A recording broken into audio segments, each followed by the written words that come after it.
Yeah, my apologies. Something came up.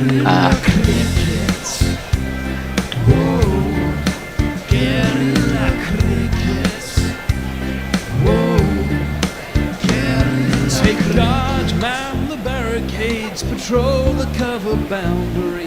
At last the time is come, this is a cricketing emergency. Hear this call to arms for every cricket revolutionary. Take up your bats and stumps for the test match insurgency. At first they tried to silence us, but we would not be silenced. They threatened us with lies, so we threatened them with violence. Che Guevara, Sangakkara, Joseph Stalin, Douglas Jardine, Robespierre, Darrell Hare, Vladimir Lenin, O'Brien Kevin, guerrilla cricket. It's not about the winning, it's about how many rules you break. Even in cricket commentary, this is the best advice to take. Pick guerrilla cricket, it's the finest choice you'll ever make. There's so much more to cricket than rev counters and a slice of cake. At first they tried to sanitize us and clean up our act, but people like it filthy, and we know that for a fact. Fidel Castro, Lenny Pascoe, Carlos the Jackal, Umar Akmal, Mahatma Gandhi, Grant and Andy, Brendan Behan, Austin Ian, guerrilla cricket. Stick with us, cause you know we're not the kind of thing that you see on the TV and the radio. So vive la revolution. First they tried to buy us, but we would not be bought. Okay, we were, but then we ran away, and we will not be caught. Would not give up the ghost when they left us all for dead. They decapitated us, but we just grew another head. Chairman Mao, Jamie Howe, Ho Chi Minh, Asif Din, Václav Havel, Graham Saville, No Surrender, Percy Fender, Che Guevara, Sangakkara, Joseph Stalin, Douglas Jardine, Robespierre, Darrell Hare, Vladimir Lenin, O'Brien Kevin, guerrilla cricket.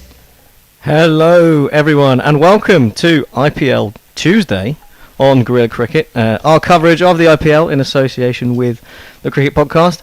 The league stage, the group stage is over. We're into the business end of the tournament now. It is the knockout stages, and we're here today for the first of those knockout games. It's Qualifier 1 between the table toppers, Gujarat Titans, and second place, Rajasthan Royals, and sure to be a good one if previous performances are anything to go by. But before all of that excitement, we have our penultimate preview of our IPL series. One more to come on Sunday for the final, but here we are today, and I'm joined firstly in the studio by Tony, who will be doing his usual Tony's Tunes. How are you? I will be. It's either Bears Beats or Tony's Tunes. You got Tony's Tunes today. Tony's Tunes, yeah. I think was it Bears Beats last week? So it was Bears Beats last week. Maybe we'll see a difference in choice of vintage, or maybe not. Well, Bear's busy limbering up at the moment because he's got his over to balls. He's going through his calisthenics. Yeah, we've a special to involve a reach into the fridge. A special segment for all of the fans of our coverage who will know full well how Bear feels about his potential ability to bowl in the IPL. So I look forward to that later. And over on the internet we have Ajit, who now a stalwart of our coverage. How are you, Ajit? I'm doing good. Well, looking forward to how RCB will do. Really happy they made it.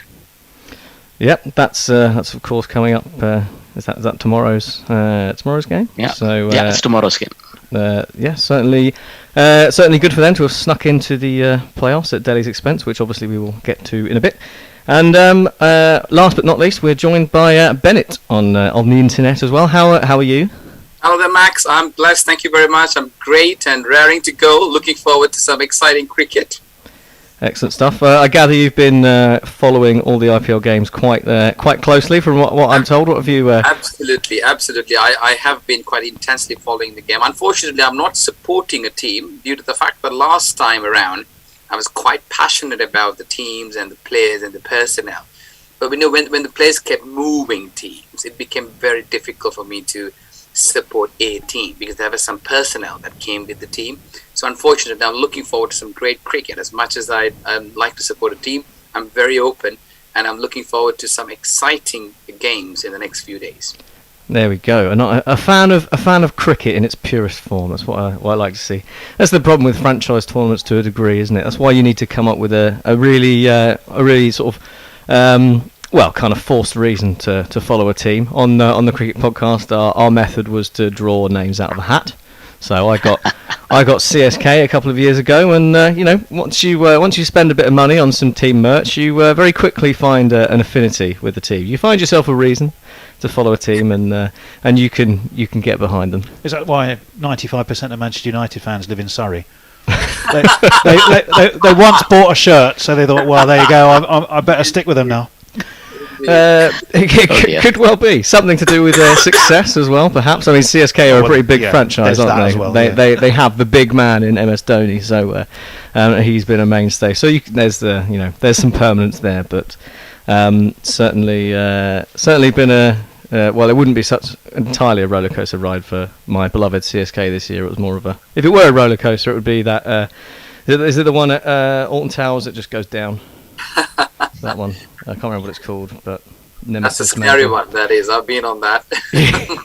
My wife kind of started screaming in the middle of the ride. They're going to rename it the Watford if it just goes down. Oh, poor old Tony. There's always next year, Tony.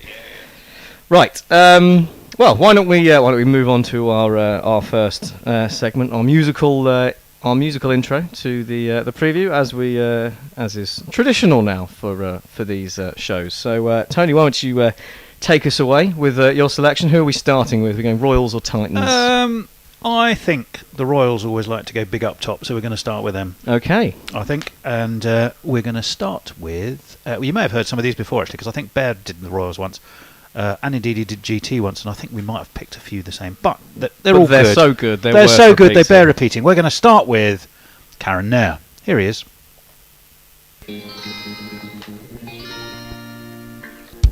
Give me a bow and Nair, cool stylish Nair, swinging, slashing, classy batting action.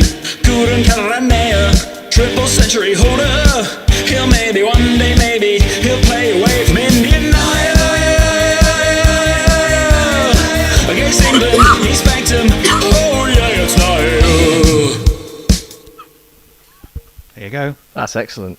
I like that. I really like that. It's a good uplifting one. It's got like a air punching quality, there's a real pumped, real sort of like I don't know, like sort of 70s, 80s pop vibe. You can see yourself getting excited to that. What do we think, Bennett? I'll start with you. What were your thoughts on that one? The jingle, it's a catchy one. It's a catchy one, I must say. Don't have too much to say, unfortunately. I apologise for that. Catchy's good. It'll be stuck in your head for at least the next 30 seconds until we play the next jingle. Ajit, you tend to struggle with the source of these sometimes. Pretty much. And you're not alone in that, I have to say. It's not to single you out. I pretty much wanted to cheat today. I have Shazam app on my phone here to see if it can pick what is the original song. Did it work? Well, no, I didn't try it. But I'm more concerned about where this guy's career is going. Sort of floundering, and he's nowhere. We don't hear much of him in the IPL or the domestic circuit. You're talking about Karan Nair, not Mog. Karan Nair, not Mog. Mog's on the up and up. He is. Should we do the next one? Oh, sorry. Yes. Was there more comment? No, I think he's done. I think he's there. Right, the next one. Just every time I play it makes me laugh.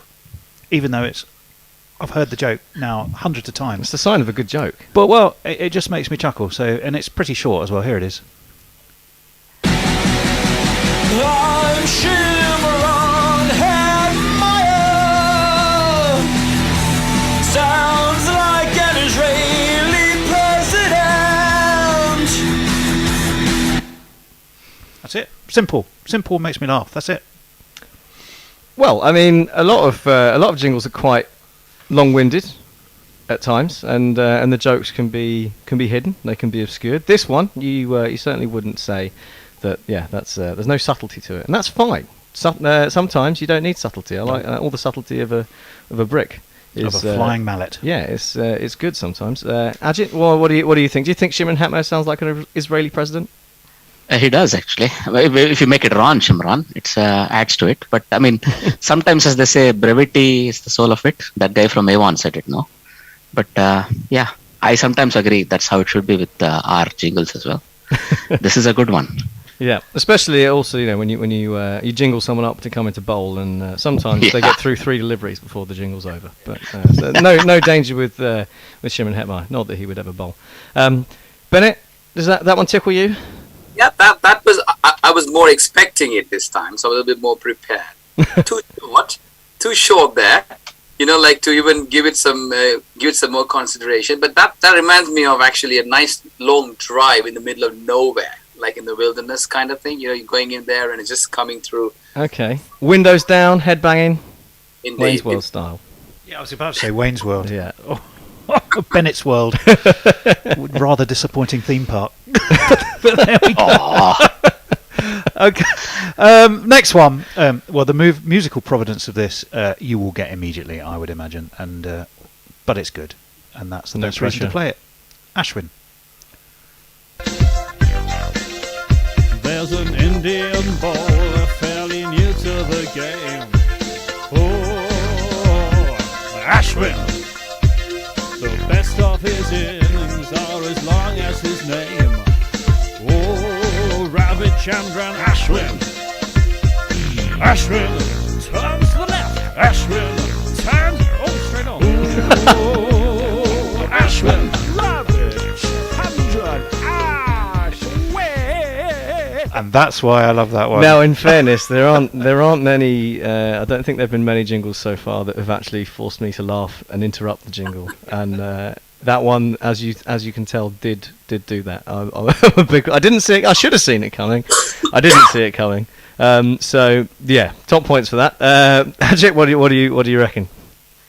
I'm sorry to say I still can't place the source of the song, but I mean it's a very well made jingle, a bit dated because it's a new bowler, it says, and apparently he's fixed the problem with his innings. He's had a couple of hundreds and so on, but very, very good, very catchy, lovely jingle. Well, he's a proven finisher now, isn't he? Yeah, we're going to address that. Yeah, 14 out. Yeah. big. Well, a big innings. That's why we're talking about them today, I would say. Bennett, do you know the provenance of that one? Well, I really don't know the source of it. However, I think that's a really, really good, catchy one, given the way Ashwin has reinvented his game. We only know his reinvention for his bowling, with the different types of variations, how he comes in with action, you know, the type of variety he has. But this season, we've seen him with the bat as well, hasn't he? He's come up as a pinch hitter, he's come up as a finisher. So very appropriate, I like that. Very catchy as well. Good one. Well, that's your 3 then for the Royals. You've got Karen Nair, Shimron Hetmeyer, and Ravi Ashwin. Bowls to the left, bowls to the right. Oh, went straight on. We'll do the Gujarat Titans, shall we? We're going to start with David Miller, actually. Here he is. Up next is a real life wife, David Miller. Qu'est-ce que c'est? Ça fait fa. He will bat left, bowl right, and score runs all day. Oh, David Miller. Qu'est-ce que c'est? Just love talking heads. Yeah, that's all I need to say. Very good. I do recall that one from a previous show, but I'm a big fan. Big fan of that. Incidentally, I have a special love for Talking Heads because my parents, when they got married, which was about 6 years ago, because they waited a while, the song they played when they were after they'd signed the register and left the room was "Road to Nowhere" by Talking Heads. Because they like a bit of irony. If I hear Psycho Killer, I think of my ex-mother-in-law. Yeah, I don't think Psycho Killer would have been appropriate, but Road to Nowhere I thought was nice. Ajit, do you recognise that one from Games Gone By? Yeah, well, I've been educated about it, and I must say, it's very, very catchy, and it grows on you the more you hear it. The way those words we already spoke about it have been arranged so nicely, very, very fantastic, lovely. Bennett, you a Talking Heads fan? Well, not really sure. I mean, I like the way it, like the way the words were sort of rhyming, from that sense. But Yeah, I think most of that credit has to go to David Byrne rather than the jingler. But I think if Bennett was a batsman here, you would have changed arms. Because I think most of these might be slightly foxing him, to be fair. yeah, I don't know. But he's batting them as best he can. he is. Few have gone He's, past the outside edge, but he's doing pretty well. He's still there. He's still there. That's the important thing. He's still in with a chance. Let me make one small, let's say, a reason that I might provide for those of us. I know he comes from the same region as me. Yep. Albeit from a different generation, I think. But we have a slightly different influence, something called Bollywood. That's not. So we grew up with an entirely different set of influences around us. Full sympathy for that. just something to offer as a reason, but I know it's not enough sometimes. Anyway, let's move on to the next one. Australian. It's a nice brief one. It's Matthew Wade. He ain't heavy. We Matthew Wade him. Okay, right, very good. Yeah. I mean, as you know from my stream of summarising over the last month or so, I'm partial to a terrible pun, so no complaints there. What do you reckon, Bennett? You a fan of wordplay? No. Does that hurt you inside, that jingle? Well, not sure actually. I haven't given it some thought. But a bit too short for my liking. Didn't really kind of get my head around it. So brevity is Bennett not a fan of brevity. That's what we're learning on the jingle front. Ajit? Well, they do say a word pun is probably the lowest form of comedy, but it suits us perfectly fine. I did not. Well, I would argue that the reason people say that, and it's the same with sarcasm, is that they are unable to actually do it effectively and are therefore jealous of those who can. Maybe. I say that as someone who likes puns and don't want to be put down. Well, usage of the word wade as a verb instead of a noun, that really took me by surprise. That's really good creativity. Well, there you go. Whether it's a pun or not. Yeah. If we dig down, really pick apart what constructs a good bit of wordplay, we can objectively say it was good. We need Gary now. This is like serious analysis going on here. We better get on to the last one, or else people wonder what show they've joined. It's going to be a man you could generally describe as nothing a cricket subtle here. Superstar. Nothing subtle, but it's good. Here is Rashid Khan. Rashid Khan, yes please. The best gosh-darn bowler in the whole silly world, yeah. Rashid Khan, yes please. What you gonna do when he bowls to you, yeah. He's the dream Afghanistan shares. He's the hope for tomorrow. Rashid Khan, yes please.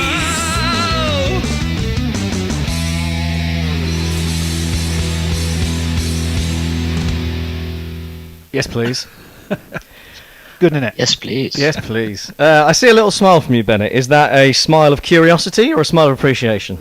I like that. It fits the character, Rashid Khan. Bit of mystery about it, and a bit more time to sort of get your head around. I like that. It's nice. Excellent. And Ajit, I think you've heard that one before, haven't you? Oh yeah. No, it. As I said previously, it suits his superstar status perfectly. It's like an entry to superstar from WWE. The metal and the large amount of twists and turns, perfectly done, I would say. I'd like to see a boxer or a wrestler come into the ring to Team America. That would be Oh yeah. Well, there's your choice. You've got Karen Nair, Shimron Hitmeyer, Ravi Ashwin for the Royals. You've got for the Titans Rashid Khan, Matthew Wade, David Miller.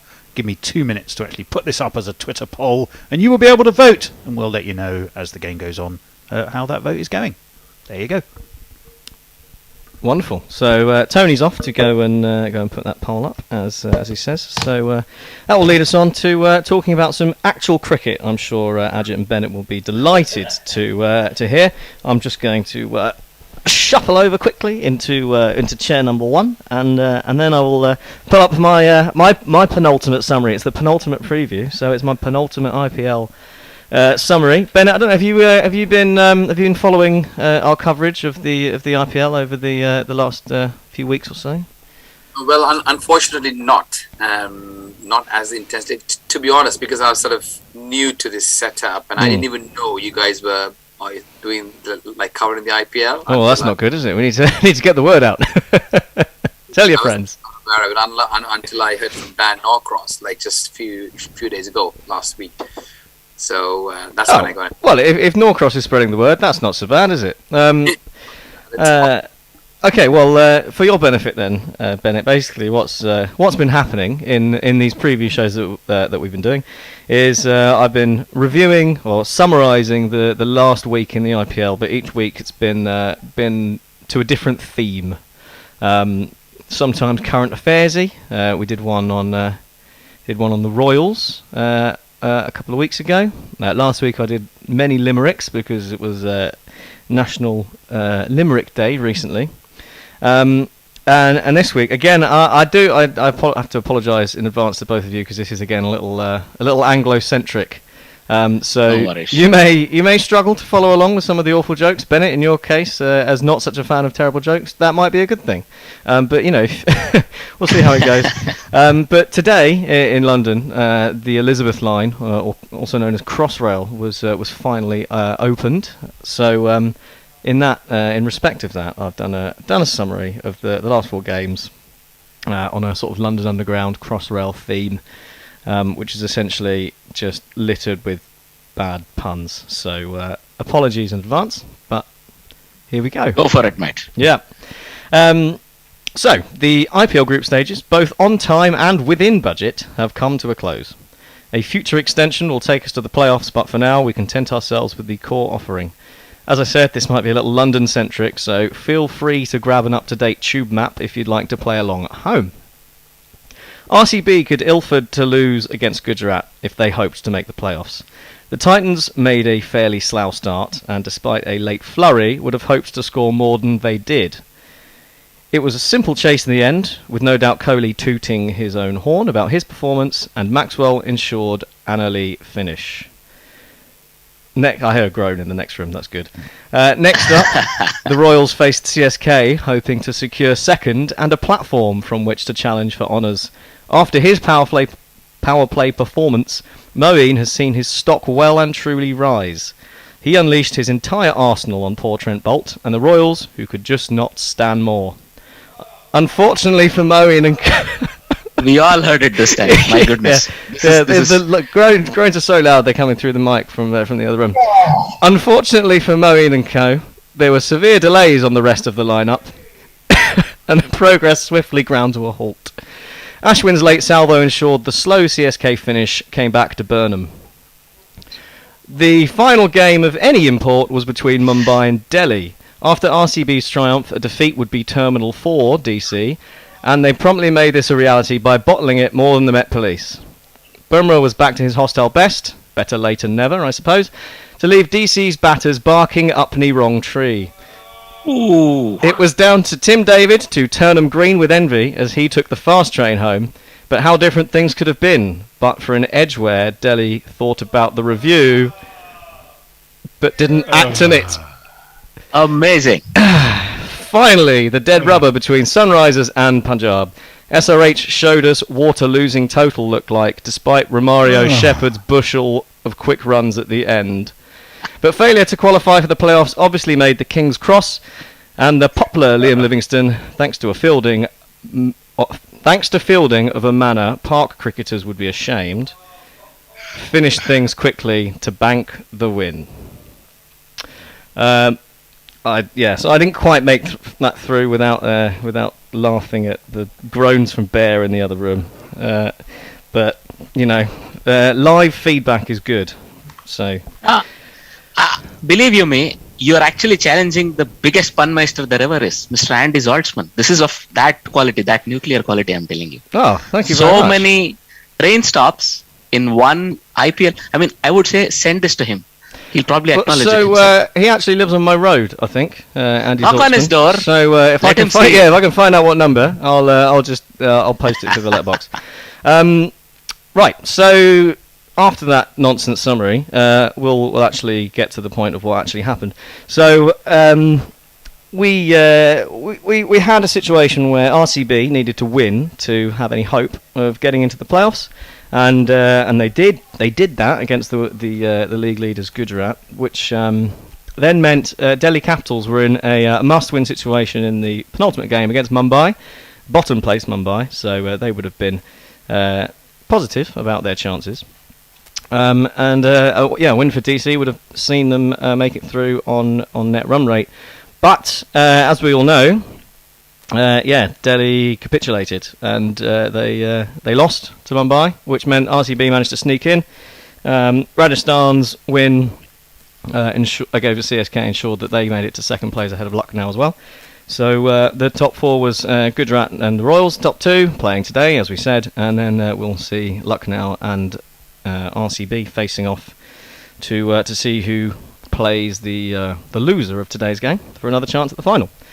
Let's get into some chat about what actually happened, shall we? I don't know who wants to start. Well, why don't we? We'll go to you. Go to you, Ajit, to start with. A slightly open question on Delhi Capitals. What on earth happened? I think to really summarize, I think it was a brain fade as a team in the last 5 overs of that game. So Tim David was very good, but the bowler sort of bowled in his arc the whole time in those 8 to 10 balls that really mattered. And then the captain missed a crucial review, which could have probably seen off Tim David without even any score on the board. So collectively, they made such a lot of errors in those 4 overs. It's really sad to see such a nice season coming to an end with just 4 overs of collective brain fade. But that's what I see it as, really. I mean, what Bennett, would you agree with that? And if so, what would you put it down to? Is it sort of naive captaincy? I mean, obviously the failure to review Tim David was a big error, and they had 2 reviews at the time. So can you shed any light as to why they might not have reviewed that chance? Max, it's kind of very a common sense approach, isn't it? You're at a crucial time of the game. You've got 2 reviews left, 5 odd overs to go, and we've got the last of the recognized batters who can really, really thump the ball. And even if there was any element of doubt, the review should have been taken. The poor guy, he made a wrong decision. But what about everybody else around him? Of course, the bowler didn't hear it. There's everybody else. Someone should have whispered that into his ear to say, hey, Rishabh, let's go. I mean, what I saw between RCB playing that last important game where they had to win to even stay in contention, expect Delhi to lose. The fire that they had playing that game, RCB, particularly Virat Kohli, right? How he reinvented his game and he was like pumped up every single boundary, every single stroke that he was actually going. You saw the determination. And as Ajit pointed out earlier, I didn't really see that from Delhi Capitals.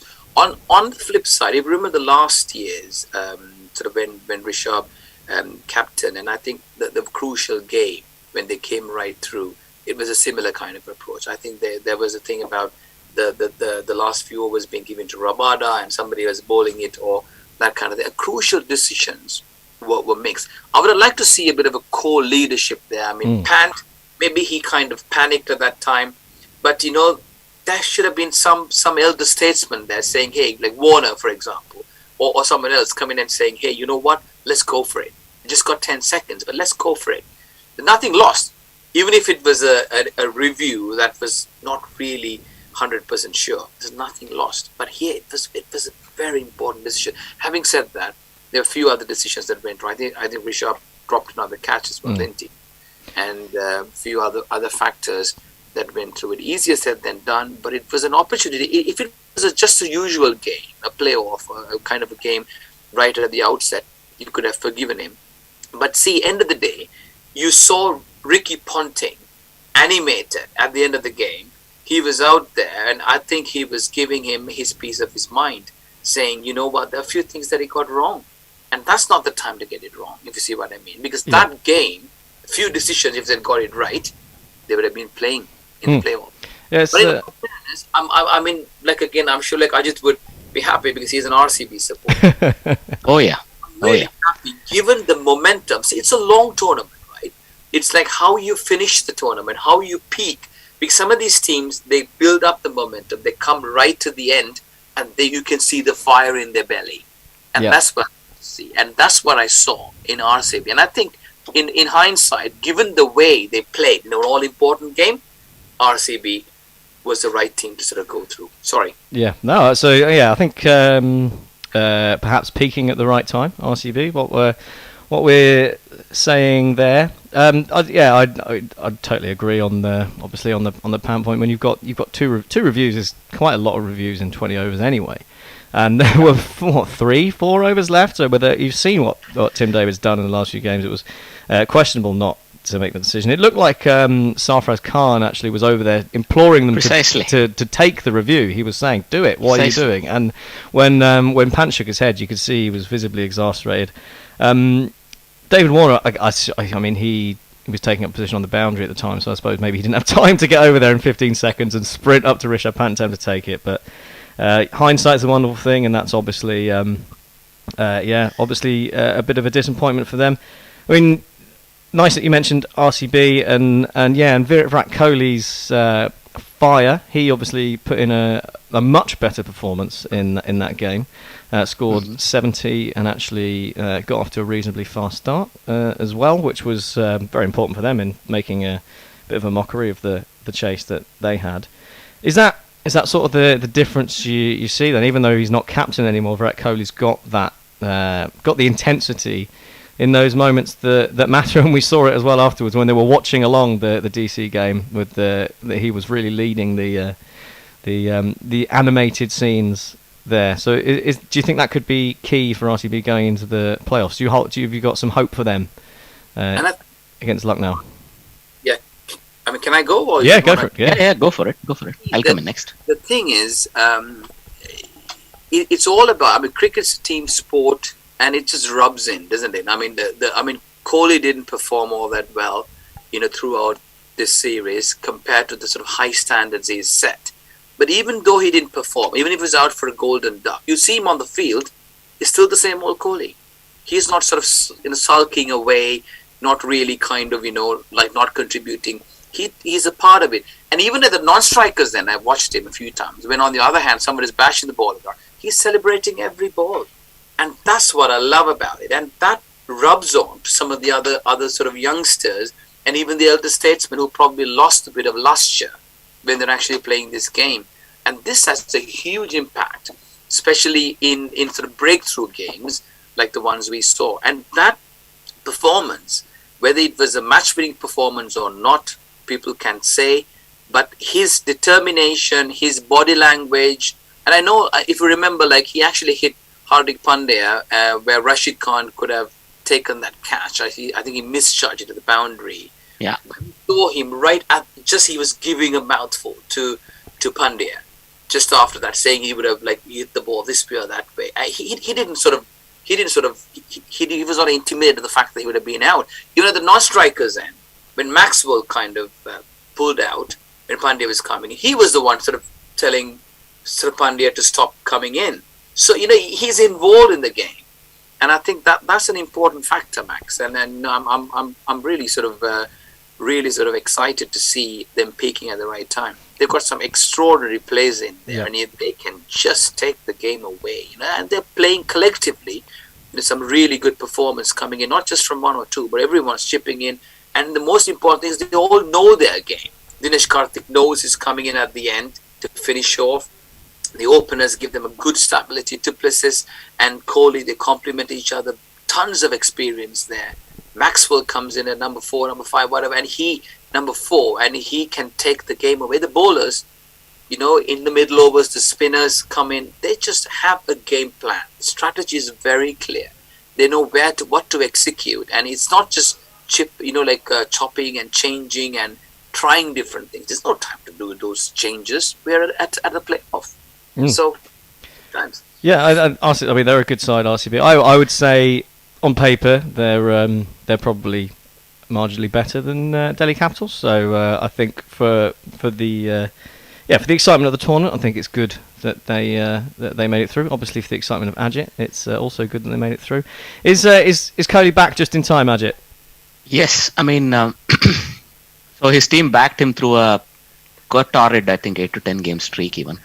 But I think he's beginning to peak again. He's rediscovered that fire, what was clearly highlighted by Bennett, right? And I think in a set piece, if you were to look between RCB and LSG for tomorrow, I'm just saying, RCB has more impact players, and all of their players are beginning to peak. Karthik, you have Maxwell, who, by the way, I thought had a very crucial role in that game. In RCB winning, his 40 was very, very important. Yeah, 40 of 18, no slouch. Right? As well as Kohli played, you required that little bit of impetus at the end, which he was right there to provide. That was very crucial. Also, his 4 overs, what he offers, 3 or 4 overs, whatever is required, right? He oftentimes opens with the ball, right? So that's a fantastic combination that they've got going, and people are Harshal Patel was slow at the beginning. Now he's beginning to peak. Asaranga is right up there, right? So they have the combination. I'm actually even going to say tomorrow, if you look at it 1-for-1, they may even have a slightly good chance of upsetting LSG or whoever comes to meet them. I don't know what it is. I think for me about LSG, they seem sort of consistent but unspectacular. I don't know if that's fair after what Quinton de Kock did the other day, which was in every sense of the word spectacular. But perhaps they're a little reliant on KL Rahul and Quinton de Kock at the top. I agree. I think RCB have got a very good shout in that game, and it will be really close. Just turning back to Delhi Capitals quickly. What have you made of their season now that they've just missed out in 5th place? Have they been unlucky? I mean, Nortje being injured, they rushed him back a bit and perhaps shouldn't have done. Prithvi Shaw being ill and in hospital was very unfortunate. Mitch Marsh was laid down with COVID for a little while as well. So they've again, they're a team that, to me, on paper, look very strong, but perhaps have been a little unlucky, do you think, this year? So, I think having braved all of those things, they just sort of blinked at the very last minute. They had come through all of it. They were right there at the cusp. All they needed to do was finish that game off, and they would go into the qualifiers, right? So, they are probably very unlucky. But they had the fortitude to brave all of this and come through on the other side, Mitchell Marsh, COVID, Ponting not being available, that fiasco on the field where Pant entered the field. All of those they're able to put behind them. All that matters is that half an hour at the end, right? And it was, for me, as big a fan of RCB as I am, I was a bit disappointed to see that they couldn't make the knockouts. They were on a fantastic streak. They sort of had lost momentum, and they had, in the last 4 to 5 games, they had built up beautiful momentum back again. They were right there, and they sort of blinked at the last moment. Bennett, anything to add from you on that? Yeah, I mean, Delhi Capitals, again, I think they've got a great team, but it's just that not knowing what your game is. They were over-reliant on David Warner, I thought, and that was the key. And when they missed Shaw, the times when he was not there. But we're in a huge competition. Everyone knows it's going to run in for weeks. I mean, every team has a number of players that they're able to have in their squad. So just not having someone available is not an excuse for me in that sense. Because you expect this to happen. And again, when Ricky Ponting wasn't there that day, we saw Praveen Amre running into the ground. It was just like those kind of distractions were not needed, especially if they were focusing on the game. So I find that Delhi Capitals, the structure and defining everybody's role and embracing that. I mean, that's something that they kind of missed. And if they had got that right, they would have been a little bit more sort of ahead. I'm sure, like Ricky Ponting would have been very disappointed going through. But one thing he said at an interview was that he admitted that Rishabh Pant was the right man for the job. But the thing is, last few seasons, everything's been happening around Rishabh Pant, isn't it? We can't forget that he's a very young player to international cricket, and the fact that he had a bit of a good time when Iyer was captaining and he got injured, that sort of pole vaulted him into the captaincy, and then he got international leadership honours with India too. I'm not sure whether it's a bit too early for him. But having said that, they have a good squad. It's just having some clarity. And the personnel, again, some key personnel were kind of moved around, changed at different junctures where I've sort of struggled to understand the reasons for. And suddenly when you bring somebody in and take them out at different stages without proper clarity, it becomes very difficult to perform. The pressure is enormous for these players. And Mitch Marsh, I thought the few games that he played in is brilliant. Unfortunately, he didn't come good. Neither did David Warner at the crucial time. And they relied on those two blokes to sort of get them off to fly. And they missed that. I think it's been a theme, hasn't it? This IPL. There's been a lot of teams have relied on two or three guys to really stick their head above the parapet and perform, and that's taken teams home at times. And yeah, well, like you say, when in the crunch game when it mattered, that didn't happen for DC, and that's why we're now seeing RCB in the playoffs, and it should be an interesting. The thing is, where the teams succeed, for example, is that when two or three individuals fail, we have someone else come in and put their hand up and say, hey, I can actually take this on. Like, I mean, RCB is a classic example, where it comes down even up to Dinesh Karthik, and he will lift them up. But we didn't see that kind of performance from Delhi Capitals. Anyway, yeah. That's any final words from you, Ajit, before we move on? The way they finish on the table, it's a stark eye opener for them that they now finally finish with the same points on PBKs. These two teams can never be compared one with the other. But if you look at it on the table, 10 years down the line, they have the same points. Their net run rate is not very far off. That's not a good indicator for DC. That's all I would like to leave with. Well, I think that might be a little harsh on Punjab. I think they've been a lot of fun. They're a very different IPL side to a lot of other teams, but certainly they've been on different trajectories for the last few games, that's for sure. But yeah, so I mean that takes us to where we are. As we said, it's Gujarat today against the Rajasthan Royals, and Delhi Capitals very disappointed to miss out. We will very shortly get on to our IPL Heaven or Woodstock Cricket Moment of the Week and IP Hell.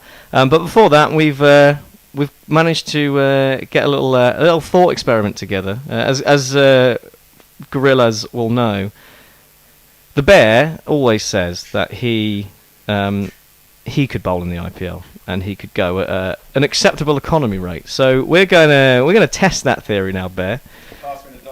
With the aid of the old-fashioned how's that dice, but obviously it's not just a game of rolling dice, Bear, because we want you to talk us through how you would bowl your over in the IPL, given you've given it so much thought over so many occasions. So I'll bring in the situation of how we've found ourselves with the Bear bowling in the IPL. I mean, obviously it has to be Sunrisers Hyderabad, the only team mad enough to take a punt on the Bear in their side, and at the next mega auction, they've closed the lid of their laptop early, and they've sacked their analyst on the spot because they don't like what he's done, and they've just realised they've only filled 7 overseas slots. They've got 1 left, and they don't have much money to spend. So frantically, the management of Sunrisers have got their phones out, having a little look through what they can find, and it just so happens that a rogue fan of guerrilla cricket has created a Wikipedia article about the Bear, and and how he would plan to bowl in the IPL and his potential for keeping the runs down. So naturally, they snapped him up for the base price of 20 lakh, and off he goes, jetting into the IPL in the wonderful orange of Sunrisers. Fast forward later in the season, and inexplicably, no thanks to the Bear, of course, SRH have made it to the final. They've made it to the final of the IPL. And there's big stakes on this game. There's big stakes on this game, and they're facing RCB. But the night before, a mystery illness has struck down the entire spin contingent of Sunrisers, and the only man left, because he wasn't there when the illness was passed around. He was outside having a fun cigarette. He's the only one left. So he's straight in, parachuted in to the Sunrisers final team, and inexplicably, the game's gone to a super over. And I'm bowling the super. And Bear's bowling the super over because all of the other bowlers who bowled in the game have got cramp. Okay. There's only one man to do it, and equally inexplicably, RCB have sent out Virat Kohli in the power play, and he will be facing first. At the non-strikers end is Glenn Maxwell. So no pressure then, yeah? So Bear's got the ball. His first ball in the super over is to Virat Kohli. What does he do?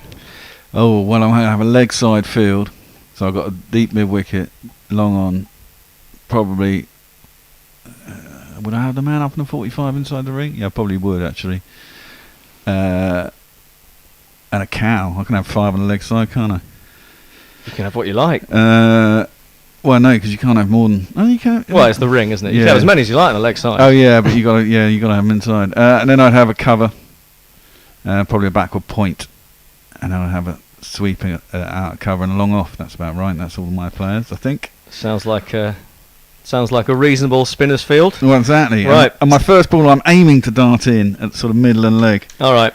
Axar Patel like. Right. Okay. And what's going to happen?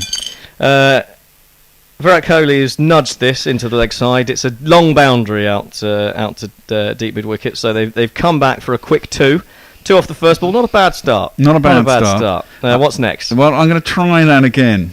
Okay. We're going for the same.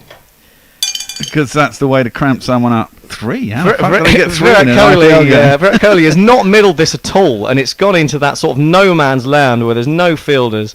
And the man rushing in from the boundary to pick it up has just not quite got hold of it, and that's allowed the batsman to come back for a very tight third run. So that's 5 off 2. It's no boundaries, but the runs are stacking up. What's third on the list? So now it's Maxi, 360. Yeah. Okay. You gonna give him a tempter? You gonna tease him in, or? I'm going to try to double bluff. So I'm going to stick out backward point. I'm going to go to an offside field. Assuming that he's going to try and reverse slap me over deep backward point, effectively. And let's see what happens. Right. And then I'm going to dart it in again. Darting middle in of again. Leyland stuff. Yeah. it's a good attack line. Ooh. And what's happened? Well, it's worked. Maxwell's thought about coming down the wicket to it, but realised it's quicker and just hangs back and takes a single firmly hit to the fielder at a long on. So that's 1. So 6 off 3. Okay. It's doing well so far. I'm doing all right. So I'm going to go back. I've got a tactic. I mean, Kohli knows it's coming. It's a question of whether I can. Can you execute? Yeah. It's the same again. So we've gone 4 Same darts. again. But I might I might hold it back a bit this time. Oh, okay. Oh, There's an appeal. He's just held it back. It's Kohli. And what do we got? Oh, he's LBW. Kohli's played all around it, and it's Beautiful. Kohli's obviously reviewed, but the ball track is in, and it's 3 reds. It's hitting the top of the leg stump, and Kohli's gone. So 1 wicket down. Ajit, who's come in at number 3 for RCB? It's got to be DK, right? Yeah, it has to be DK, no one else. Yeah, absolutely. So is that 2 balls to go? 2 balls to go. By the way, if I was wondering what we're doing it with the Owls Out dice that we did with the broad Dickwiller trophy. So who have I got in? Sorry, it's Dinesh Karthik on strike. He's righty. He's 42. He's 42 and he But likes he's having a real year. Yeah, and he likes hitting straight as well. So I'm going to stick long and longer back. I'm going to keep it sort of leg side field. No, I'm going to take one over onto the offside. And I'm going to try and hang it up and wide off stump and take all the pace off. Oh, here we go. Oh! Right, what have we got then? It's an appeal. Oh, he bowled a no fucking way! Would you believe it? It's a fucking The free hit. spinner's bowled a no ball. Oh, it's That's tragic, man. That That's is tragic. And the worst bit is that man. DK picked out the fielder. The catch was taken, but it's a no ball. So what's that? That's 7 off 3. 7 off 4. They didn't cross over. Oh, well. They didn't take a run. There's no crossing anymore. So this is a free hit. So this is a free hit. And it's gone for 4. DK's down on one knee. He's swept tragic, it, man. and it's 4 runs. So there's just one ball left in the over. You've gone for 11.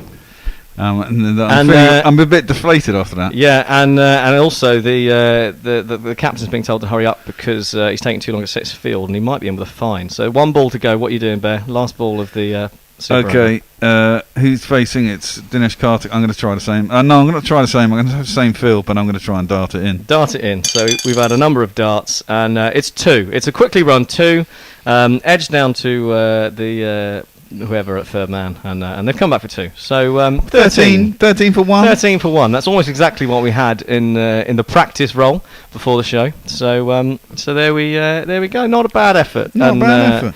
And SRH didn't chase it because they're terrible at batting. So bad luck. But IPL runner-up. There you go. Hey, Bear got Kohli, man. Come on. Bear got exactly, I got Kohli. and he went for under 14. It's what he said. Yeah. He would Well, do. exactly. I said I could do that, and I have. Okay, we're nearly at the game, so we should probably do the IPL Heaven and Hell, but I don't know if we've got don't know if we can jingle them up. I don't think we've got time for that. Yeah, okay. We can jiggle them up. Okay, Well, let's let's go through. Just run through them really We'll quickly. just run through them. We've got 5 So minutes. think about your favourite moments the last 2 weeks, the last week, Bennett and Ajit, and I will very quickly play Theme tunes. the theme tune for Woodstock Cricket Moment of the Week. Astounding things in a cricket match unfold, and sometimes there's a story to be told. Woodstock cricket moment of the week, the great sights we've seen of fortitude and technique. So very simple this segment, just very quickly as well. Given we're pressed for time. Just tell us what your favourite moment of the IPL was this week, whether anything, cricket or around the game. So Ajit, you can start us off.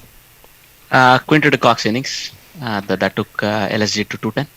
Yeah, that was unreal. We were commentating on that, and it was just stunning. For me, it had to be Moeen Ali in the power play for CSK against Rajasthan Royals, taking Trent Bolt for 6 boundaries in that over. 75 for 1 they were off the power play, and I think Moeen got sort of 68 of 26 balls. It was unbelievable hitting. And Bennett, what was your favourite moment this week? I'm not a great fan of Virat Kohli, unfortunately. However, that innings he played, the way he changed the momentum of the team, the perception, the body language, and the rest of it, for me, that was the standout moment. Because clearly, that's the thing that really put RCB ahead. For believing in themselves. So I think I'm going to go for that innings. Wonderful. Okay, and the final bit of this section is IP Hell. So your worst moment of the week. Welcome to IPL.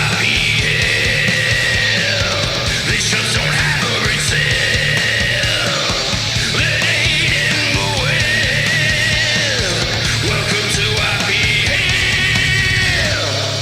Sorry, Ajit, I've just seen your suggestions in the Zoom, but we've obviously not gone with that way. We're just going with one very quick word answers. So Bennett, we can start with you. We'll come back round. What was the worst thing for you in the IPL this week?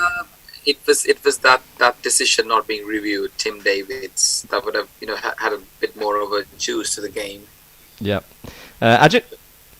Chennai not even scoring 60 off their back half against Rajasthan. They scored 75 in the power play and they scored 75 in the next 14 overs. That was a dreadful moment. Mine wasn't on the pitch this time. My worst moment of the week was Sunil Gavaskar in the commentary box. I don't know if you heard this, but Shimron Hetmeyer was batting and he said Hetmeyer's wife delivered this week. Can Hetmeyer deliver for Rajasthan Royals? And it rightly got panned on Twitter because it's just, I mean, I'm trying to figure out what is specifically wrong with it, but I think it's just tasteless, bad. It's just bad. It's just really bad. So that was my low point of the week, which brings us to today's game. So I'm going to vacate my seat because I'm off briefly. Tony and Bear, are you on for the first section? So I'll get out the way, and I will leave it to one of you to go through the teams if you have them in front of you. And Absolutely. I will see you shortly. I can do that. Thank you, Ajit. So, the teams, the 11, first of all, Gujarat Titans, it will be Shubman Gill, Riddhiman Saha, Matthew Wade, Hardik Pandya, David Miller, Rahul Tewatia, Rashid Khan, R. Sai Kishore, Mohammad Shami, Alzari Joseph, and Yash Dayal. So, not a lot of changes from the previous 11. Rajasthan Royals, Josh Butler, Yashasvi Jaiswal, Sanju Samson, Devdutt Padikkal, Shimron Hetmeyer, Riyan Parag, R. Ashwin, Trent Bolt, Obed McCoy, Yuzvendra Chahal, and Prasidh Krishna. Again, not a lot of surprises for me there. What do you say? Indeed not. And Royals as before, I think. Exactly, and there's the one change from last time out for the Titans. If I'm right, they brought in Alzari Joseph in for Lockie Ferguson. The side winning the toss has chosen to bowl. Surprising after how it went. Well, the last couple of games. the Titans have indeed won the toss. Hardik Pandya has said he will field. This is probably not a huge surprise. We're at Eden Gardens, 1864. This ground was there. Staged a test in the 30s. Because we found someone subtler. Okay, he can't spell Joss, but he also can't spell Butler. Joss Butler. Just because he is Joss Butler. One S and two T's. Joss Butler. That's Mohammad Shami, who's around the wicket, is a big LBW shout. And it looked to me sliding down leg. It looked to just about everyone else like it was sliding down leg. And Jaiswal survives. Who have we jingled him up yet? Probably no. better had. I was just trying to figure out who was. There we go. Yes, I've seen Jaiswal. From Surya in Uttar Pradesh, Yashasvi Jaiswal. And this man's bowling. He's coming down fast and moving it too. Around the wicket he comes, right arm nicely worked off his hip by Jaiswal. Backward of square, there is a man coming around from long leg. And they are off the mark. Are the Royals. Muhammad Shami.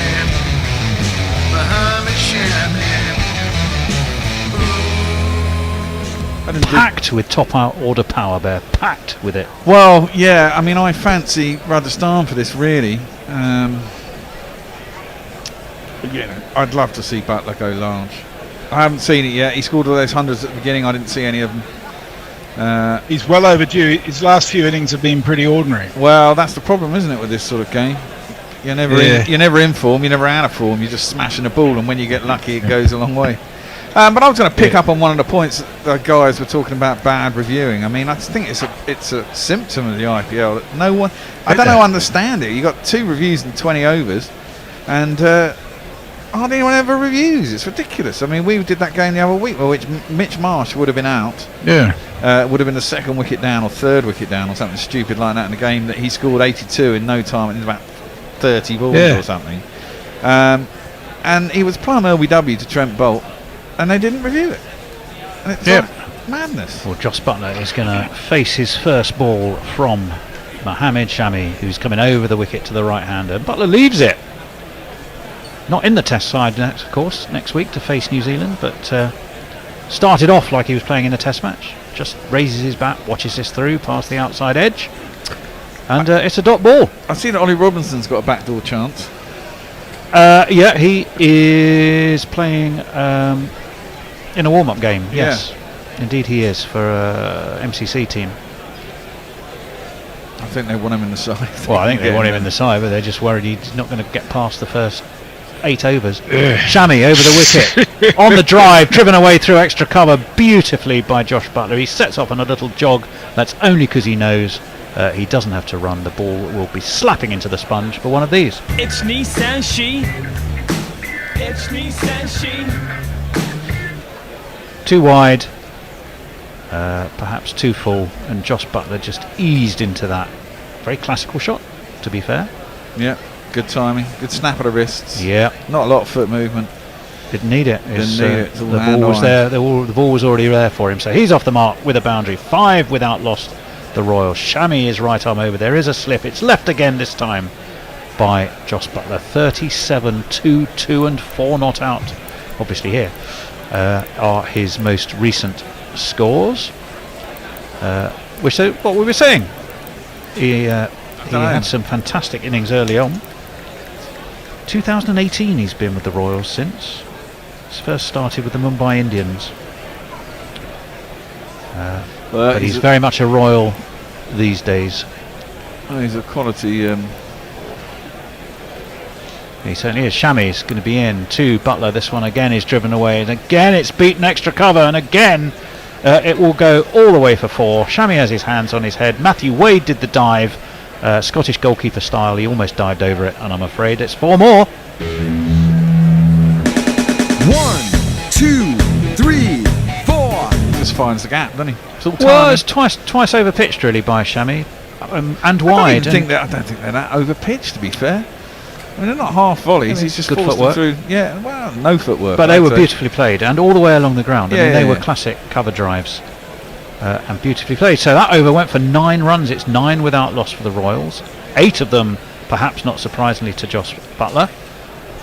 Just the one so far to Yashasvi Jaiswal, the left-hander from Surya and Uttar Pradesh. He'd also played for the Mumbai Indians before joining the Royals. We don't have a jingle for Dial. Do we not have a jingle for Dial? No, we don't. Oh, I think that happened last time. I can tell you that there's lots of love for your super over in the IPL, Bear. Yeah. I didn't do too bad, did I? No, and Frank says you shared the purple cap with Shahar with 26 wickets. No, we don't have a Dial jingle. Well, I can tell you, he's 24. He's from Allahabad in Uttar Pradesh. Ran the ball a fucking no ball, which I'd never done in my life, I have to say. Yeah, well, I'd have had 2 for 7, 8. He's bowling from the high court end. And Warren says bounces more than once or rolls along the ground before it reaches the popping crease. Shut up. I was waiting for the court and bowled with a worldie, but it didn't happen. Why? Ravi says he was totally rooting for you there. Bruce Oxenford is the umpire. Had a little look, thought about it, got his shield on, but he didn't need to signal that. It wasn't quite wide enough. And our friend Yash Dial starts with a dot ball. Amongst the top 10 wicket takers in the Vijay Hazare Trophy in 2021 was Dial. In he comes. This one's driven, but it's driven straight towards extra cover. Hardik Pandya does the fielding. 2 dot balls. Is Pandya still captain? Not too bad. Yes, he is. Yeah, he is. I got to say, you've got some competition for Pun Master of the Week, Tony. Oh, good. Max's performance. Oh no, he was fantastic. Yeah, he was doing his Elizabeth line special, wasn't he? In comes the left armour Dial. This one gets plenty of movement there. A little swing in the air, met quite on the full by Jaiswal, but only away into the offside. 3 dot balls, building up some pressure on Jaiswal. 9 without loss. I like the look of him. Yeah, he doesn't look too bad. I think we thought that the first time we saw him, even though we didn't have a jingle for him. Snapped up by the Titans for 3.2 crore apparently. 3.2 crore, that's quite a lot. Is it? Well, he's left arm over. Oh, that really swings in. Boy, that moved in the air and it was dug out somehow. crikey, that one really did duck in to Jaiswal, who only just got his bat down in time. Actually made it look a pretty tidy shot in the end. Yeah, he did. Got a full face of the bat to it, didn't he? Movement in the air was superb. It's about 320 grand, I think. Well, that's what he went for in the 22 mega auction. Not just an ordinary auction, the mega auction. Yeah. Was it a mega auction just because they had more teams and everyone got chucked into the pot? No. This one's pulled by Jaiswal. He doesn't really get that much of it. It's down towards square leg. They should come back for 2. Yes, they do. 11 without loss. Alzari's Joseph. Joseph, of course, is in today. He's in for Urloki, who's not there. Did Lockie come over here? Well, I don't think so. No, I think it's a knock. He was expected to play. So if he was expected to play yesterday, I doubt he's jumped straight on a plane to be with New Zealand. Dial operating from the High Court end. Not sure if somebody has to bang a gavel or something before he starts his run forward. Oh, that swung away. Big shout. No edge given. Well, hang on. No. What's Oxford? Oxford's given it. Yes, he has. Yeah, I think he was waiting for him to walk. I think he was waiting for him to walk. Yes, he didn't. Oh yeah. And in the end, the non-shielded arm of Bruce Oxenford went up. And Dial has his wicket, and by Jove, I would say he's deserved it because he's bowled an absolutely beautiful over. Yeah, that's a pretty good over. I forgot to get my under in. Oh dear. On your bike, mate. Well, I'll squeeze in a few gone. tweets. Please do. Jay says, got your thugs asking me for backsheesh yesterday. I could have paid $2 a month for all these years. I think you should ask them for identity, Jay. I don't think they were our thugs. I think it must be somebody else you owe money to. Brian Barish wonders when Ravi Nair was rooting for you, whether that was in the ordinary, normal way or in the Australian way. Not in the anything Australian wrong way. with that. And Jay says Tony and the Bear look like men of a certain age trying to score weed in a park while trying not to get accused of being nonsense. Excuse me. I mean, the first bit, okay. I'm not sure about the second bit. Got a great turn of phrase though. You got to pay that. And 11 Mog says, for one. meanwhile, all hail the glory of Namibian cricket as they rush towards victory over Zimbabwe. A man from Pulivila in Vizajam is Sanju Sampson, 27-year-old. He's played for the Daredevils, the Knight Riders, and the Royals in his IPL time. And he is not going to be facing, because it was the last ball of what was a fantastic over. Then it means Jaiswal went for 3, Shami inside edge by Butler down onto his toes. Better ball from Shami. He tended to throw it a little bit wide to Joss Butler a couple of times in his first over, and Butler just climbed into both with a couple of gorgeous extra cover drives. But there was no chance of doing that to that delivery. It's 11 for 1. 137th match for Sanju Sampson. Sorry, Bear. I was going to say it's quite tricky with Butler, isn't it? You get slightly straight and he smashes you back over your head. Slightly wide and he drives you through the covers. In comes Shami, right arm over, worked off his legs beautifully, past the square leg umpire. They take 1, they'll turn for 2. I'm not sure they will be able to take 3. I very much doubt they will. Yash Dayal, in fact, is the man down there fielding.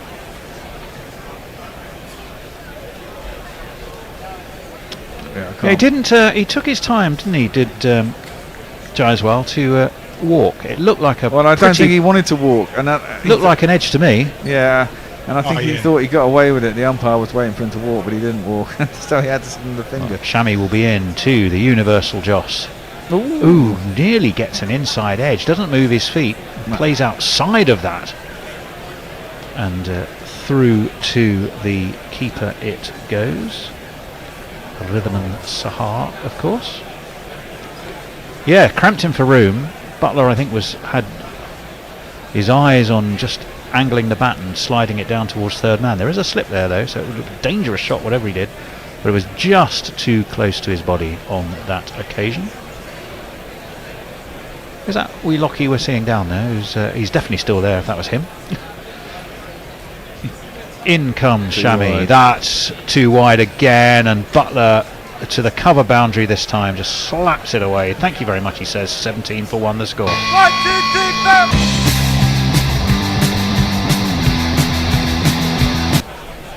4. 14 off 8, 3 of them fours. Yep. Just that extra bit of width this time. He's Yeah. not quite, Shami's not quite found his range yet. That was shorter, and Butler just guided it. And, well, Shami seems to find it's the funny side of that. Not quite sure why, because it's cost his team 4 runs. Reminder, of course, the Titans won the toss. Hardik Pandya decided to bowl. That's down leg. Did he? No, he didn't. So that should be signalled a wide.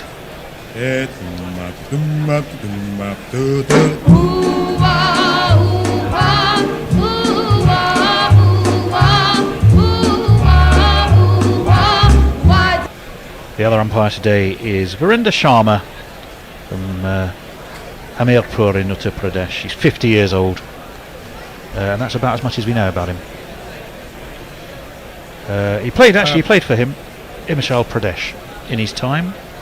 50 games, 40 list days, and he averaged about 22 in both. That one's down leg again, No, taken it's away. not. I don't know. That cut back inside. Oh, Butler, did it? Having Wow. a drive. 18 for 1. Went over the top of the middle stump. Oh, it did, you're right. Ooh. Again, we're seeing Jaiswal's dismissal. An ultra edge is going to have a look. Yeah. Yeah. I mean, that was... It's a snick. It was a very obvious snick. And I'm surprised he didn't feel that, but he seemed very reluctant to get on To his go. bike. Yeah, Oh, he did. No, he felt it. He knew it was there. Yeah, exactly. Everybody knew it was there. He was just trying it on. Yeah, precisely. Remember, this is the first qualifier we're watching. That one's a fuller ball from Shami, and Butler plays it down into the ground. There's no run. In the words of the great Nick Berry, every loser wins today, because even if you lose, you're not out. You just go and play in the eliminator. Yeah. Big inside edge that time. Butler onto above his thigh pad, in fact, of his back leg. 18 for 1, the Royals. We've finished 3 overs. Messers. Farong's got a challenge for you, Bear, and for Chahar. It's the first one of you to collect the purple cap from him in Mirpur and claim the title. Brian says it's taken so long for the Bear to be no ball. Thanks to TV cameras for picking up his no ball bowling, something we've all known for years. Ah, shut up. And Neil Harris says, "Morning, Gorillas. Bear forget to get under and for fuck's sake, and that's the first thing you do, man." And he says, "Congratulations, Bessie." I'm assuming that's congratulations for us being liberated from the yoke of. Well, Yash Dayal is going to continue. Oh, this one has been climbed into, and away it goes. Up goes Bruce Oxford. I'm surprised he can lift up the shielded arm, but Sanju Samson has just launched poor old Yash Dayal over long on for a maximum. That's intent, isn't it, from Sanju Samson? That's the first ball he's faced, and he's just picked it Well, up. indeed, their only team in the tournament this year to have 3 batters who have hit 20 or more sixes are the Royals. Butler, Sampson, of course, one of them, and our old friend Shimron Hetmeyer, the third. That's not to say, as in not like a king, Shimron Hetmeyer the third. He is the third of those 3 Yes. to get those sixes. Hardik Pandya's doing a double teapot. He's not looking happy. 24 for 1, the Royals. They do have that huge horsepower at the top of their order. They do tend to slow down a bit, whereas the Titans tend to operate in reverse. They are the fastest, accelerating in overs 16 to 20. And it's seen them pretty well this tournament. It's got them to this qualifier in their first year as an operating franchise. The ball knackered. I think we're changing the ball. Did it hit? Maybe it hit something as it plonked down after that 6. Maybe. That's in batting position. Yeah, I was just looking at that. At 3, 10 innings, 298 runs. At 4, 4 innings, just 76 runs. And only the 1 innings at 5, 6 runs.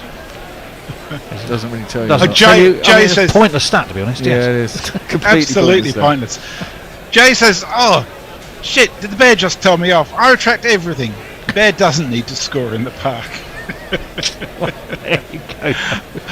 Brian Barris He's gone up in heading life. Strictly home delivery. Associate Nations. How about Scotland throttling a Northern California Cricket Association 11 by 195 runs in a 50-over match yesterday? That's not a bad effort. Well, Sanju Samson.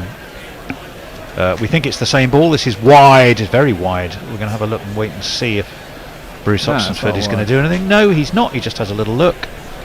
He does one of those little cocking of his head just to show that he's giving it some thought. But head cocked or not, he decided that wasn't worthy of spreading his shielded arm and his non-shielded arm. Yeah. Brian's wondering why we get two versions of Tony, one on the green screen and one on the GC screen. Oh, well. Actually, two of Bear as well. This one is slapped away through extra cover. And Sampson's arrival of the crease has shown a distinct intent to accelerate. 4 runs. Oh, sorry. No, I realised I hadn't pressed it over. That's why they're talking. It's not like being at home. At home I'd talk anyway because I can't hear the jingles. When I'm actually here, yeah, I know when you're going to do them. It's interesting. He did bowl such a fantastic first over. The ball swung. He bowled a good length. I don't think he hit a ball that was genuinely, or delivered a ball that was hittable. Left arm, in he comes. That one's a better ball. Forces Sampson back onto his stumps, and he forces it away into the offside. But there will be no run, so it's a decent comeback there. But 10 off 3 balls from Dial. It's much about the batsman now, isn't it? The batsman's got his eye in on that day.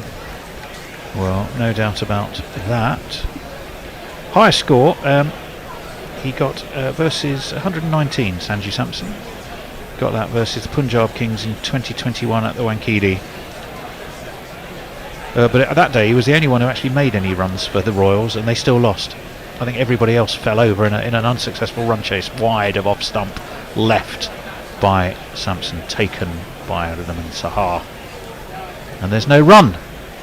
Again, excellent comeback. Remember the qualifier, this is qualifier 1.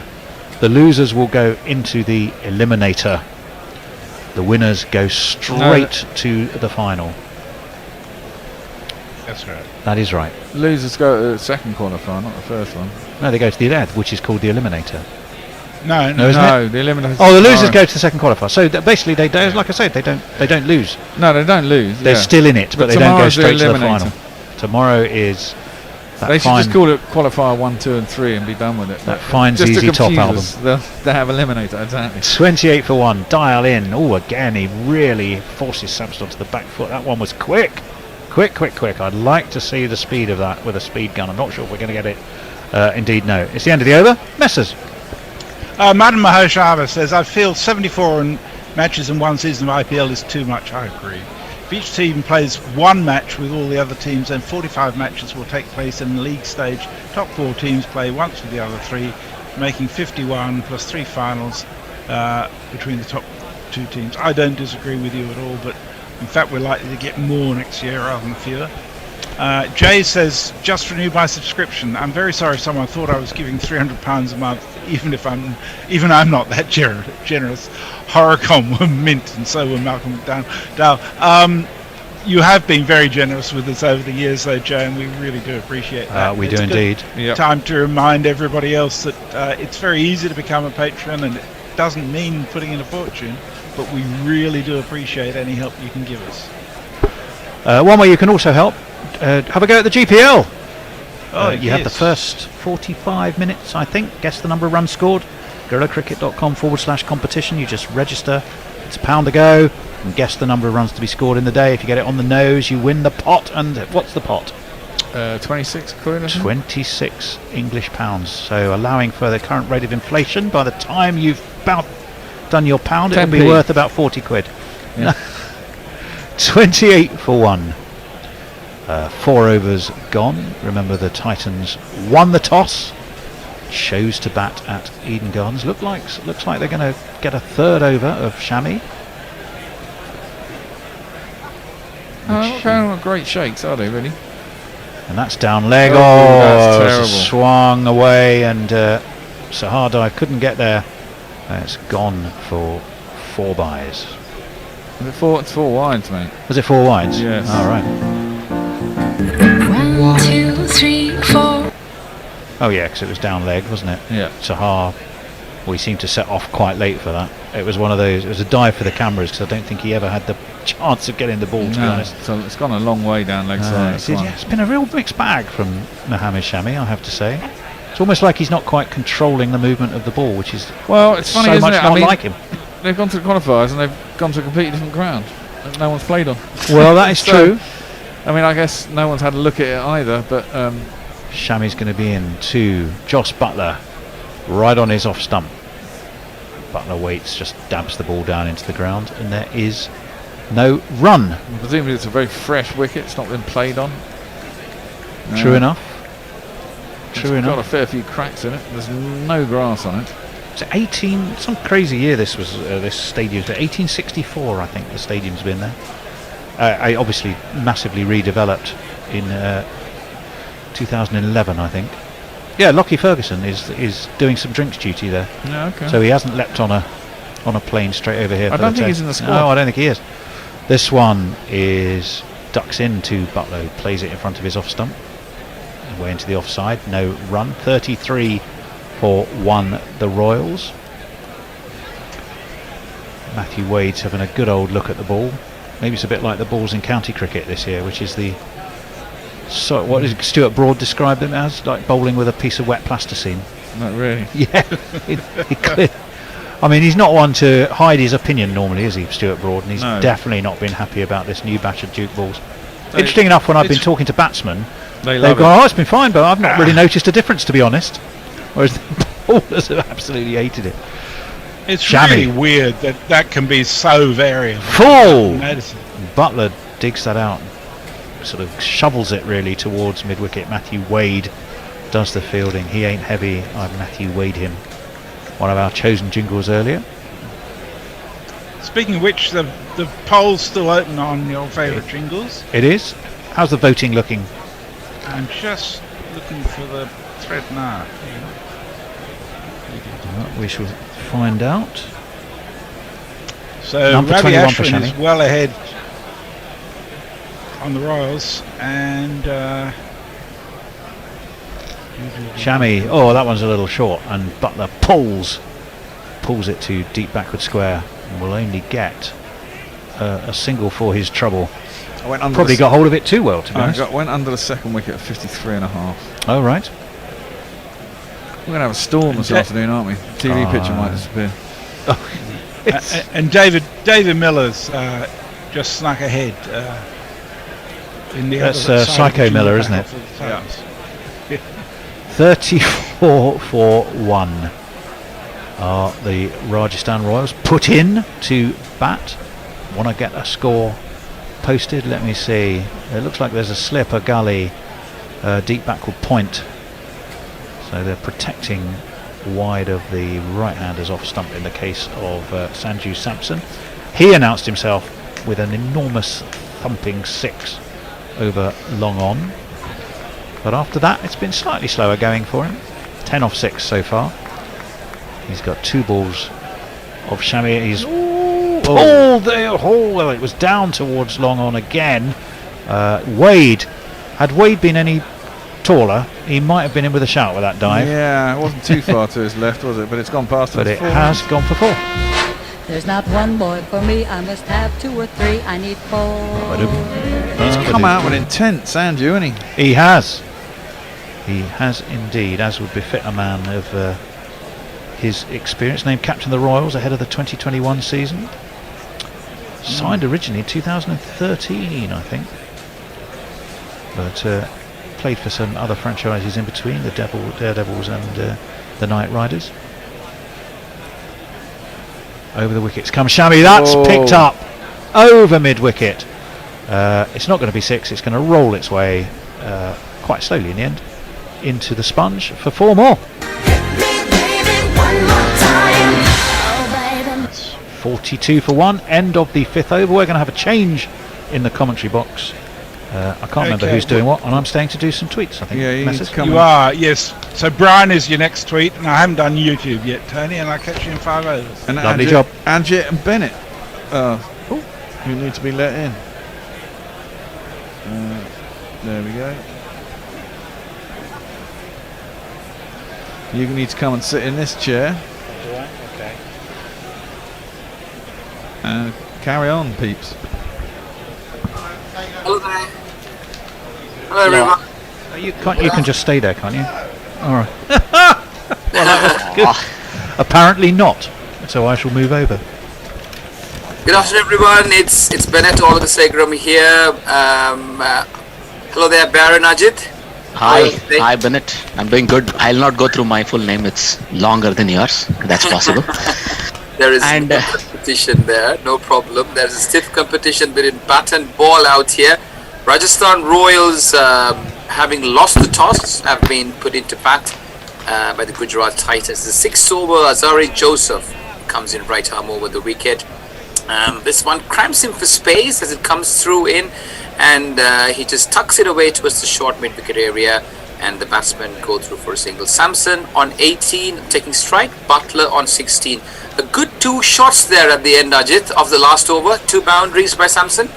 Absolutely. I mean, that was a very expensive over. They started it off with the 5 wides and so on, but I think Samson is really portraying the intent that he wants his team to display. It's always nice to see for a skipper to start that way. And I think Samson's got a point to prove as well, right? Being left out of the Indian squad earlier on this week. Here he comes, Azari Joseph, the second ball of the 6th over. And this one's beautifully hit over the long mid-wicket area. That was a good length ball, and Samson hikes it well, truly connected. The ball sails over the mid-wicket ropes for a 6. Ajit. It looks like a garden variety hike, but do we have the jingle? Or? Yeah, it's played. 666, number of the beast. It was a quick one. Come and gone. Thank you. So now, well, I mean, it looked like very much like a garden variety slog, but on the up, it looks so much nicer when played with a straight bat almost. Indeed. Second of these he's played today, if I'm not wrong. He looks in some prime form, this guy. Samson certainly looking very good, and he's batting there with a purpose and plays some really beautiful shots. He's 24 of 9 balls. They're on the 6th over, the last over of the power play. Azari Joseph preferred to Lockie Ferguson in the only change that that Gujarat Titans made for this game. In fact,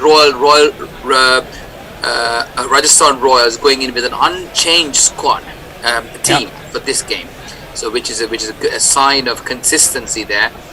Gujarat Titans still looking for that extra pace from Azari Joseph.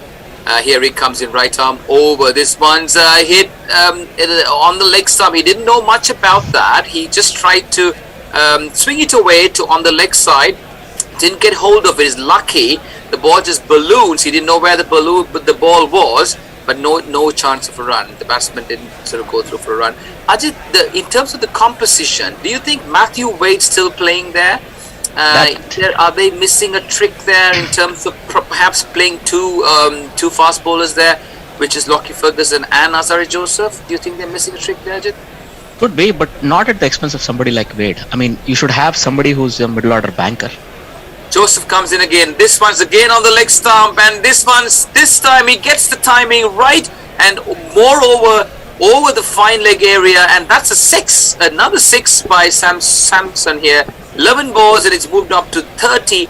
He is really here trying to prove a point as we speak. Tony. Let's talk about 6. Let's talk about 6. Let's talk about 6. Fair enough. Look, it's a short boundary, but you're not going to get away bowling into his body at that pace. All he'll do is just guide it on the up, almost as if it were. And with the blades that these batsmen have these days, with thick blades and that kind of pace, it's really going to take you over the ropes, isn't he? Yeah, coming back to the Wade equation, I mean, if they had a local batsman who would have been a good bet, do you think they would have actually played him and perhaps played the 2 fast bowlers? Yes, you could have replaced one of your spinning all-rounders, but It's a discussion. Yes, I agree.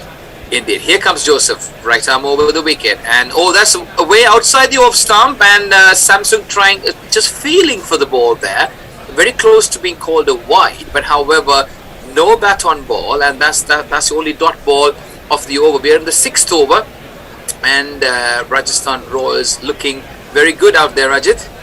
Now I think they're shifting over to the sort of death over mentality as far as bowling to Sanju Samson is concerned. The way he's hitting, probably they've already decided. Joseph, here he is. This one's again at a good pace, coming right into Samson, and as he plays it defensively, back to Joseph. No chance of run. That's the end of the 6th over. 55 for 1. It's the Rajasthan Royals. Time for a break. Brian Barish was saying, while we're hailing associate nations, how about Scotland throttling North Carolina Cricket Association 11 by 195 runs yesterday in a 50-over match? Well, that sounds like a fair bit of throttling. Jay Grover says, oh shit, did Bear just tell me off? I retract everything. Maran Mohan Sharma says, I feel 74 matches in one season of IPL is too much. If each team plays one match with all the other teams, then 45 matches will take place in the league stage. Top 4 teams should play once with the other 3. It will make the total 45 plus 6 plus 6 equals 51. Final should be the best of 3 matches between the 2 top teams. Interesting idea. Jay Grover just renewed. Oh, no, we've read that already, so I might be duplicating. I'm imagining, says Jay, there's a substantial overlap between Gorilla and Talking Heads fans. Yes, there could well be. He also says, Bennett is once again the only man making a sartorial effort. You are, Bennett. You're looking very dapper in a shirt and jacket. Well, before you get too excited, Ajit, the next bit's about you. It says, what's up with the crap middle-aged golf shirt, Ajit? Sort it out. Yeah, I think you agreed. I think you agreed with Jay too early there. I've been told off. All right. Not at all. I'll make myself a bit more presentable. Maybe. No. Well, hey, look at me. I'm just in an old sweatshirt and a t-shirt. That's about all I bother with these days. Oh, except when I'm in the pavilion at Lords, when of course I have to look halfway presentable. Well, of course. I'm going to try and find us here on YouTube, and let's see who is with us on YouTube. Lots of people, it would seem. Brian in Brisbane. Hello from the Crown and Cushion in Northampton. Hello, Brian in Brisbane, who's not in Brisbane, he's in Northampton. The Truth says RCB is suggesting a couple of games were fixed. Cricket Podcast. I'd like to see the summary using 272 stations used in the future summary. I think that's an answer to that. Let me see. Dev Preston was loving the Bear Super Over, spinning through a Super Over in the final. IPL hell this week should be Wade's dismissal. Ultra Edge judged to show flat line, no ball, yet ball trajectory blatantly changed at the bat. Okay, fair enough. And hello to Jay Solanki as well. So that's quite a bit of action there over on YouTube. Back to you, chaps. Looking at the length of the break, Bennett, I think they've taken the static timeout. We may have missed that.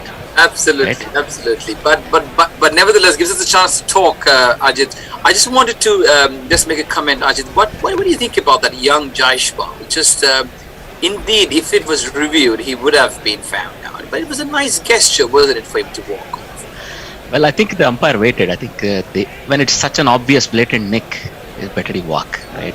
You're only going to embarrass yourself. There are replays available. Rashid Khan starting the 7th over, and he's bowling to Butler, right arm over the wicket. The mystery spinner, here he is. Then this is tucked away on the mid-wicket area, going towards the deep mid-wicket area, and the batsman scrambled through for an easy single. Butler moving on to 17, Hampton on 30, and 56.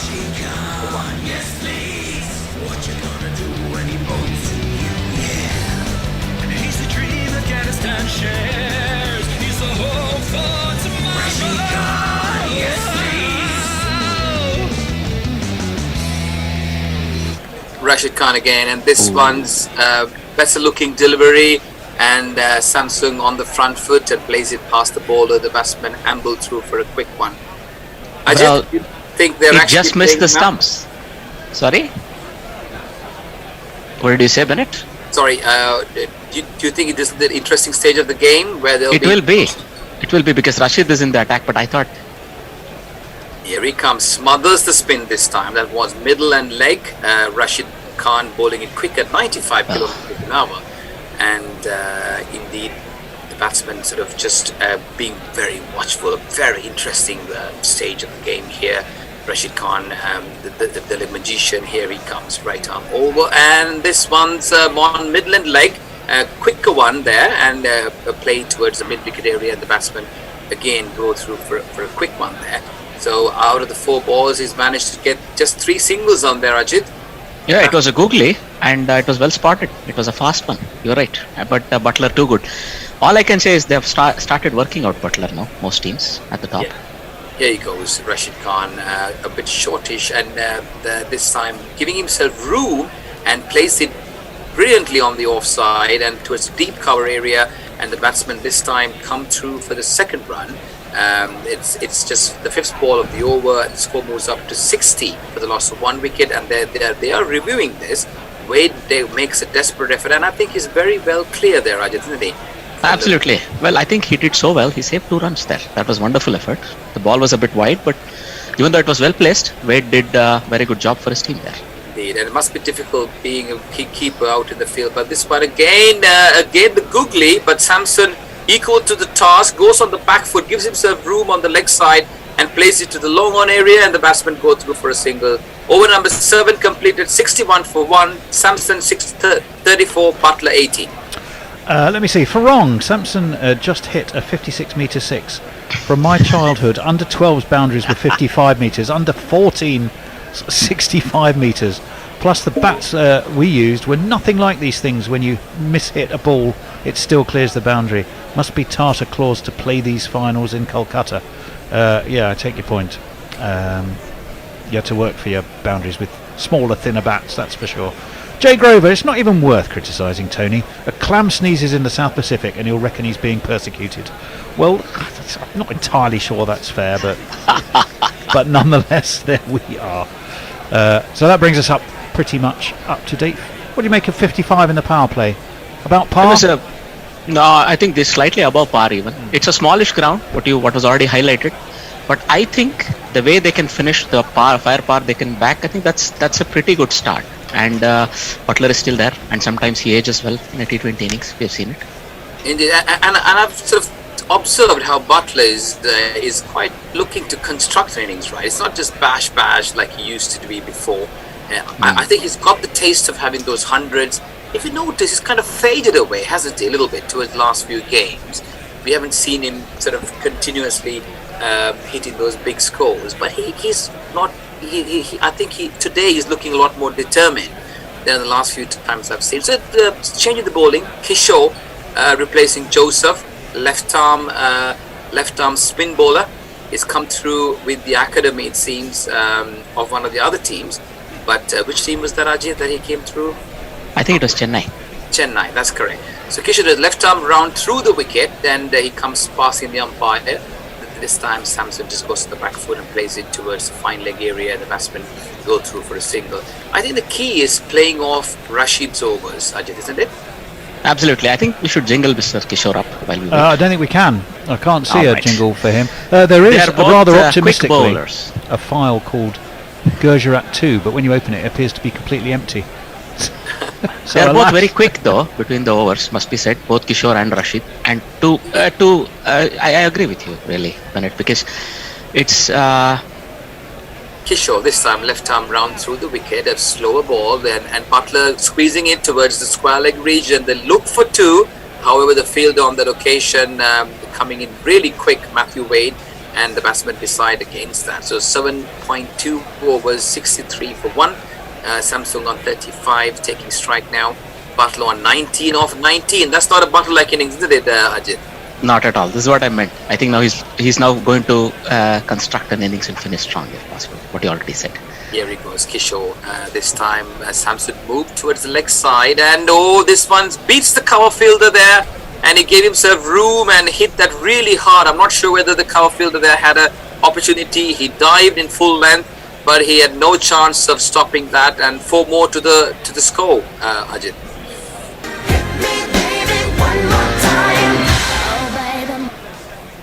No, you're right. I think that was a loose ball and was punished. He gave a lot of width. But when you look at it, this guy is also very, very frugal. In the last 3 innings, he's had 2 for 7, 1 for 31, and 0 for 20. Right? He has. And he didn't play in the first few games, didn't he?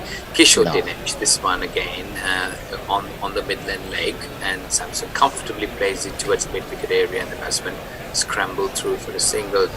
Again, the run rate dropped in the last few overs since the spinners came on. There was impetus at the beginning, Jashwal and Butler, however, now bringing things back, clawing things back a little bit. This has always been the case, hasn't it, Ajit? They'll probably play out 1 over of each of the spinner to understand how the ball is doing off the pitch. But then by giving a boundary in the second ball, he sort of let that pressure go. Otherwise, they would again play him out, sort of look to see what amount of difference there is off the pitch from the bowling, whether the ball is looking to grip. It should be fresh surface. I'm thinking while we get to see some big wigs of BCCI have some snacks on screen. And Kishore comes in, left arm round through the wicket, and this one's again on the leg side, and Butler comfortably placed it again. As Ajit mentioned, looks like they're just watching the bowlers to sort of make sure they understand where it's heading. And these two are quite experienced batsmen, aren't they? Especially Butler. He's been around, vice captain of the World Cup team too, and World Cup winning team for England. The captain in waiting, so he's certainly an experienced man. Has played a ton of international matches around all formats, so he knows what's expected of him in this all-important game. Kishore Dinesh comes in, left arm round the wicket. This one's way outside the off stump again, a similar kind of delivery like he bowled in the earlier on, and Samson's not going to lose on that, way outside the off stump, and hits it beautifully. No man in that area in the cover region. Another boundary to finish up that over, Raj. Absolutely.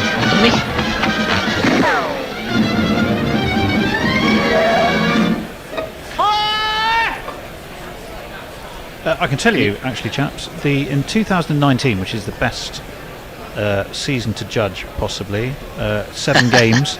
2019, 194 was the average first innings score, which is about nearly 10 and over, isn't it? Near enough, 9 point something. Well, I thought the Bangalore stadium was bad.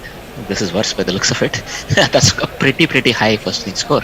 Farong just says, just my little beer influence rant. Why play 2 finals at Kolkata, then 2 including the final in Ahmedabad? I'll finish that one a bit later. Right, it's Rashid Khan again. Oh, this one's a googly, and Butler was playing all over it. Looks a little bit comical at this stage because he didn't really pick that up. He wanted to go in with the sort of shot. Was that a googly? No, it's a leg break. That was a leg break. It's a terrific ball too. Seemed like one, but it wasn't. This one kept very low, pitched for the full length, and Butler sort of not playing for the wrong one and playing through with the line there. Didn't know much about that. That was a nice little deceiving delivery there. Almost got Butler confused. Butler being very watchful. 22 balls for his 20. Very important stage of the game as Rashid Khan comes in right arm over. This one's on the leg, and Butler almost loses his balance there as he crashes onto the mid-wicket area, and the batsman scrambled through for a single. Runs hard to come by, Rashid. I think Butler is not picking Rashid at all. And the thing about Rashid, he delivers both the leg break and the googly off a back of the hand grip. And he has 2 kinds of leg break that I've seen. The first and the second ball you'll see. One that rotates more because it'll grip and it'll turn. The other one sort of more or less holds its line but does enough to just go away from the batter. We saw both of those on display in the first 2 balls. Indeed.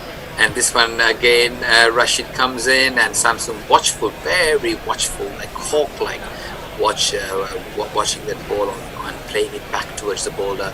A very, very, very interesting stage. A keen tussle between bat and ball out here. This is the first game of the playoffs. The team that wins this, the first and 2 standings in the IPL League, will go in to play. And this one again, this one's googly on the off stump. That's a beautiful ball, I would think. Beautiful ball, Ajit. It's a nice loop on there, and the ball absolutely beautiful, slower in pace as well. He slowed the pace there. Samsung plays the textbook kind of a forward defense, and a bit of a chuckle there for Rashid. He knows he's having the batsman in his hands. Here he comes in. This one's a quicker one. Samsung dancing, putting on his dancing shoes there, trying to distract the bowler. However, no chance, and the batsman go through for a single. End of over 9, 75 for 1. Samson 45, Butler 21. Just to finish that thought from Farong, He says, has to be Tata Claus, methinks. Should have played all the finals at Ahmedabad. Well, it'd be a home final if the Titans were to get there. That would be a home final for them, of course. Let me see if anything's happening over on YouTube. I don't think it is at the moment. Yeah, I would say, where are they? 75 for 1 off 9, going at 8.3. Shade over 9. But they do tend to decelerate rather than accelerate in the last 4 or 5 over the Royals, don't they? Yeah, they've had this tendency to sort of lose a bit of momentum. But when you look at the bowling attack, Kishore comes in this time, starting a new over, the 10th over, and a bit of a loopish delivery on the off stump. Samson steps out and drives it towards the long off area, and the batsman go through for a single. Kishore bowled quite decent in the first over, but there were 2 loose balls which were put away, weren't they, Ajit? So I think at this stage they will absolutely capitalize on every ball which is even slightly hittable, right? So even you look at this lineup, they'll play Rashid out. Kishore comes in, and this one, Butler steps out and he hits it, didn't get hold of it, almost hitting a different part of the bat than he expected it to. The ball going towards the mid-wicket area, the batsman go through for a single. Go on, Rajat, you was completing something before. No, so they're going to target every bowler except Rashid and maybe Shami when he comes back. Even Dayal when he comes back will be fodder. And Joseph, if he can't get a hold of his lengths, he'll be actually absolute cannon fodder. They're going to target him all over the field because he offers you pace onto the bat. That's correct. Kishore this time, left arm round through the wicket. A bit of pressure there for him. Oh, this one held his line as Samson trying to play it back. A bit ballooned on him. Got big on him there. And going towards the long off area. He didn't know much about that. I think it was an uneven bounce or some variation in the bowling there from Kishore. The batsman kind of lucky to be there, could have gone anywhere, straight back to the bowler on that occasion. Kishore will do well to finish this over. Last over, a little bit 2 loose balls. Here Kishore comes in quicker this time, quicker arm, and Butler watchful, plays it towards the deep square leg area, and the batsman ambled through for 1 more. 79 for 1. Ajit? Well, they've already started to lose momentum. It's a bit early even for them. But I'm thinking Sanju Samson is waiting for the faster man. Because Butler is not looking comfortable at all. Butler is somehow he's getting too close to the ball, or he's unable to get that swing going, what he's so famous for, really. Indeed. I think Kishore and Rashid. This one's a bit over-pitched, loopy delivery, and he hits it hard, and he's gone there. He hits it straight into the hands of the long-on fielder, Azari Joseph, and unfortunately Samsung's lovely innings, as always, lot to promise, and unfortunately ends at 47, and Rajasthan Royals lose their second wicket. The skipper this time giving himself room and hitting it towards the long on area. Azari Joseph completes a very, very easy, straightforward catch, and Rajasthan Royals have lost their second wicket, 79 for 2.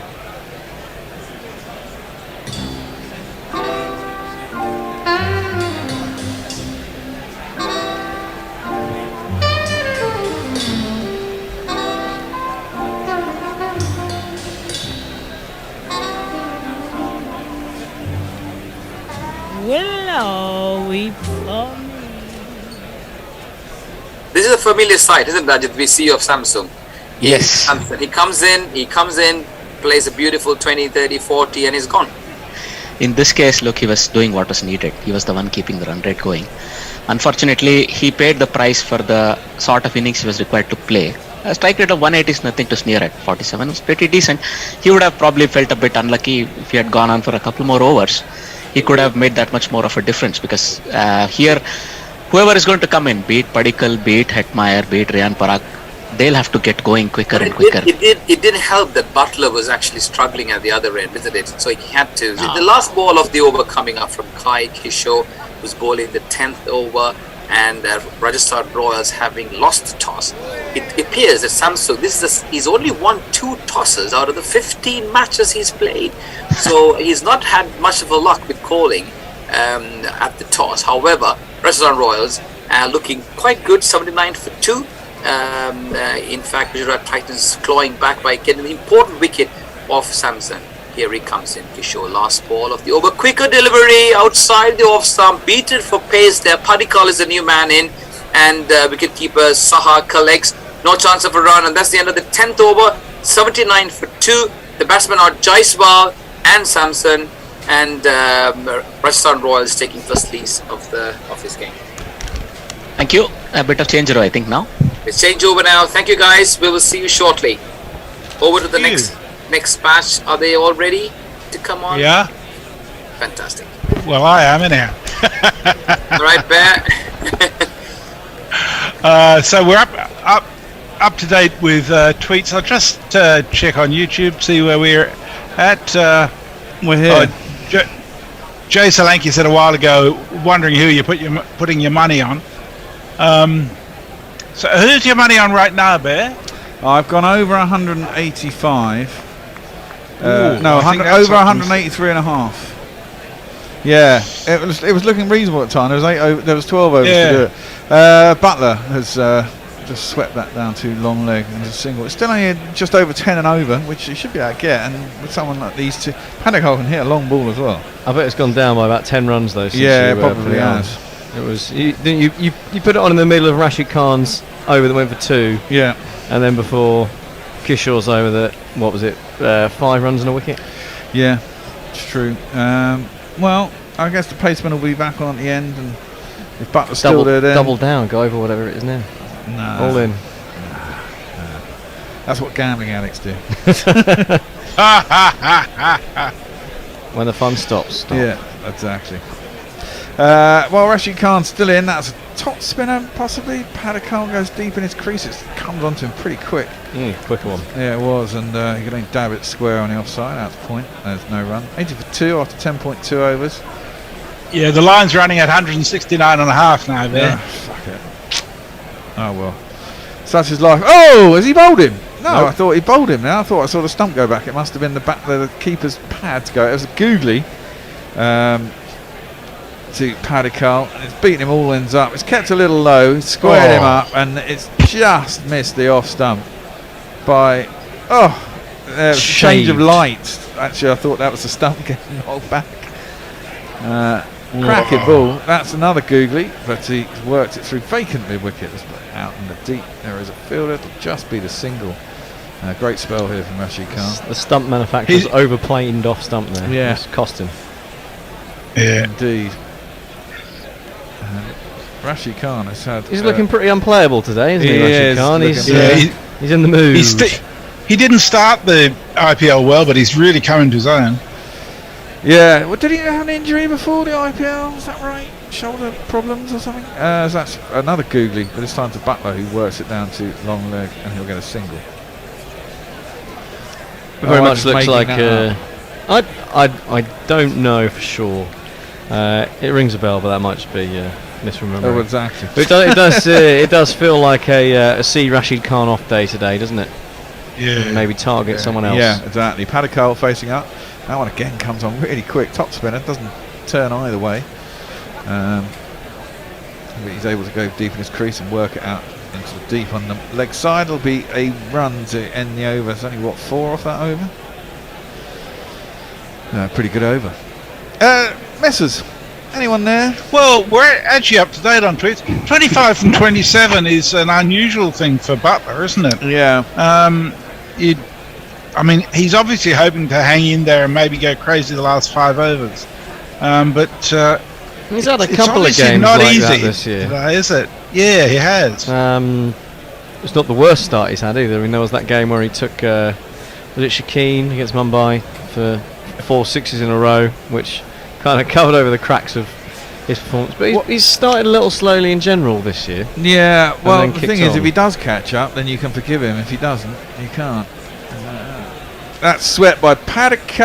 It's going to be 6, I think. It's pretty flat sweep. Someone said there's probably only 55 yards or something, which is insanely small if it's that is the case. It's only just made it over the deep square leg boundary, but that's a much needed shot, and it's one of these. Got right out there, swept right in front of his leg pad. How far did it say that one? 69. It was 69 metres, but it was, if there's a man there, it's straight down his throat, about chest height. Yeah, moves on to 89 for 2. First ball of the over as well. Always good. Yeah. Put The pressure back on the bowler. commentators in the IPL telling him to knock it around for 5 singles now. Yeah. Don't think that'll happen. Ooh, goes back, attempts to cut that one. It just goes on with the arm, flat, dart. Funny enough, what I'd kind of try and bowl. We learned how effective that was. Except yours are no balls, Bear. Oh, fucking no balls. Can't believe that. Spinners bowling no balls, disgraceful. Yeah, I reckon he's involved in some match fixing. Yeah. Well, funny you should say that. When Pant didn't review the other day and then dropped a sitter, I thought any other time people would say this was a fix. On the back foot, forced by Paddock, but straight at cover. He's inside the circle, and there will be no run. 8 off 8 for Paddock, 25 or 27. It's all slow going here for Rajasthan. It is. That's floated up, an attempted backhand slap, really. It's almost a squash, tennis backhand. Hockey style. Yeah, very wristy, with a sort of flat bat out to deep, wide, long off. And he'll get himself a single, 7 off the first 4 balls. Oh, it's a very popular sport in India, hockey. Yeah, It's a national sport, isn't and it? squash as well. I know, squash, Pakistan isn't Jahangir Khan, well, years ago. I used to play squash, Christ. Round the wicket. It's inside half of the bat. It comes off the pad, which goes down to long leg. It'll be 1. They're going to come back for 2. No. So I haven't got 6 off the first ball of the over. They've gone nowhere in the next 4. Really, 2 And off the next 4. Goals apart from that 6 over the last 3 overs. Is Yeah. Yeah, the spinners is proving to be tricky, aren't they? The pitch looked rather cracked when I saw it, which is not great for a fresh one. There are 2 ways of looking at it, aren't there? I mean, he goes on the back foot again, tries to slap that through the offside, does beat cover. Probably should have fielded that, really, shouldn't he? It's a captain as well, Hardik Pandya. Goes out to deep cover. It'll be a single off the last ball. 9 off the over. It's not too bad. But got the 6 off the first. Probably want some more. Go for it, Jez. Joe Grover says, I think you should print wall charts explaining Max's puns for those of us who have no idea about Star Wars and very little about the London Underground. To be fair, Max did tweet out a link to the Underground map before he did his thing so that we'd be able to follow it. And you know perfectly well, Jay, that you could actually hear most of them if you listened hard enough. Yeah. Go back and watch it again. I didn't make him subtle. No, you didn't. No, subtlety wasn't a problem. Well, here we go, changing bowling. I don't think I've seen him. Has he bowled much this tournament? I thought he wasn't bowling. He bowled first 3 or 4 games. He bowled his full complement, I think, and then he realised pulled up. He's really quite not he that pulled good. up halfway through one of them and then didn't really bowl. Well, he's in, skipper. And that one seems to squat low, and it's defended up to mid-off, and there's no run. He's Hardik Pandya. He's won awards for the best slog. But it comes down to the pitch, and if it isn't a pitch, we're gonna need his bowling. He did bowl in the final game against RCB as well, which I was surprised by, given he hadn't bowled in the last few games. But obviously feeling fit again. Okay. Now, what I was going to say is, I don't know, is it a good thing that they're using a completely new ground? You kind of get used to how our pitch plays and the boundaries at some place, and you've only been playing three grounds the entire tournament, so that's down the leg side. It's going to be giving us a wide.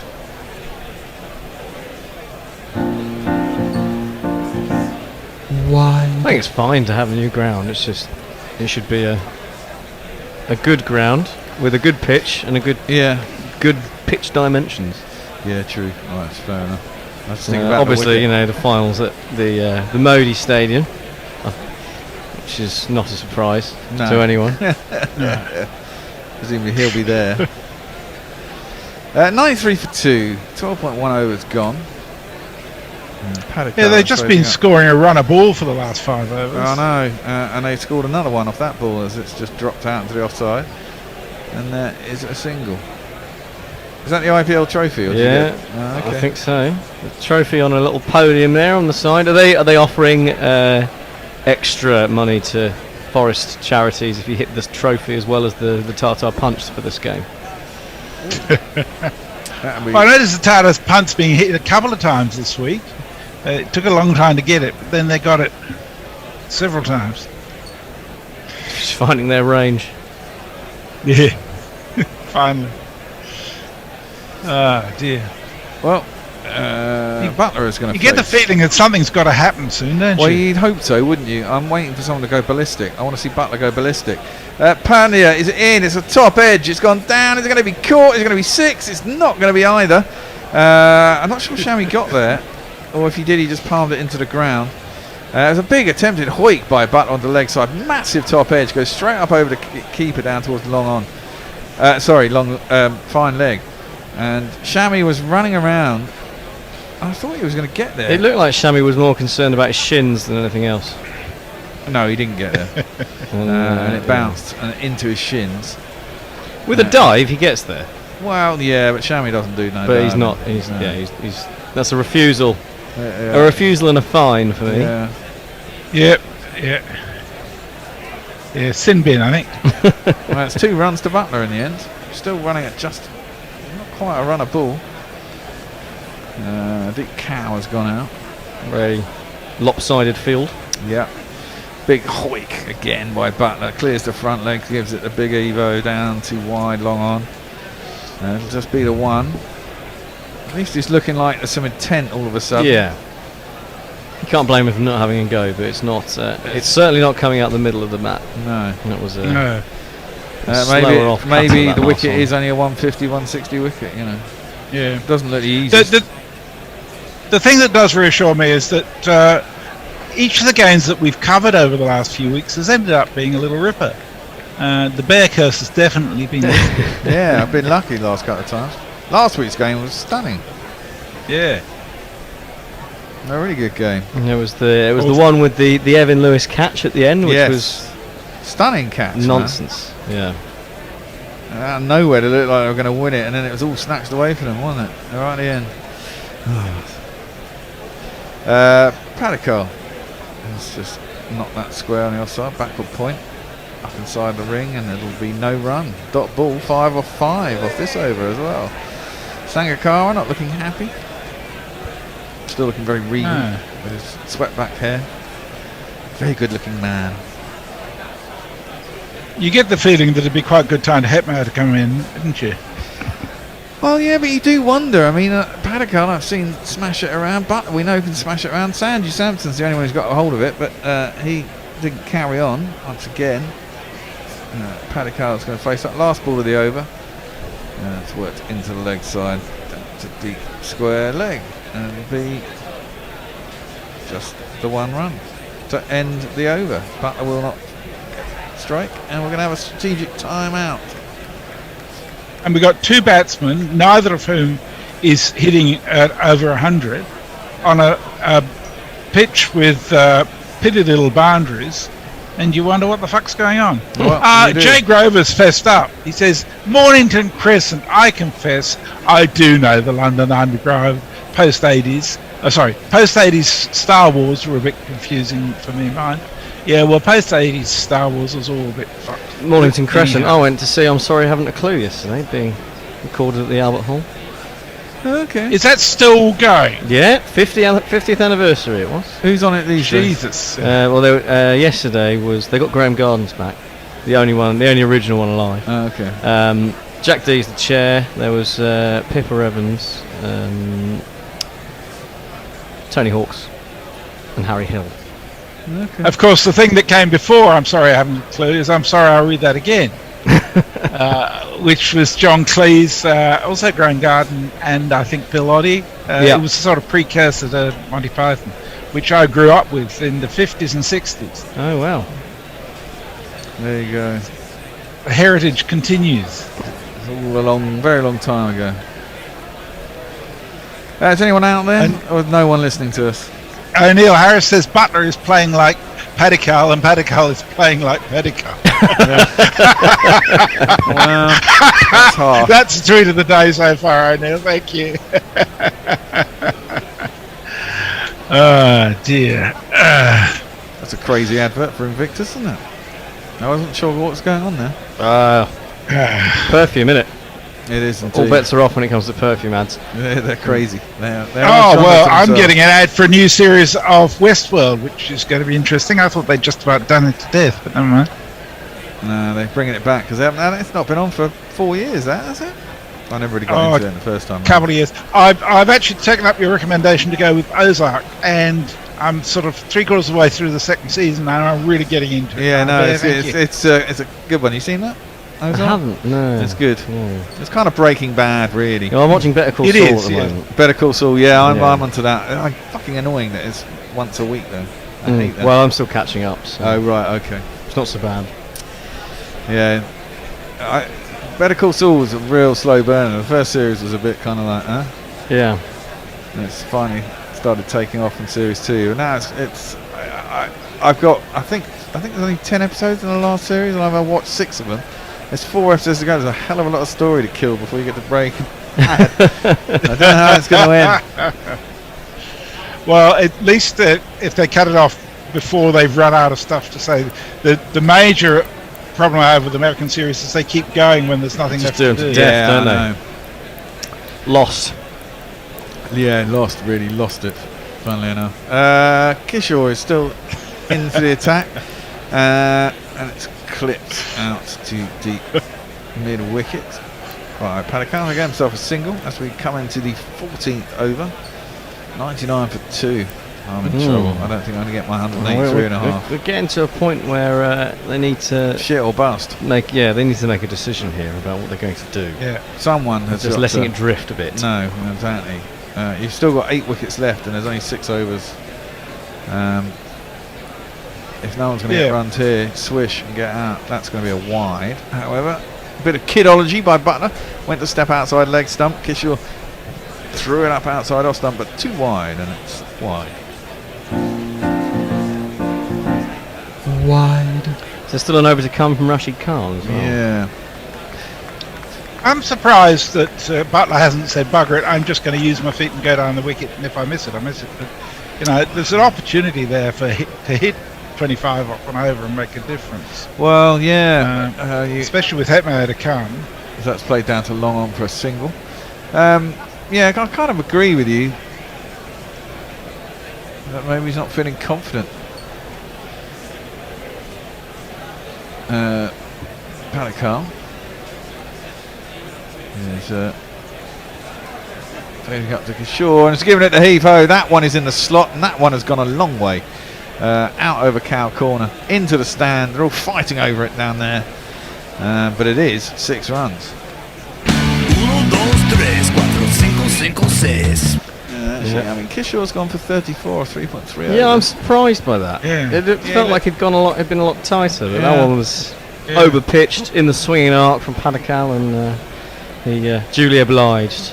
And we did watch the last time that we watched Rashid Khan. He bowled 3 tight overs and then got hit for about 18 off his last one, I seem to remember. When he came back later in the thing, I think it's better to just bowl him through. Was that just hope talking? Yeah, possibly. Of course.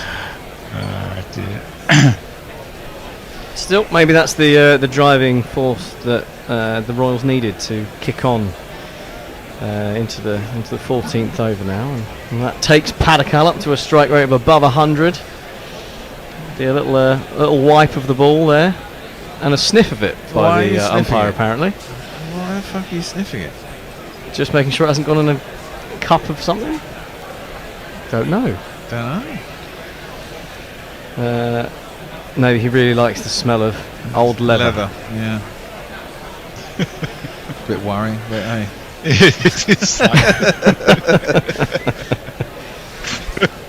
Used old leather. Right. It's very skinny and tall and sort of thin. Jay says, if Jeremy ever met me die, oh, I think now that's divide by 0. That's lucky. Down the track comes Padikal. He's kind of beaten in the flight, and he's seen him coming. It's Kishore, so he's thrown it wide. and giving it a little bit of air. Padical's nowhere near it really. Gets the thin outside edge. It just goes past the keeper. Very fine. And third man is up inside the circle. It was the wrong man chasing the ball to the boundary as well. And it's gone for 4 runs, down to a very fine third man. That's unfortunate.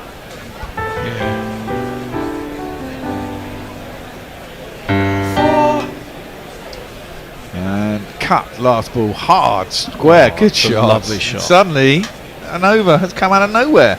It's 4 runs. Hit hard, square.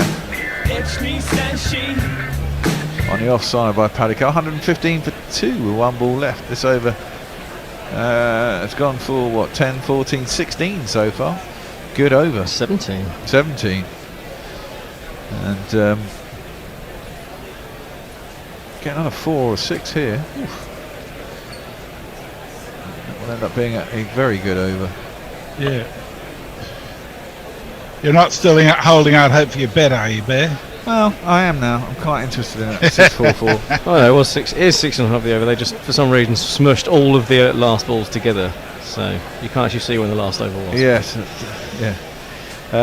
Well, the last one keeps a little bit low. Comes into the pads. Padicale hits it square. They're going to think about 2, but they're not going to get 2. They're just going to get 1. It's only 27 off 18 for Padicale, who retains strike. And 14 over, 116 for 2. Jay says, if Jeremy ever met Vidar, I think the world would divide by 0. Hove and radio anecdotes. Mint.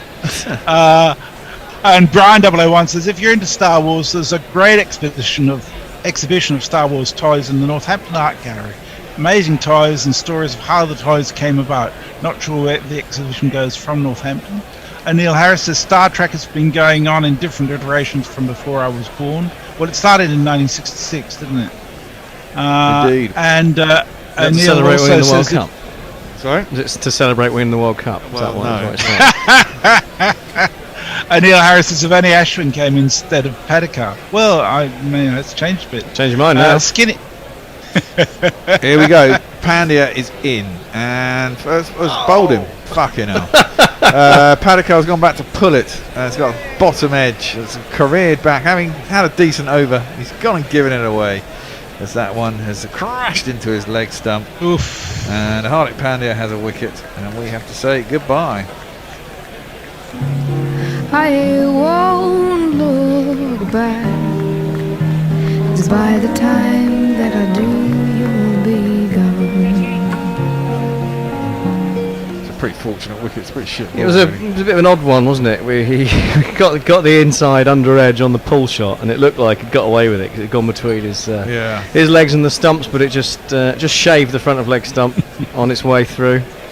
It was another cutter from Hardik, and he's had a not pretty but very effective 7 balls. He has, really.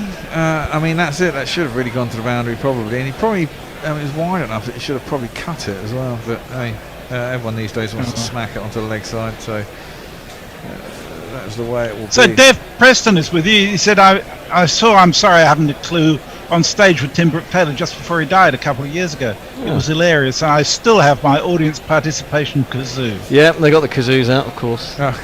And Dan De Castro says, I missed the start. What's a good score on this ground? Well, we don't know, because this is the first game of the entire tournament that's been played here. So who knows? I went over 183.5, which is not looking likely. This man's in, though.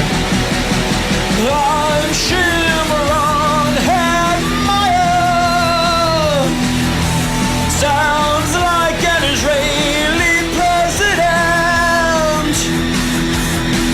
6 overs at Hetmar in the form he's in this year. Well, with Anything Butler, could if happen. Butler gets going as well, exactly. I mean, they could get 104 in the 6 overs that remain, but I mean, that's my point about having you played at 3 grounds, you kind of get an idea of what the pitch plays like, even if you play it badly or well. You'd like to. You don't. I suppose you get practice beforehand in the middle, but it's never the same. First ball slap pulled by Hetmeyer. Doesn't time it at all, but misses mid wicket. He's the only man up on the leg side. Goes out to the boundary and it gets off the mark immediately. What does Butler do here? He's just got to go crazy, isn't it?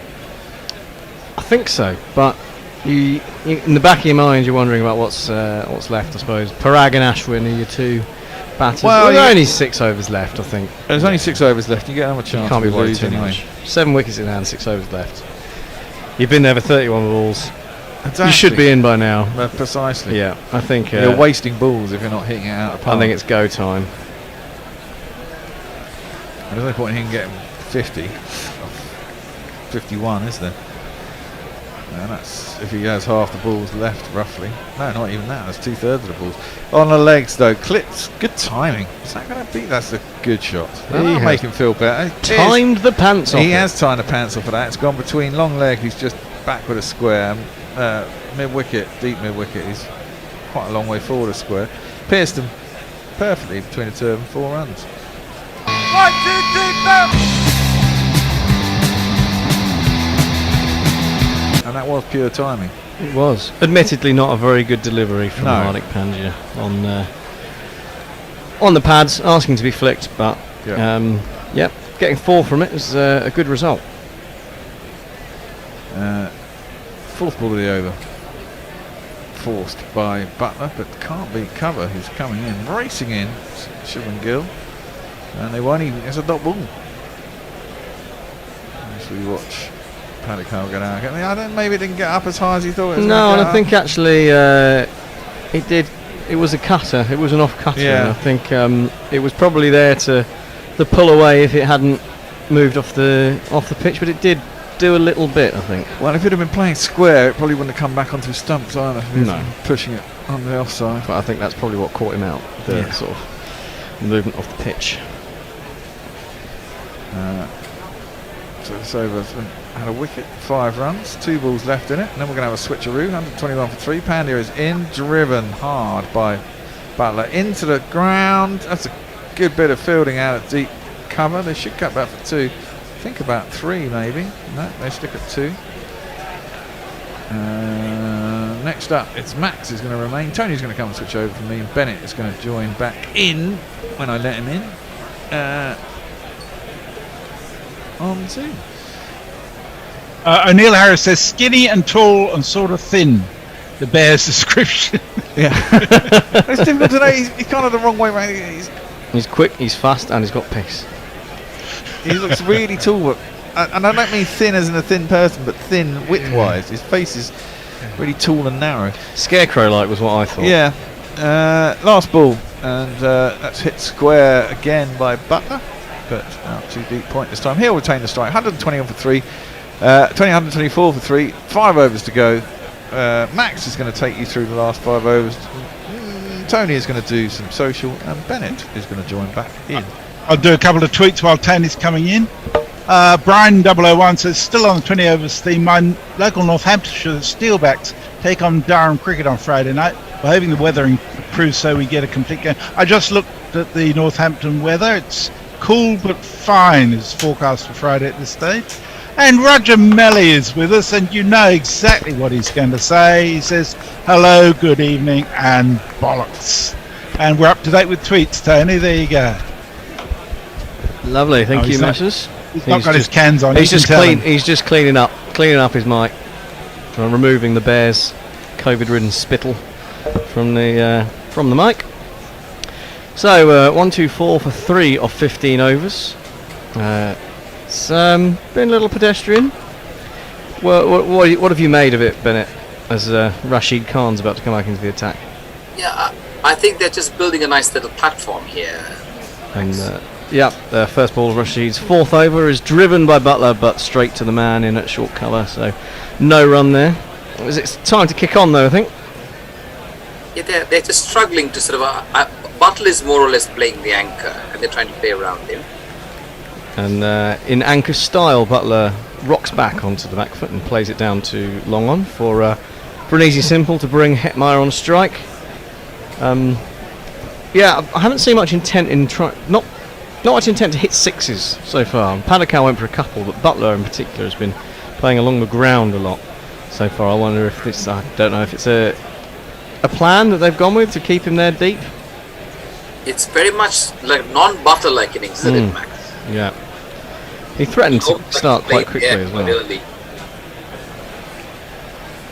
But he's going to have to get Butler-like soon if Rajasthan Royals want to put on a challenging total, and it's a googly, I think, from Rashid Khan, and Hetmeyer's not picked it. Takes a leading edge along the ground out to point, and they come through for a single. So that's another one off the over. It was indeed the googly, and indeed not picked by Hetmeyer at all. Absolutely.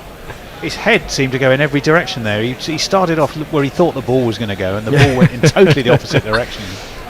Yeah, it's a victory for the bowler. It's a bit shorter from Rashid Khan, but fired in, and Butler again just rocks back and knocks it down to the man in the deep mid wicket for a single. I think very much see Rashid Khan off mode here for his fourth over. Take no risks, and then go all guns blazing into the last four, I suppose. They do have some good hitters to come. Parag and Pat, Ashwin. Just blocked this one from Shimron Hetmeyer.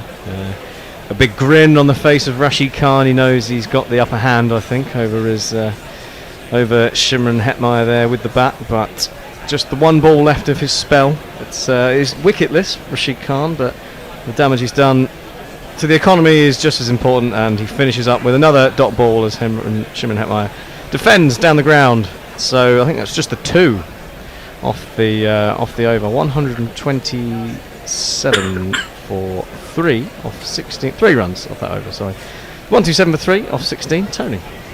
Jerry Grover says, skinny and tall and sort of thin. Has the bear just met his doppelganger? Yes, I'm not sure that would describe the bear. Right, let's go and see if anyone is with us. Don't worry about those. Don't need that. Not bothering while I'm tweets reading. They're all disappeared. Dan De Castro, missed start. What's a good score on this ground? Well, we were saying 2019, 194 was the average first inning score. That was with 7 games, I think. Not so many in 2020 or 21, but that was then about 145, so it dropped quite dramatically. So there's your answer to that one. And Dev Preston says, I saw I'm SIH a clue. Oh, sorry, I haven't a clue. Yeah. On stage with Tim Brooke Taylor just before he died a couple of years ago. Very sad. It was hilarious, and I still have my audience participation kazoo. Well, I think if I'd have been to see that with the original, one of the sort of that cast, I would have kept my kazoo as well. Bears shouting unintelligibly in the kitchen, I'm not sure what. But Yash Dayal is back into the attack, and Josh Butler has decided that he's the man he's going to go after. He makes some room and does not get hold of it, but possibly gets enough to get a 4. Rashid Khan is chasing back. The ball was heading slowly towards the boundary on the bounce. He did crash into the sponge, and I think he's signalling that it was a 4, but we will probably go through the rigmarole of checking it ad nauseum on the camera. So here we go. Has indeed hit the boundary rope at the same time as Rashid Khan's flicked it back. So 4 to start the over. And an immediate sign of intent there from Butler. Yes. Well, why we've just seen that. Why is the umpire still there with his finger in his ear, eking it out forever? Surely they could just go, yeah, that's 4. Yeah, it's not even sponsored, is it? So, they can't even use that excuse. Sometimes they just seem to be, I don't know, was it additional theatre building up the drama and the excitement? Well, they've got to check that for some reason Rashid Khan isn't lying about it going for 4. I just feel, Tony, that the drama is just about to begin now. Well, I think almost certainly, yeah. I mean, you would expect on 131 for 3, best part of 4 overs left, isn't it? Yeah, they're going to have to explode, aren't they? The cameras are also focusing on the drama of Sanju Samson eating some grapes, as Josh Butler has hit a 4 thanks to Hardik Pandya falling on his arse. He's stepped back to slap this down to mid-off, and it was heading straight into the pouches of Hardik Pandya, who should now just be glad that the ball didn't smack him in the bonce while he was lying prone on the floor, because his 2 feet have gone from under him. He's fallen straight back, slipped on his arse, and the ball has just cleared him and gone for a 1 bounce 4. So I think this is the over that we're going to see a bit of difference in Butler's approach. The first 2 balls have both gone for boundaries. And it's just missed the trophy as well. All sorts happening here as Butler's really connected this one, but it's gone straight to Tuatia, who I think is appealing for one hand, one bounce, from what I can tell in the ring. Oh, might as well jingle the 4. Here it is, very quickly. And if you kids can't listen, then you bound to see the way you get shot for crossing the boundary, crossing the boundary. But for Hardik Pandya, we should have this one.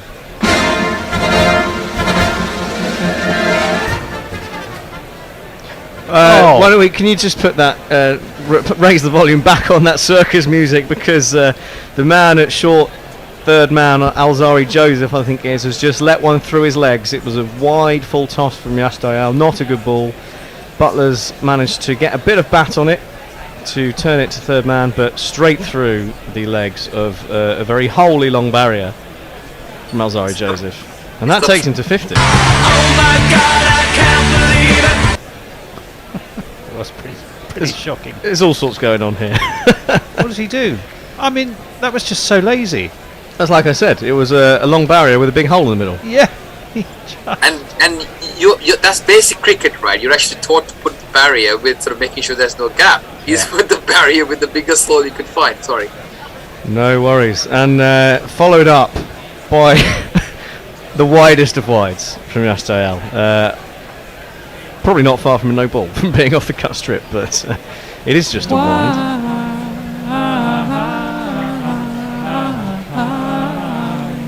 If there's a sign the wheels are coming off for Gujarat in this over, it's well, it is this over. They're coming over because all sorts going on. Oh, it's wide. It's a wide half volley, and once again 4 runs behind square to the boundary from Joss Butler. And he just found the gap there. Now my innings going, great guns. I hit the ball, 4 runs. I hit the ball, and it went for 4 runs. There's an aptly chosen jingle there, Tony. Yes, Bennett, you were saying just found the gap. He just found the gap. Every single ball of this over, he's medalled it well. I think even the ball that he missed out where he didn't hit the boundary on the short extra cover area, that was hit straight to him. So Butler's really, really sort of pumped up now. And he just wants to get impetus in this innings. That is 55-43, and I think the whole innings will be centered around how Butler sort of maneuvers into the next gear now, and slowly but surely takes them through to the final stages. Absolutely, up to 55 from 43 now, Butler. So it's still not a brilliant strike rate, but it's certainly moving him away from a match-losing one. There's 1 ball to come from the Yash Dayal over. It's a better ball. It's a slower one, back of a length, and Joss Butler has to generate all the power down to Hardik Pandya at long off, and he will just take the single to keep the strike. So 145 for 3 off 17. Tony. Jay says, I don't think the IPL is fixed, but breaks, the time wasting and the fact dead games suddenly come down to the final 2 overs has an uncomfortableness about it. Yeah, I kind of know what you mean, I must say. The thing is, though, I feel like, it's a franchise tournament. There should be a level of evenness between all of the teams. So that, unless you completely mess it up, which some teams have done, obviously. Well, you still should be relatively close, right? Marooned at the bottom, and teams that seem to be roring away at the top. But I don't know. You do. But any individual team should have a reasonable chance of beating another one on a day. If I had any suspicions about sport generally, not just this, if I had any doubts, it's more little moments in play which I think will get. I think it'd be very hard. I don't think it's the end result. Very hard to WWE the whole thing. Completely construct the entire narrative about how a game's going. Maybe the odd moment, but you still, like you said, there's so many uncertainties in a game of cricket that I think it would just be. I think it's fanciful to think that the narratives are fixed. Change of bowling. It's this chap.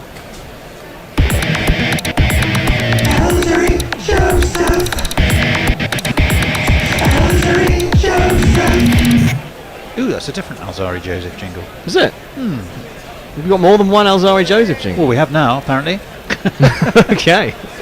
Right, well, Joseph's in, and it will be Butler facing, and he has slapped him back over his head for 4 runs. Yep, just the one bounce. Off it went for one of these.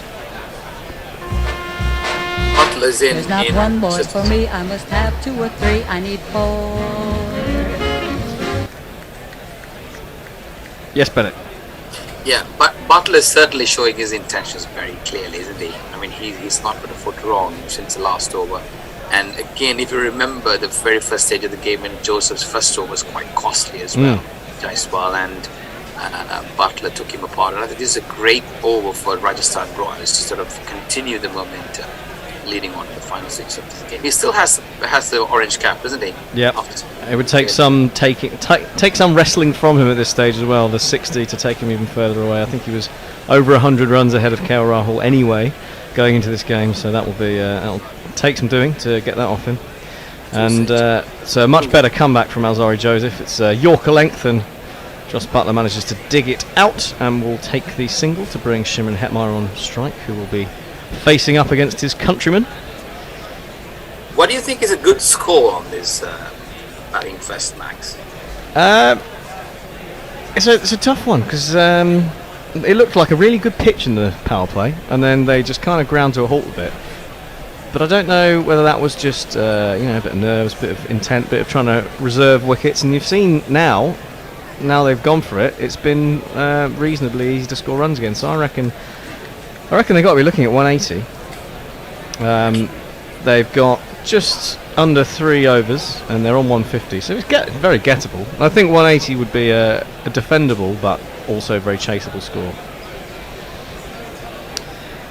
Joseph's in again. He's over the wicket to Hetmeyer, who flicks this off his legs, but there's a man there at deep square leg to do the fielding, so just the 1 run. What do you think, Bennett? What's a good score for you on this? See, the Titans have a very, very strong and formidable batting line, especially the mood that Saha is in at the moment. So I would say, anything above 180, at least nearing to 200. I mean, if not, it's going to be very, very hard. I know Rajasthan Royals have a very, very penetrating bowling attack, Ashwin, Chahal, and the likes of it. But still, to curtail the run-hungry batsmen, they'll need about 200. Butler back on strike, and he's swished this with a very quick backswing over the infield and out for 4 runs to the deep mid-wicket boundary, and it's one of these.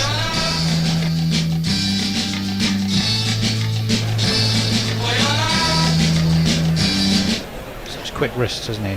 That really was really nicely played. That it was a bit half volley-ish, but pacey. He just makes it look so easy. It's technically not. It's a full toss from Alzari Joseph, and that's gone 1 bounce 4 in almost exactly the same part of the ground as the previous delivery, and this really is turning into another expensive over from Alzari Joseph. And in no time at all, Butler's gone from 30 off 31 to 69 off 48. Well, we're talking about that 194 from 2019, because there's at least a body of work to base it on. Well, it's all Andre Russell at the end. I don't think they'll be that far away, really. No. At the moment. Bears 183.5 is looking well on. He said, I say to a cheer from the green room. But we've seen, 7 4s in the last 11? Yeah. 11 balls, yeah. But I don't think Jos Buttler's hit a 6 yet. Which is unlike him. I don't believe he has, no. No. So, and given how the dimensions of this pitch are, that's surprising. Short ball from Alzari Joseph to finish the over, and I think it's fine. It was a little bit leggish, but not wide, so Jos Buttler just ducks under it, and that's quick maths, can't be bothered to work it out. Some runs from the over. 14, there we go, the screen's told me. 14 runs from the over, 159 for 3 off 18. 2 to go. A set Butler 11 fours, but you're absolutely right, no 6s. So we've got a set Butler and Shimron Hetmeyer at the crease. Exciting last 2 overs ahead of us. Jay Grover's quite excited by the idea of an IPL and WWE crossover. It sounds proper mint. You could go back to, who was it, World of Sport on a Saturday afternoon. You could have like giant haystacks bowling to Mick McManus. Andre Russell could hold his own, couldn't he, in WWE? Oh, yeah, he could indeed. Jay Grover also said, I'm not suggesting it's betting. I'm wondering if it's advertising. Yeah, kind of. Oh, yeah. And we have another change of bowling. I don't doubt that. It's going to be... Do you want me to quickly jingle him? Do it. I need to remember where he is. Yes, Bottom right. Here he is. Oh, there's two. There are. Okay, well, we'll go for this one. Joseph just finished his over. Joseph just finished. Shami. Yes, indeed. Mohammed Shami round the wicket to Hetmeyer, who heaves this. Does not really get hold of it. I think it's possibly come off his glove, and it's dribbled out to the circle, and just the one run. That looked nasty, didn't it, Max? Just climbed on him. Yeah, he certainly didn't get bat on it. He's swishing around as if it's causing him a bit of mischief. But the number one rule, of course, is to don't show it. Don't let them know that you've been beaten, however mildly. There was the umpire threatened to give a leg bye, but I think it has gone down as a run. It is indeed a run. It's gone against Shami. Not the world's best death bowler, Mohammed Shami. So again, another guy that maybe Joss Buttler might look to target here. He didn't really particularly have a great first spell as well, did he? Because the openers took him apart. Yeah, lots of usually cover always- drives for four. Well, Indeed. Butler's rock back and hit this very high in the air. There's a man rushing in to take it, and it's been dropped by Rashid Khan. He did the hard work. He got there. He slid, and he wasn't stretching too far to take it, but it looked like he may have taken his eye off it at just the last minute. It's and bounced out of his fingers. So Butler gets away with one. Drop it like it's hot. Drop it like it's hot. Drop it like it's hot. Tony's getting excitable on the jingle decks.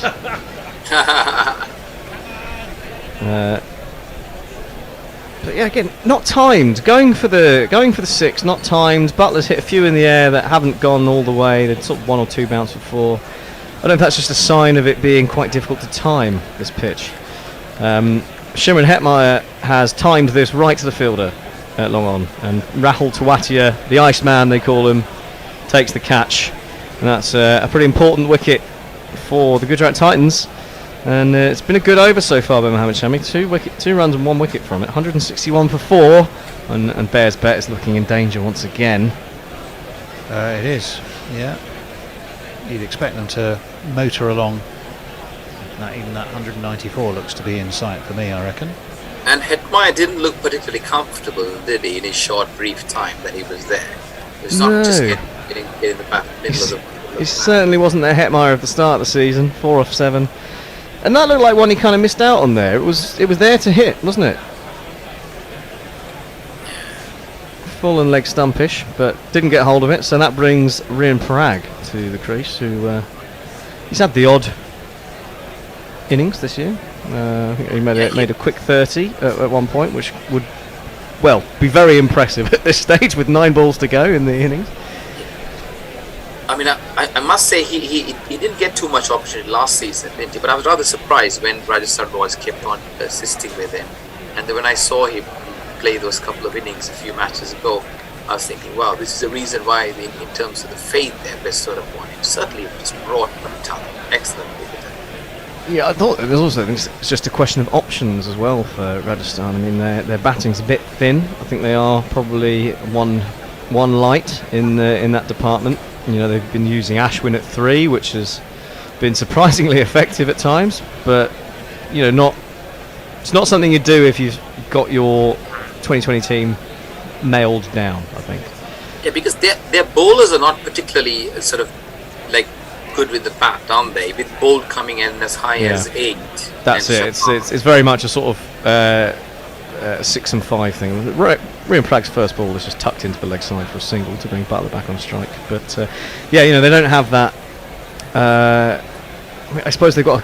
Tewatia is an all-rounder, but he's not been bowling really, so can't really argue he's been an all-rounder. Ashwin, again, he's a bowling all-rounder, but has been batting far more, and I think that's a sign of where they're lacking, that they've had to use Ashwin in that way. So something they would maybe look to improve on. But it's served them well enough to get them to this stage, as Joss Buttler has tried to hit the cover off it, but fortunately for him, he's edged it over the man at short third man for another 4 runs.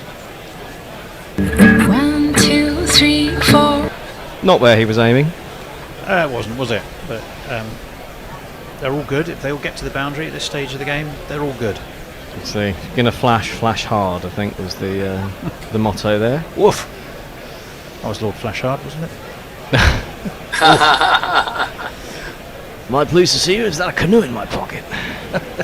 Shally in to finish the over, and Butler's finally timed one, and that is going for a big 6.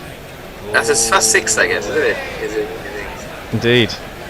Smack it in the air. Smack it in the air. Legs moving side to side. Smack it in the air. Smack it in the air. Yeah. Maximum. That was a smaximum. Full outside off, and Joss Butler has picked that up big time, and really haven't seen how far it went, but it looked like a big one. So a 6 to end the over, 172 for 4, with 1 over to go. Exciting stuff. Tony. Well, Message Jazz is just saying, Mick McManus, fuck you, we must be old, Tony. Well, I like it how suddenly it's a we. Well, I'm taking no part in it. On the grounds I suspect he knows who Mick McManus was, or indeed Giant Haystacks. I only come to Guerrilla Cricket to feel young. Well, she must be doing the wonders for you. Let me see. No, I think that's pretty much us at the moment, as we wait for this innings to 172. Last over. Oh no, they are going to have to go some for the 194, aren't they? They That's are. not quite going to happen. But the 184 that Bear needs to win his bet is just 12 runs away. And it's Yash Dayal to bowl the final over, who Butler, I expect, will be fancying after his last exploit against him. Well, he bowled. Don't forget, he's bowled for 3. He only went for 2 off his first over, which was absolute corker. It was, but it's a very And then it all different went south. very different thing in the power play, isn't it? And Rian Parag has thrown his bat, and it's not gone for 4. That would have been good if it had gone for 4. I think it'll be well, it might just be a 1. No, he has come back for 2. He's run The 2 bat might without have a bat. gone further than the ball, to be honest.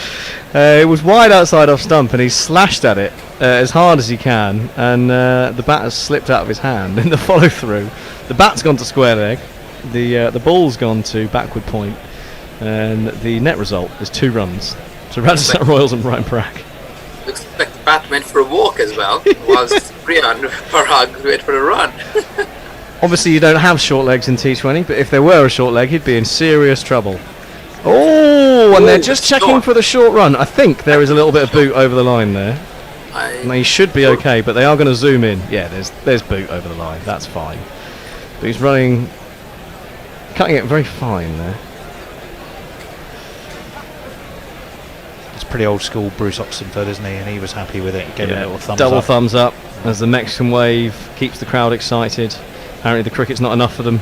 It's a low full toss from Yash Dayal and off stump, and Rian Parag just bumps it down to long on for 1 run, which is probably a decent result for Royals to get Butler back on strike, as we see him not really react to finally hitting a 6 in that game. We're seeing the replay, and he just sort of looks like finally as much as anything. I've been particularly impressed with the coaching staff and the general environment of the Gujarat Titans, Max. What are your thoughts on that?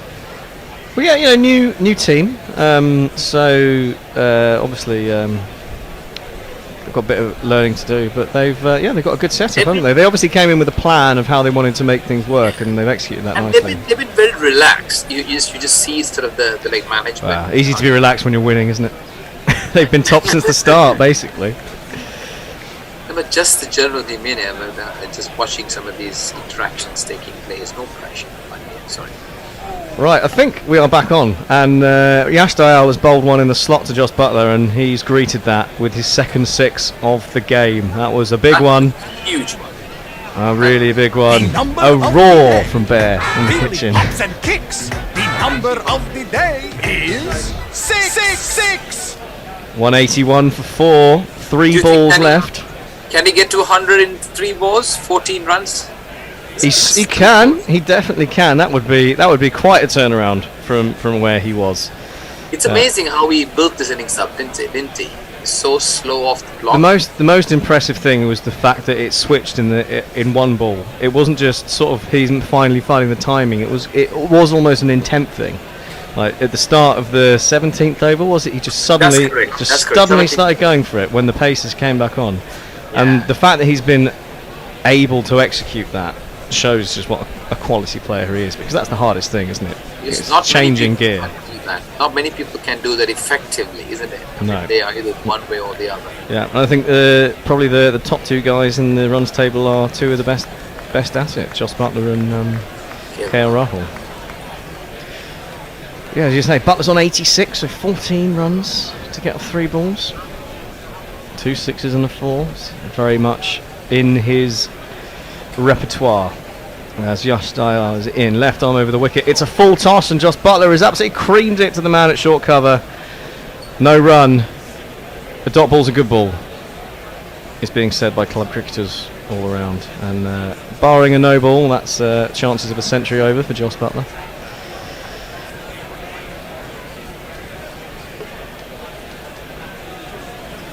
Just seeing again Hardik Pandya falling over. That would have been caught. He would have. I mean, Jos Buttler could have been out. They have. he's Titans, got away with a few. Yeah, you've got to say the Titans will look at a few catches that went down, lazy fielding, sloppy fielding. They've probably cost themselves 10 or 15, I think. Well, quite a few of Butler's. It's full. It's a half volley and off stump, and Butler's timed it, but he's gone for the 2. And he's made the 2. It's good running for the Royals, which takes them up to 183 for 4 with 1 ball to go. Buttler will face it. It was again going for hiding the ball outside off stump there, Yashdale, and it was effective as Buttler wasn't able to get underneath it. Yeah, good running. Always looking for the 2 there, and they made it home comfortably in the end. So 1 ball to go. Jos Buttler facing up, 183 for 4. It's a length ball, and Jos Buttler's tried to hit it hard. He's not timed it. It's an inside edge down to long on, and they've come back, tried to get the 2. It will be a run out. They'll probably go upstairs for some reason, but he was a yard short of his ground. But the crucial thing, obviously, is that the Bear has won his bet by half a run. What did he have? 183? 183 and a half. 184, isn't it? They've not updated the scorecard yet because they're going to check the run out, but it will be 184 for 5 off 20 overs once they've gone through the. It's a run out, yeah. Yes, it's a valiant dive from Jos Buttler, but a good couple of feet out. So. But they struggled the last few balls, didn't they? They couldn't really get it going like they would have expected to, except for the 6. Good sort of finish. Oh, hold on a minute. Hold on a minute. Yeah. Butler's run out anyway. Butler's run out, but it was a no ball. Well, it's all going on. So here. Well, here's the run out. So there's still 1 ball to go. Run, rabbit, run. You dug a hole too deep, I won. And also one of these. Over the line! Huh? I'm sorry, Smokey. You were over the line. That's a foul. So, we've had 13 off the over so far, and there will be a 7th ball, and it will be faced by this man. Oh, it is. Hold on. Is it 11 off the over, Max? No, so it was 1 and a no ball. So it's this fellow. Oh, yeah.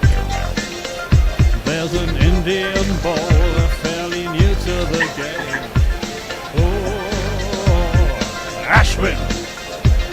The best of his innings are as long as his name. Oh, Rabbit Chandran Ashwin. Yeah. Ashwin turns to the left. Ashwin turns. Oh, straight on. Oh, Ashwin. And of course, in true Ashwin style, the first, well, it was a dot ball, dead ball as he steps away, and it's a wide. Yeah. It's a wide from. It's also a run out, I think.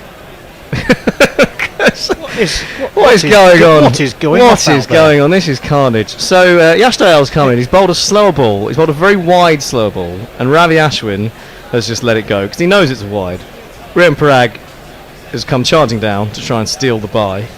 Ashwin has not left his crease, and he's left Parag very stranded. Saha just returns very calmly the ball to the bowler, who knocks off the bail. And Bruce Oxenford jumps to the left, signals a wide. I don't Call think me for a single and my stump shattered. Do dun run, run, run, do dun run, run.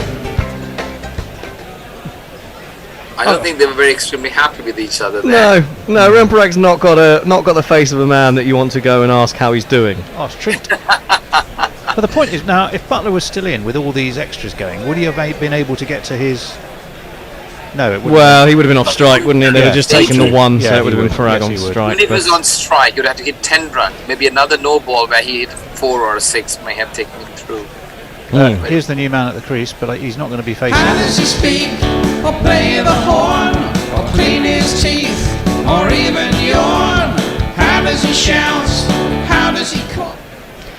Well, the last ball is a length ball.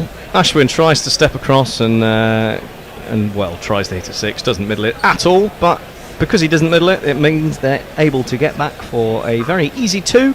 So, unexpectedly, that over went on for quite some time.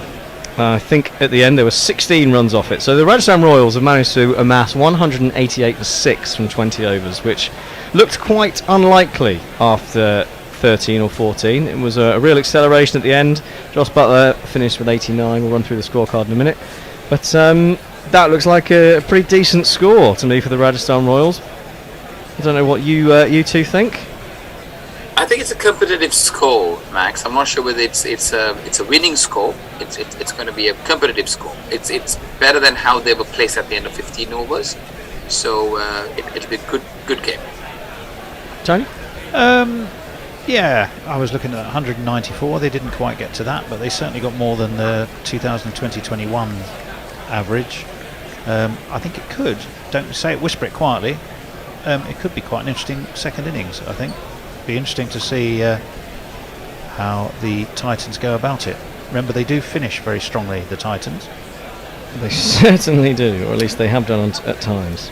A few tweets. Oh, should we do the scorecard first? Do I think. some tweets Well, and, all right. well, and I then get the scorecard. You get the scorecard up. Messages is sending us Lord Flashheart. Did someone say Flashheart? And then we get a little video of him.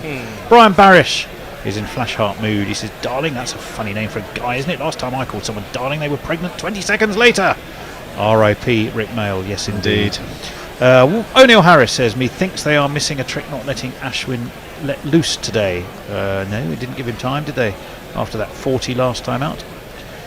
Jay Grover says, "When I first turned onto Test Match Sofa, I was one of the youngest listeners.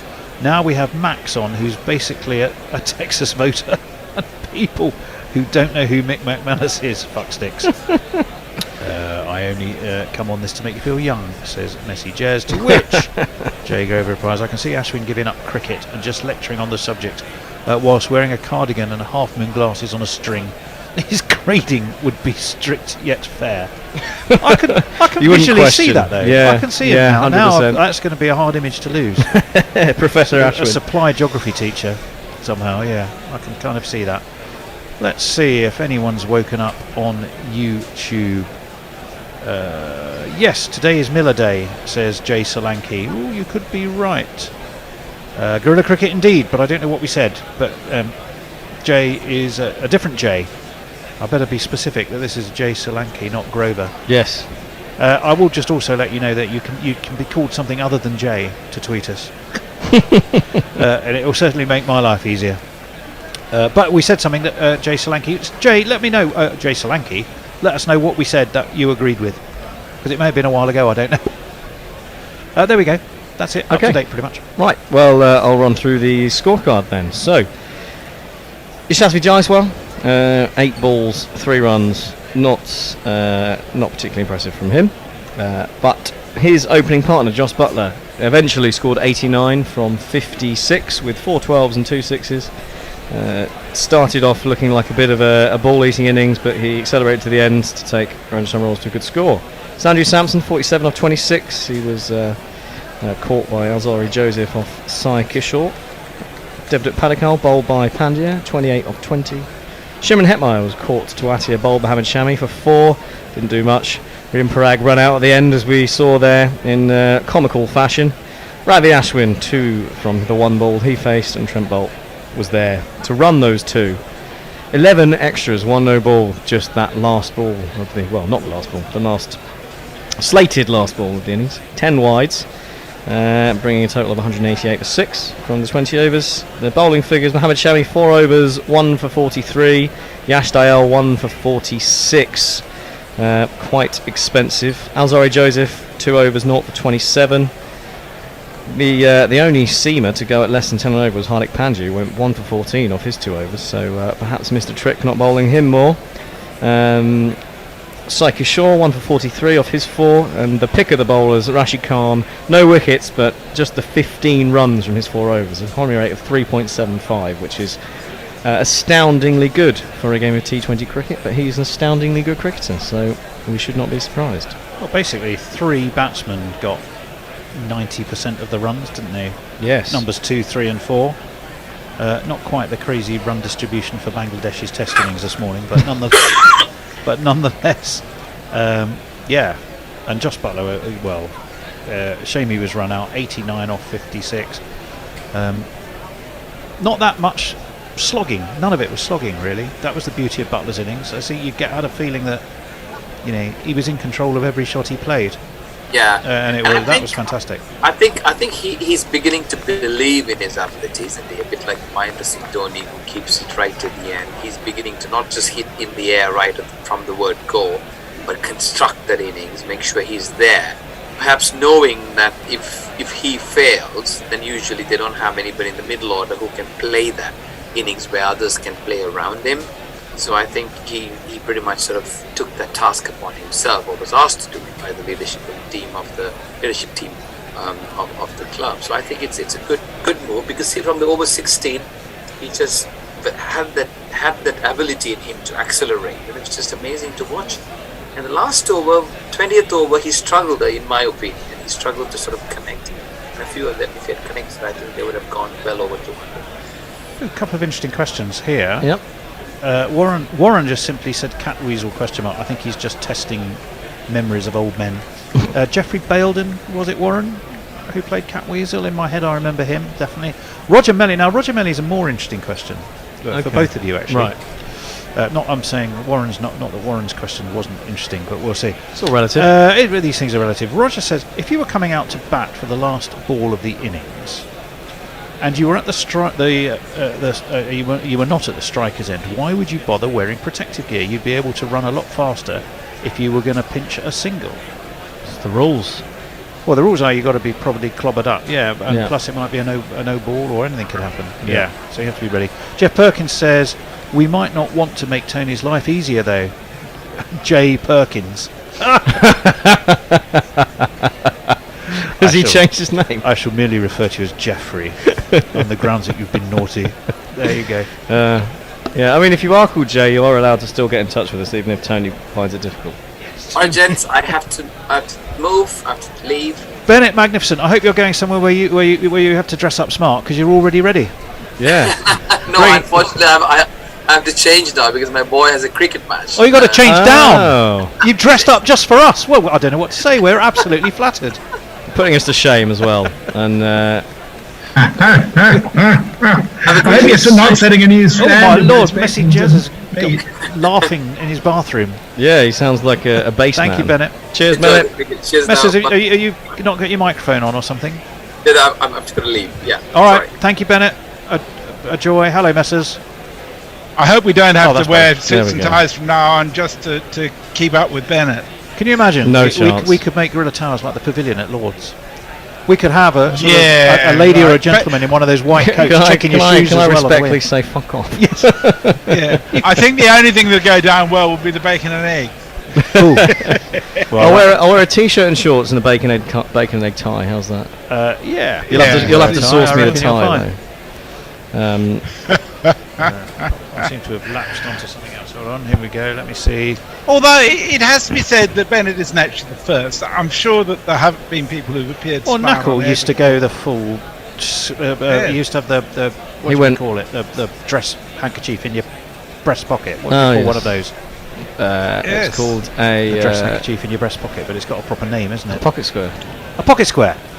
Yes, a pocket square now. That well-known film. And did Manny used to wear a tie? Are you asking me? What, the one from Black Books? No. Oh, Manny was before your time, wasn't he, Tony? Yes. No, I a few times I commentated with Manny, but he was phasing himself out and getting into his brewing business. At the time I joined. Perfect phase to me. Yeah. What an ideal retirement. Just, for a non-drinker, though, it's a bit of a worry. Ah, well, yeah. Is it Hairy Dog? Isn't he a Hairy Dog? We might still be up on our website, even though he stopped giving us any money for the privilege ages ago. But there we go. Let me see. Let me see if we got the answer from Mr. Solanke. No. So we still don't know what he was saying indeed about. Probably just everything. Really? Could be. Just general agreement. Could be. Jay says Bennett's style is boss, not the Nazi. What Warren comes up with a suggestion which will not be accepted, which is gorillas in leotards. Can you imagine? That's a horrible thought. It really is, Warren. I don't know. Especially in the summer with these lights as well. It'd be a bit sticky. Oh, leather seats. I remember Hendo trying to come into the room once, and I described it like watching the elephants dance in Fantasia. Which he then actually thought was so funny. He attempted to do a sort of a Fantasia-style elephant dance, which was earth-shattering in more than ways than one. Well, you've got it actually a little smoother than it used to be. I used to really enjoy sitting here in Australia watching Gorilla Tars and at the changeover, because inevitably somebody would get their microphone cord twisted around somebody else's ankle, and everybody go arse over tit while somebody else put their head down in the chair, and it was really quite fun, which is why there was changeover music to cover the embarrassment, as I recall. And speaking of changeover music, I'm wondering if we should talk a little about Patreon, Tony. We absolutely should. You should definitely do that. So much value starts from just. Well, let's talk about some of the things you get. Let's go right back to basics. It is those people who kindly support the show and keep us on air become our patrons. You can go to GorillaCricket.com and you can see becoming a patron. You go to patreon.com/GorillaCricket. You get so many great things. You get our eternal gratitude, but now you also get some fantastic regular content. You get our weekly newsletter, Smaximum brackets TM brackets working title. That's always a fantastic read. You get a regular podcast in the internet's favourite virtual pub, the Bishop and the Bear. Or as he occasionally calls it, the Bear and the Bishop. We don't care anymore. I've given up arguing. But we've had some fantastic guests. We've had George DeBell on it. We've had Andrew Miller on it. We have our own gorillas on it sometimes. We've got Ian O'Brien coming on it this week, to former New Zealand test bowler, of course. And he's going to come on and have a chat to us with the New Zealand series looming for England, which of course we will be covering ball by ball. But the only reason we can do that is because our wonderful patrons give us regular money. We do shout outs. If you pay, you get cheaper merchandise, so you get regular merchandise, and as basically for little increments of what you kindly pay to us on a monthly basis, you get more stuff. If you've got a company to promote, we have a full sponsorship package. You can sponsor a T20, even a test match, or a day of a test match. So do please check that out. I know these times are hard, but to keep the lights on in the studio and about 27 laptops, apart from anything else, it gets harder and harder. But it's thanks to your love and support that we are able to do it, and it does mean so much to us, because basically we all do this for nothing, and we do this because we just love doing it for you. And we love the fact that you are so much a part of doing it with us. So there we go. I've put my little soapbox to one side, Messrs. Well, I think you did a lovely job. I think the other thing worth pointing out is that something of significance starts happening 9 days from today. Can you think what it might be? Something... Oh, it's my birthday on Sunday, but that's not 9 days away. I think you must be talking about the England-New Zealand test match. Or are you talking about the Jubilee? I am indeed. No, the England... Oh, bugger the Jubilee. The England versus New Zealand Absolutely. starts First test on from Lords, 2nd of 2nd June. of June. We will Yeah. be covering every single ball. I'm just arse deep in sorting out rotas for that at the moment. But I will get them out to people by Thursday for internally. But all you need to know as our wonderful listeners is just to be there with us. 11 o'clock start, 2nd of July, this Thursday week. And I can't wait. Some proper test cricket to get talking and about. before then, of course, we've got the other 3 IPL finals that we'll be covering We tomorrow will. and Friday and Sunday, won't We will indeed be covering the IPL finals. Speaking of which, one of these teams will go shooting straight to that. Will it be the Royals or will it be the Titans? We shall find out. Am I supposed to be on that? I'm Who just have you trying to got your work money on, Tony? Well, hang on one second. Oh, I'm on. I'm supposed to be on with you and Max. So basically, I Yeah. just sit where I am and don't do anything. I just stay here. Max has probably gone for one of the locals. One of the friendly locals will have told him where the woods are. So I suspect that's where Max has disappeared to. I wonder who could tell him that. Who might know the You might answer need to to that get question? some Do you think? jingles going. I think I better had. I haven't sorted myself out. It's all this chatting, chatting away. We shall see how we go. But let's have a look. Armchair Cricket Podcast is wondering how the dew situation is in Kolkata. There's no indications that we can see in relation to that. Dew seems to become less of a problem. As Well, the it years is. Well, the season's changed, and that has also been a factor, I think, in the more teams batting first and winning as the tournament has progressed, of course. Well, it's going to be Riddiman Sahar. So let's see if we can't find him. Here he is.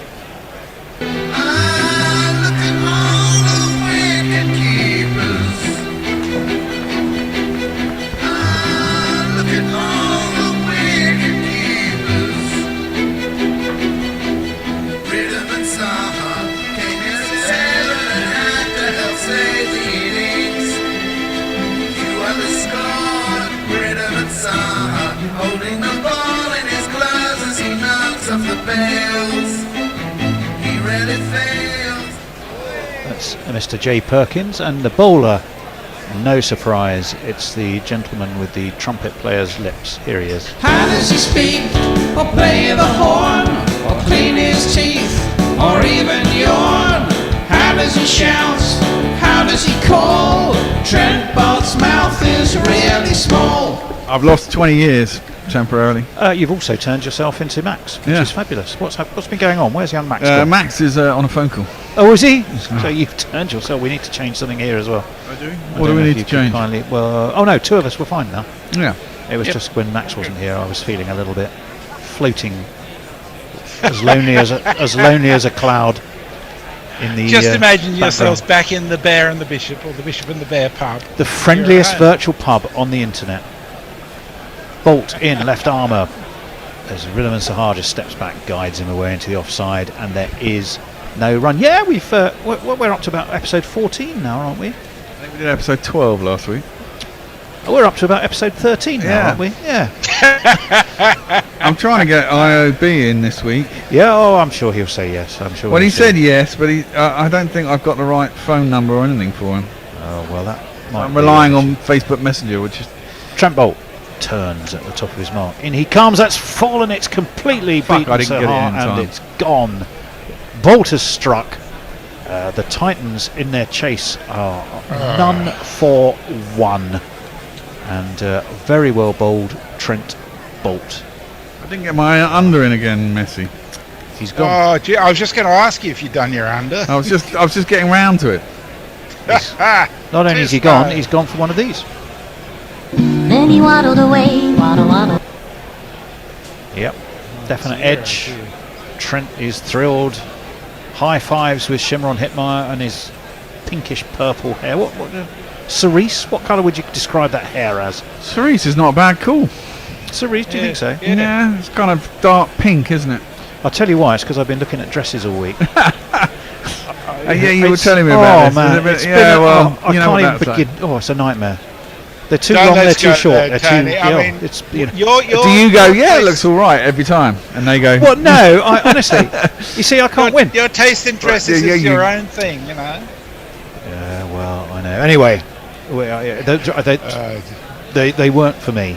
I merely have to judge, pass an opinion, which will inevitably be judged Wrong. as wrong. Exactly, totally. And you we fucking know it. move on. This is that's precisely. I can tell you, there's delivery companies around us. It might be a recession in some places, but round my neck of Claygate, the delivery companies are just—they're all buying themselves Rolls Royces on the back of the returns that my other half is sending. But there we go. It's going to be Matthew Wade. Shall we jingle him up? Where is he? Let's get Matthew Wade. Where are you, Wadey? Here he is. He ain't heavy. He ain't heavy. We Matthew Wade him. I'm going under. Bowling from the pavilion end. Yes. Left arm over. Bet. And it's just nudged away towards square leg. Again, there is no run. 3 dot balls for the admirable Trent. We will be seeing him at Lord's shortly, of course. Yeah. Starting next Thursday. He's not going to have a lot of turnaround time if they get No. to the final, is he? No, literally 3 days. But I'm pretty sure Same- they are slated to play the IPL Kiwis. Is Johnny Bairstow in the game? Yes. Who does he play for? Johnny Bairstow plays for England. No, I know that. As the- Obviously, you twat. Slapped away over backward point. It is the first boundary. Max is going to turn into Decent himself shot too. Here it is. 4 runs. There's not one boy for me, I must have 2 or 3, I need 4. Kind of strong-armed that away, Messers, didn't he? Lovely shot by Matthew Wade. I mean, I think that's Wade's strength in T20. To be honest, I've never particularly liked Wade, but he was effective in the World Cup. I'll give him that. Well, he was 4 for 1 then. The Titans, they lost that early wicket. Ridham and Sahar behind. No runs on the board at that point, but Wade has redressed that balance by muscling Trent Boult over backward point for the first boundary. Boult, what's he got in reply? Left arm over, he comes full left. Kept pretty low, I think he cut his fingers across that. Matthew Wade ended up playing a bit of a sort of a Labuschagne-esque little leave to it. Through to Sanju Samson it goes, captain and wicket-keeper of course. Did I just hear the sweet sound of a can of beer being opened? Never. You did. It's, what's it called? Oh, Hazy Jane. Hazy Jane. Hazy Jane. Brewdog's Hazy Jane. Well, I'm settling in for a nice 4 slot stint. Well, this is the gang of 4. There's no one else on today's. This one just pushed forward by Matthew Wade. It's another dot ball. It's the end of Trent Boult's over. It's been a good one for him. A wicket, just the 4 runs. 4 for 1. The Titans after the first over. Messers. Yeah. So speaking about Manny, Jay says he didn't wear a suit and tie, and Josie Oak says he was teetotal and was winemaker and brewer. The world is bonkers. Yeah, it's a totally wasted opportunity. Jay says this is what I hate about vaping. Comedy drunks, stone pratfalls no longer have the added frisson of setting yourself and everybody else around you on fire. Yeah, life gets very dull when you don't smoke, doesn't it? And Ravi says, oh yes, I almost forgot. What do you think of the Australian election results messages? I am over the fucking moon. I got to tell you, Ravi, we've got rid of a corrupt, narcissistic, incompetent liar. No, we just need. Oh, well, funny now. Where do we think? Where would we know one of those? Yeah, we actually have a decent human being as Prime Minister now, which is. Let me see. And I will tell you, every seat that the government lost in the election was won either by a woman or by a multilingual dolphin trainer. And that's just how we do it in Australia. A multilingual word. It's going to be Prasid who's in, and that's wide of the off stump and left by Shubman Gill, and through it goes to Sanju Samson, and there is no run. Can you see Prasid's jingle 9 with your young eyes? 9. 9? No, neither can I. Maybe there it's we go. Just not there. That one. Oh, no, he number says, 9. Oh, number 9. I thought you were just going all German on me. Number 9. I thought, why is he suddenly speaking German to me? Do you think you can handle it? This one is slapped away through extra cover. Sehr gut. And it's gone to the extra cover boundary for one of these. 1 2 ka 4 4 2 ka 1. My name is Lakhan. My name is Lakhan. We are going to go. Maybe we're going to do shot. a multilingual version of the game today. Geschmackt for 4. Geschmackt for 4. I don't know if Lennox Lear is listening. If you are, I'm so sorry that we're mangling your fine language. We don't want to be doing that. What's Pressy got in response?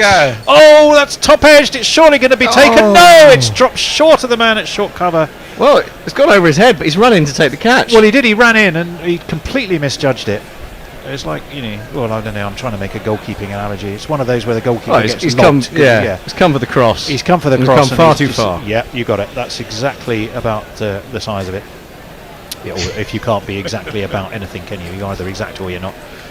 It was a good ball. Let's be fair on Prasid. He really, really tucked up the batsman there, who kind of top edged it, but he'd come in too far. He had to correct. He'd to turn around and go back, and despite the despairing dive, I'm afraid, maybe that lady looks angry. What is wrong with her? Lord, she was not impressed. Good grief. I don't know whether she's unimpressed with the batting or with the fielding, but the bottom line is Shubman Gill seems to have got away with it. Certainly has. Maybe she's not a fan. I think she's just seen herself on screen, that lady, as this one is just dabbed to the man at slip, and there will be no run. He's varied his speed.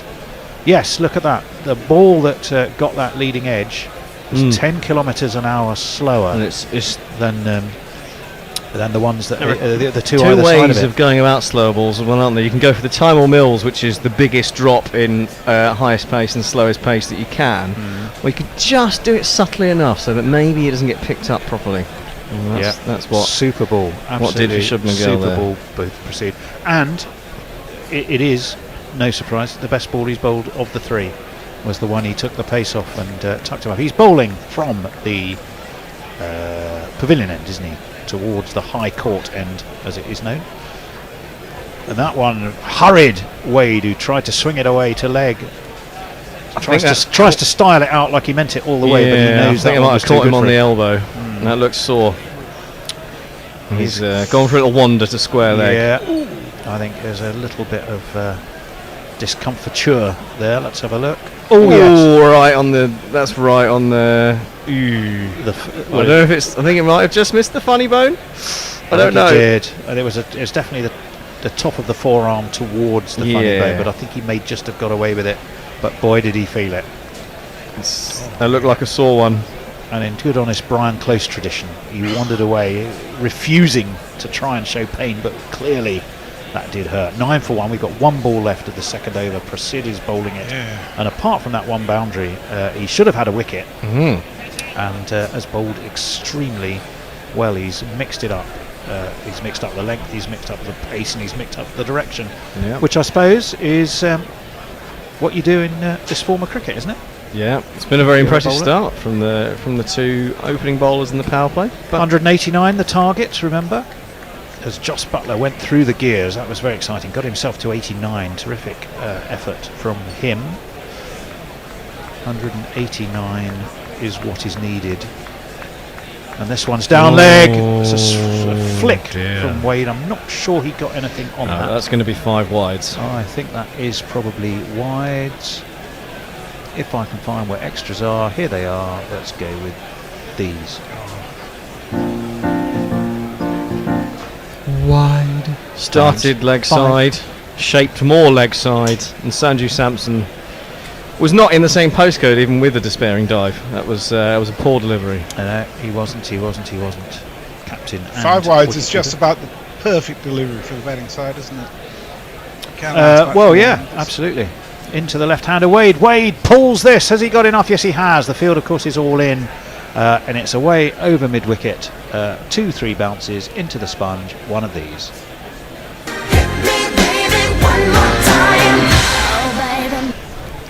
Funny how quickly a really good over can become a quite bad over, isn't it? Yeah. Yep. Although he didn't time that ball at all, did he? No, he didn't. But it kind of kicked on off the practice square. Yeah. Where the nets are. So Josie Oak and Ravi Nair say it's hard to tell whether I'm happy about the election result because I'm so apolitical. Jay says on that date, I'm not sure what date, my family are coming over from Colombia. My nephew will be forced to watch Test cricket. My cousin will be drinking bitter at the pub and mango bear at the manse. Much South Indian food will be had. It will be mint. I'm assuming the 2nd of June, because we were talking about of course, about the first day of the New Zealand Test, weren't we? So that will be the 2nd of June.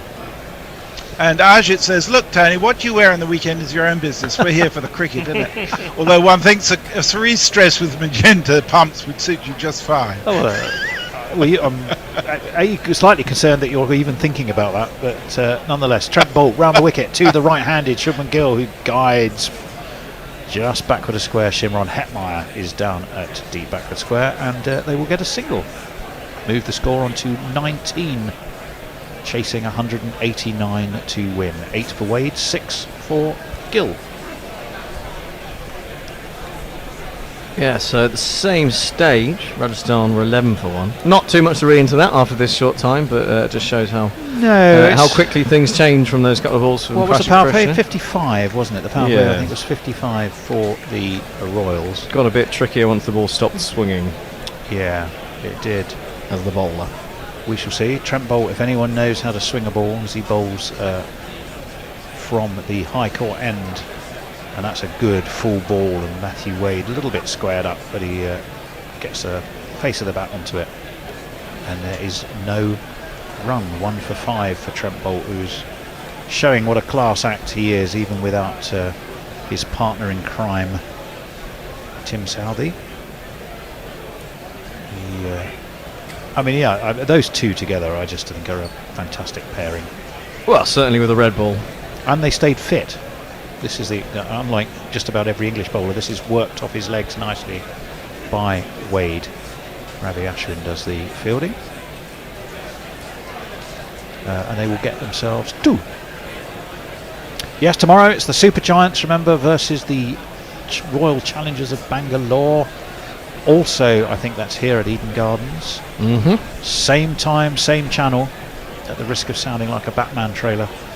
But that's when you will be able to... and we'll be with you. I don't think I'll be in the studio tomorrow, neither are you. You're not in for tomorrow. This one's fuller. And driven straight to mid-off. They won't run. Now, who went down Joss there? Butler. Joss Butler. Has I think he's all right. He's got up with a smile on his face. I think that's just a heavy-legged Joss Butler there. Yeah, I think he's all right. He fell. Let's see what happens. I think I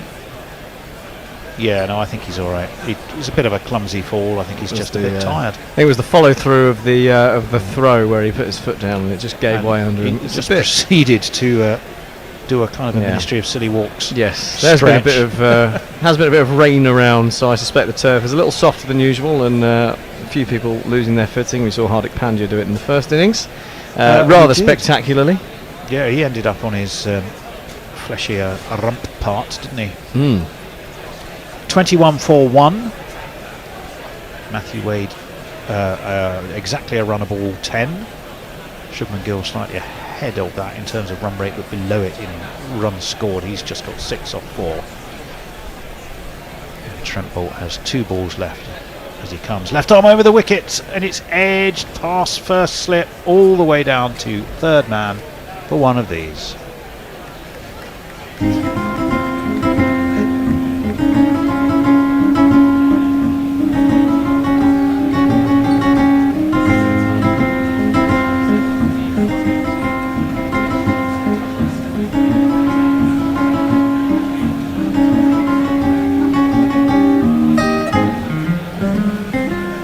They got kind of a 2 slip. They got a first and a third slip, and it went straight between the two of them. Trent Bolt. Well, I think that's a smile. It's hard to tell. It's it's a wry smile from Trent Bolt. It's a wry puckering. As this one's beautifully played off his legs, though, away through mid-wicket by Matthew Wade. That is probably the shot so far of this innings, and it'll go for 4 more.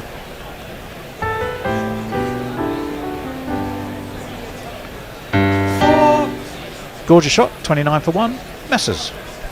Roger Melly says, speaking of weighing things, if you had a pie and you wanted to know how much it weighed, where would you go? Over the rainbow, I'd imagine. Yeah, far away. Yeah. Somewhere. Yeah, over the rainbow, weigh a pie.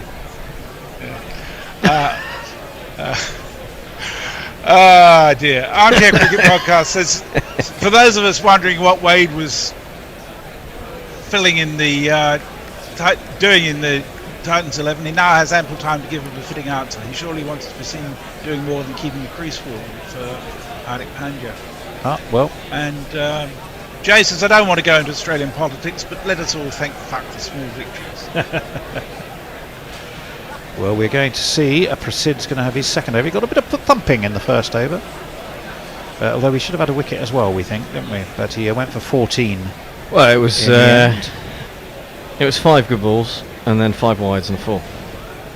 It was. Let's see what he's got this time. It's just worked away by Shubman Gill towards mid-wicket. They're not going to run on this occasion. Shubman Gill's been a bit subdued of late. He had that a run of a few games where he scored some nice runs, but he's gone back to sort of the Shubman Gill test opener version. So someone, I think, in the top order is going to have to stand up today for Gujarat.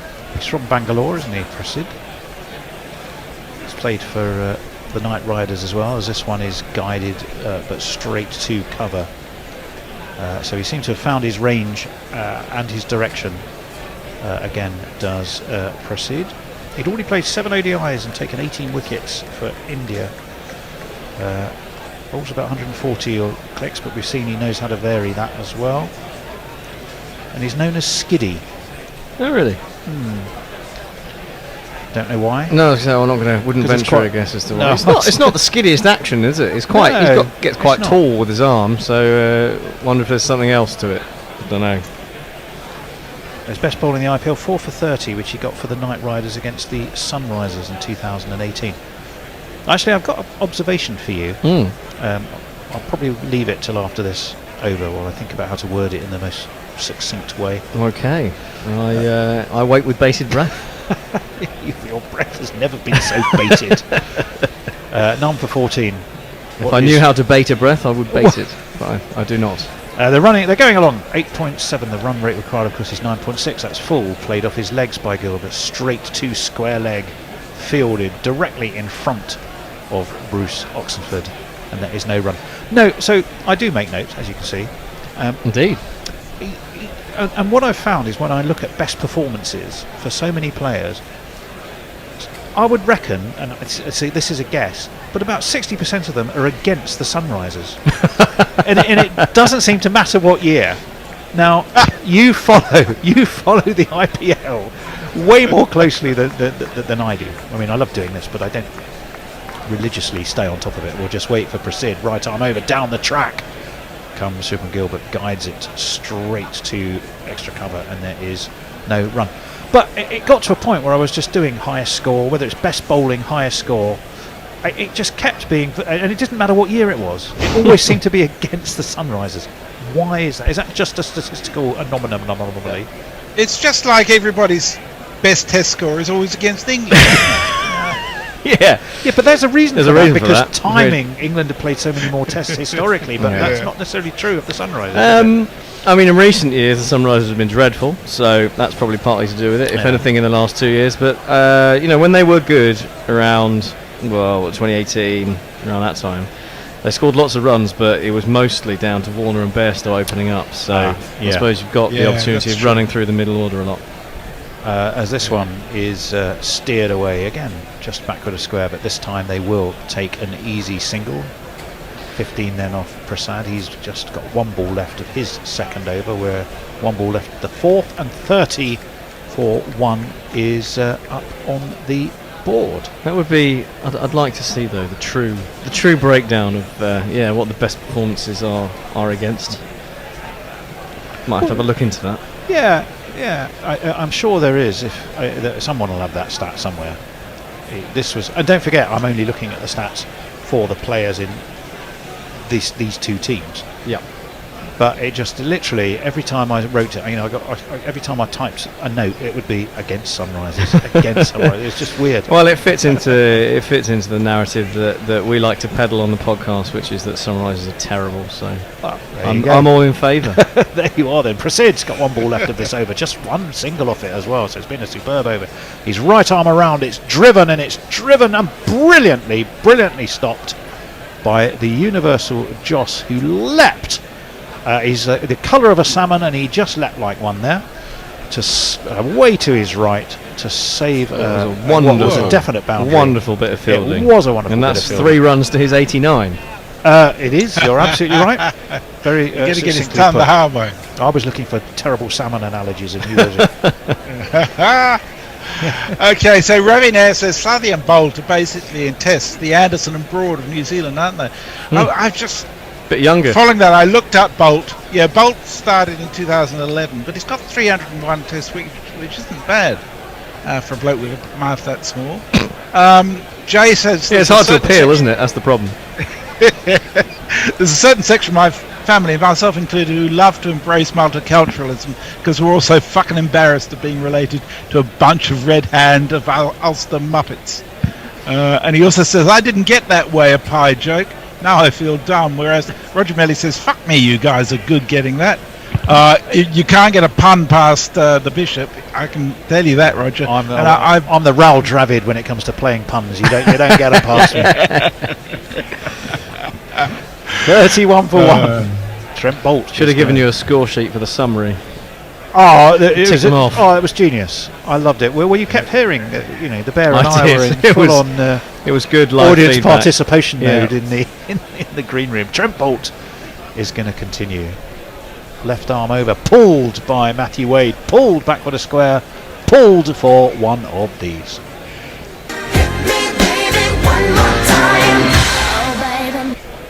Gorgeous shot from Matthew Wade. Absolutely middled that. He did middle that. One of those that seemed to speed up off the turf. Yep. Not a great ball though. Leg side, not one of Trent a Bolt's bit finest. short. I suppose it might not have been as easy to pull for a man of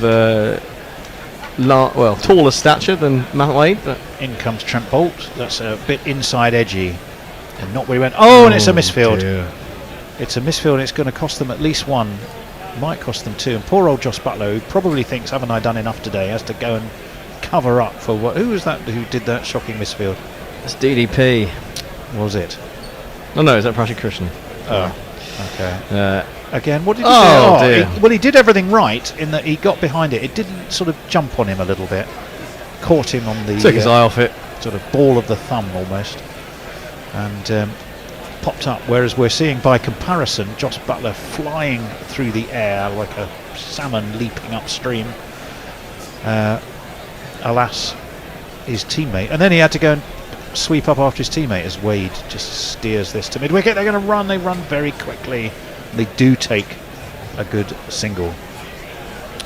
Matthew Wade has struck 140 in the power play since 2018. It's not too bad. He's got a bit of chat on him, doesn't he, Messers? Isn't he, Matthew Wade? Isn't he quite often got himself into a bit of hot water for getting in? Yeah, he's a bit too Australian in some ways. Not always. He's only scored 133 runs in this IPL. High score of 30, so he hasn't done very much so far. Round the wicket comes ball. That's inside edged, and Shubman Gill has got 4 of your streakiest that you're ever likely to see, but 4 it is.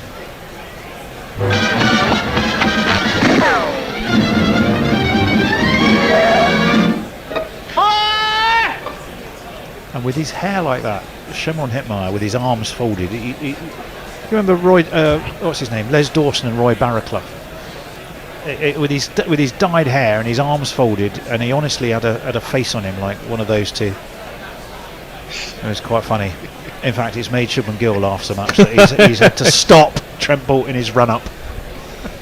Because he's obviously got a mental image now of Roy Barraclough and Les Dawson. Has to take a moment to settle himself. And he's clearly obviously going to be a fan of those two. 42. Actually, it was true. We were talking earlier with both Bennett and Ajit you know, some of the musical references are cool. I mean, you're not going to know them, are you? As this one is driven sweetly through extra cover, width offered by Bolt. Gill says thank you very much, and it's 4 more. It's Nissan She. It's Nissan She. He's lost the plot a bit as Trent after a great start. Yes, he has a bit, hasn't he? That was just asking to be hit, and with no one back on the fence on the offside in the power play, that was meat and drink for Shubman Gill. And yeah, they've both been pretty expensive. Stylishly done though. 46 for 1. They're probably not going to end up that far apart. We've got 1 ball left of the 5th over. We'll see what happens in the 6th. 55, remember, is what the Royals got. That one is just steered to mid-off though. They take a single. Gill will keep the strike, or he should do. Well, he will have done. It's just the graduate trainee scorer hadn't figured that out. End of the over. Messers. Warren says that Bolt and Southey are the Branderson of New Zealand, except when they aren't. And Josie Oak says, well, they're not as ancient. To which Ravi says, well, New Zealand is a younger country than England. Are they as grumpy? Jay says, oh shite, the picture of Major Claude Lowe is giving me the eye because I slagged off the Red Highland of Ulster. I'll have to pacify him with a condensed milk and crap scotch in a jerry can. That sounds a bit extreme.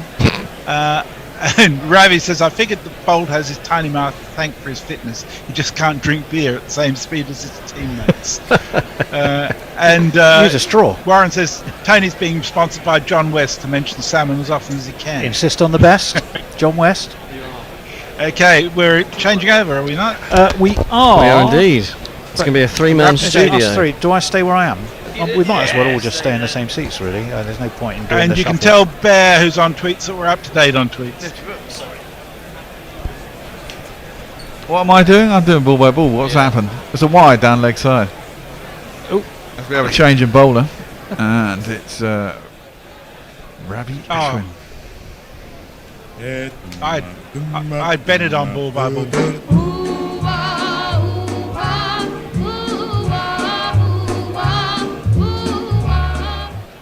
Oh, Lord. And that one's been launched over... Who was that? Shubman Gill, extra cover. I didn't actually see the shot because I was watching Tony. What? Captivating as I am. Yeah. I was just checking you're getting things right. And I think... He maybe jump. Skipped down the track and sweetly struck that over long off. 54 for 1, good start. They started quite slowly, but they caught out. Wade's been biffing it around. He's not been timing it greatly, but and there's another 4. As that one is cut, it's thrown up wide by Ravi Ashwin, and this time Gill just cuts it behind square, evading the fielder. There's another one deep. Is that 4 fours in a row? Or 3? Oh, there was a 6. And there was a 6, yeah. So it's that's my. You're doing social media. I'm doing social. Yeah. Yes. And that is clipped square and beats the man at square leg. There's no one down at long leg. It's another 4 runs. This over has gone for 19 off 4 deliveries. The number of the day. Who could ask for more? The number of the day is 4. Certainly is at the moment. That was a carrom ball, wasn't it? He flicked that out with his thumb. It was a shit ball. It was a shit ball, yes. It was a carrom ball, shit ball, down the leg side. Doesn't matter what variation it is if you're going to bowl a half volley outside leg stump. And then he throws his of Chennai, the carrom ball, because it literally is a game, isn't it? Where you flick no, it is a game where you flick. Yes, it is. Yeah. And 62 for 1 suddenly after 5.3 overs. Ahead on the power play now by, well, they're going to be comfortably ahead. Yeah. And Ashwin looks a bit riled. That has to be said. Stopped his run up twice, comes in finally and bowls. It's another one that's just thrown in at leg stump flat. And it's worked into the leg side by Shubman Gill, and he'll get himself another run. There's some cracking shots there by Gill. Who's doing social, by the way? That's Max. Do you want the iPad? Yeah, can do. I'll just put TweetDeck up, but... Oh, you're fine. You've got TweetDeck. That's cool. I can keep watch out on YouTube if you want, and then just let you know if anything pops up there of note. Sounds good. Short. And flat. I mean, he's bowling sort of kind of medium pace here, isn't he? Really? Well, the spin wasn't working, was it? Yeah, it's really flat. It's just cut out to point. There's no run. That one's given a little bit of air. Fuller. Driven by Wade. Not with great timing. Up to mid-off. And it'll be a single to end the over. 64 for 1 after 6. Hi. Warren would like to know, Tony, are you being sponsored by John West to mention salmon as often as you can? Yep. And Jay Grover says we should force Bear to be on tweets. He's too shy and retiring. Tweets will allow him to socialise and expand his friendship group. What is he on about? Just reading what's there, Bear. Okay, fair enough. Can you manage there? Are you all right? Yeah. You're at a funny sort of angle. Do you want to? That's fine. You sure? Yeah. Have you got more? No. Otherwise, well, Jay Solanke is prodigious or prolific on YouTube. GT is chasing it unless Yuzi turns the match 180 wide. Shot. Gill. One more. Okay, he's into it. Oh right. He's doing some ball by ball. He's gone a bit Alan Partridge. Actually, yeah. With he's got a bat like a traction engine. But well, that's a fascinating power play. It just seemed to gather momentum as it went, and it's put them ahead quite markedly, I think. 55 it was, of course, for the Royals. Yeah, what was it? I think it was last week. Was it Jack was saying there's a stat that if the team batting second scores 30% of the runs, 30%, yes, yeah. and for the loss of 2 wickets or fewer, yeah, they're like 80% likely to win the game. Something like that. Something insane. And they're well ahead of that. So, well, they're 64 for 1. Yeah, you're absolutely right. For the loss of obviously just the 1, it's 4-1. So what's that? 55, 64. It's only 9 ahead. Well, but yeah, it's quite insignificant. Yeah, but in terms of the total, so what was the total? 188. Yes. Yeah. All right. A third of that is 62 and a bit. Third, 2/3. So they're only just ahead of it. Just ahead of it. Yeah. Sort of forgot. I had 180 in my head. I forgot that they totally blew up in the last 3 balls. Just lost the plot. Extraordinary. I mean, 89 for Butler, 47 for Sampson, 28 for Pavakal, and really, literally, hardly anything for anybody else. The next top straw was extras, wasn't it? Yeah. With 11. Yeah, but you were saying, I mean, that's the other thing when you were talking at the beginning of the show. I mean, that is the thing about T20. If 3 players come good in your side in 20 overs, you're in a good shout at winning the game, right? Yeah. You only need 1 batsman to go really large and a few other people to chip Quinton in de Kock to get a pretty average. Yeah, well, yeah, you do that, and then everyone else chips in. You get you can either have a really good score because a couple of other people chip in reasonably well, or everyone else just chips in. You still end up with a defendable total. Yeah, it happens a lot. It's just not necessarily sustainable, I think, is the issue. No, changing bowling. Oh yeah, we're out to the power play. Somebody said if Yuzi is talking about Yuzi, it is going to be him. This is a zero-sum game in the purple cap, though, Bear. Where is he? Where are you, Yuzi? Oh yeah, of course it is. I don't know where we are. We need to know. Oh, here he is. What the score on the door is on that? As that's a driven square by Wade. First ball off Chahal. And here he is, the bowler. Knowing me, knowing you, there is nothing we can do. Knowing me, knowing you. Speaking of Alan Partridge. Yes, there we go. Funny how these things work out. Oh, yeah, it's funny that. Shubman Gill's facing up, 31 off 16. Ooh, that was a leg spinner. Pitched. That's the ball I was trying to bowl, but left arm orthodox. It's pitched on about leg straightened. And Shubman Gill gets a leading edge, but back along the ground to the bowler. No run. That one's well too far outside leg stump. And it's just nurdled down to the man on the 45. Big O'Dean, and it'll be 1 run. Yeah, for wrong. What's the scores on the doors? Have I taken any wickets today? I don't know. I think before the game it was 26 apiece, wasn't it? Ah, okay. Oh, now that one's short. It died in the pitch. It was short, but turned quite extravagantly. That probably helped it keep low, and it bunted into the leg side out towards deep mid wicket by Wade for a single. 67-1 up to 6.4. 165 IPL wickets at just 21 coming into this game. Yuzvendra Chahal. Best of 540, which he got this year against at Brabourne. That's worked into legs. Oh, was he appealing there, Chahal? You maybe thought it was pad first before bat. Worked out to deep mid wicket for a single. He's the only person who thought it.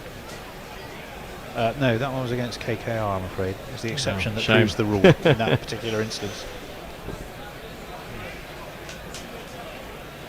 And there's Malinga. Still looking exactly the same. Well, a tad Still fat. A little, yeah, a little. Yeah, well, he was quite tubby towards the end of his career. That's floated up outside the off stump of Wade. He thinks about hitting it, doesn't. Maybe wants a wide, but it isn't given by the umpire. Ends the over, no run. No, I think it just about straightened inside the line enough. Jay Grover, we got a brace of Jay Grover. Firstly, he says, Jay Solanke, good name, lad. And then Bear, he asks, what are you on about? Is that a fucking challenge? What? I think he's asking if you're challenging him to spout as much nonsense that you can't understand as possible. That's my reading of the situation. Don't do that, Jay, don't do that. As for YouTube, Jay Solanke has stopped his excitement on the... Well, Ashwin is back in after getting a mauling in his first over, which went for 17. And his first ball of his second over is just worked up to long on by Gill. It'll be 1 run. Where's your money at right now? Possibly just with the Titans on the grounds that they do finish so well. Although the Royals, who don't finish so well, finish pretty well today. Yeah, round the wicket is Ashwin. It's cut by Wade quite airily for a while. Backward point and sort of short third man are both on the edge of the ring. Backward point comes across, fields it on the bounce well, hurls it back in. Wade had set off, I think, quite a long way. And there was no excitement as the bails were taken off, but he had to hurry back. There was a bit of a misfield as well. He stopped it well, but he didn't hold on to it and put it into the ground. Who's that? BJ. Down the leg side, and it'll be a wide. Didn't hit anything. Yeah, I fancy the Titans. They've got got off to a really good start. Obviously, they've got two of the, maybe not form, but over the course of the IPL, two of the most devastating finishes we've seen. As that one is quick and into the pads, and Wade steps back, clips it out to deep mid wicket, gets himself a single. Who are their finishers? So David Miller's had a good season, and then obviously right, Tawati has had a few games where he's just been unreal. And Rashid Khan as well has done a good job. Well, we saw that game where he scored that stupid amount of runs off the last over, didn't it? So that's worked into the leg side. Oh, that's going to be out. I don't know what's happened there. What? There's no batsman anywhere near. There's no batsman. Did they fall over?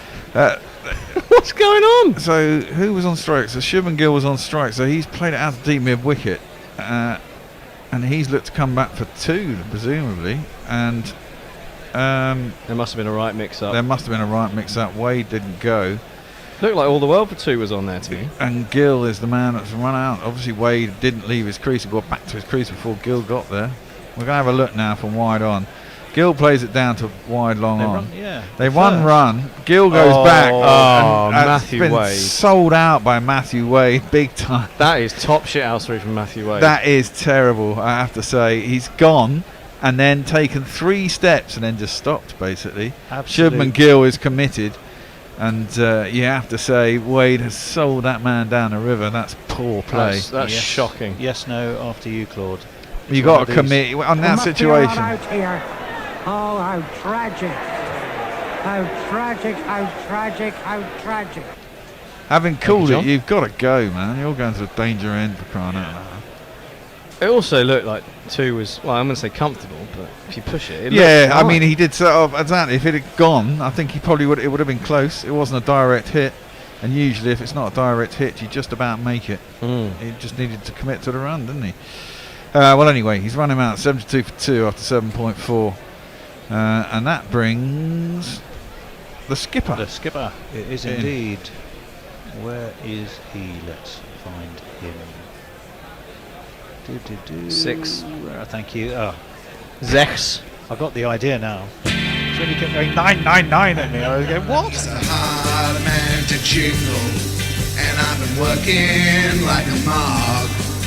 He is Hardik Pandya. He's won awards for the best love. And he's not facing. Matthew Wade is facing.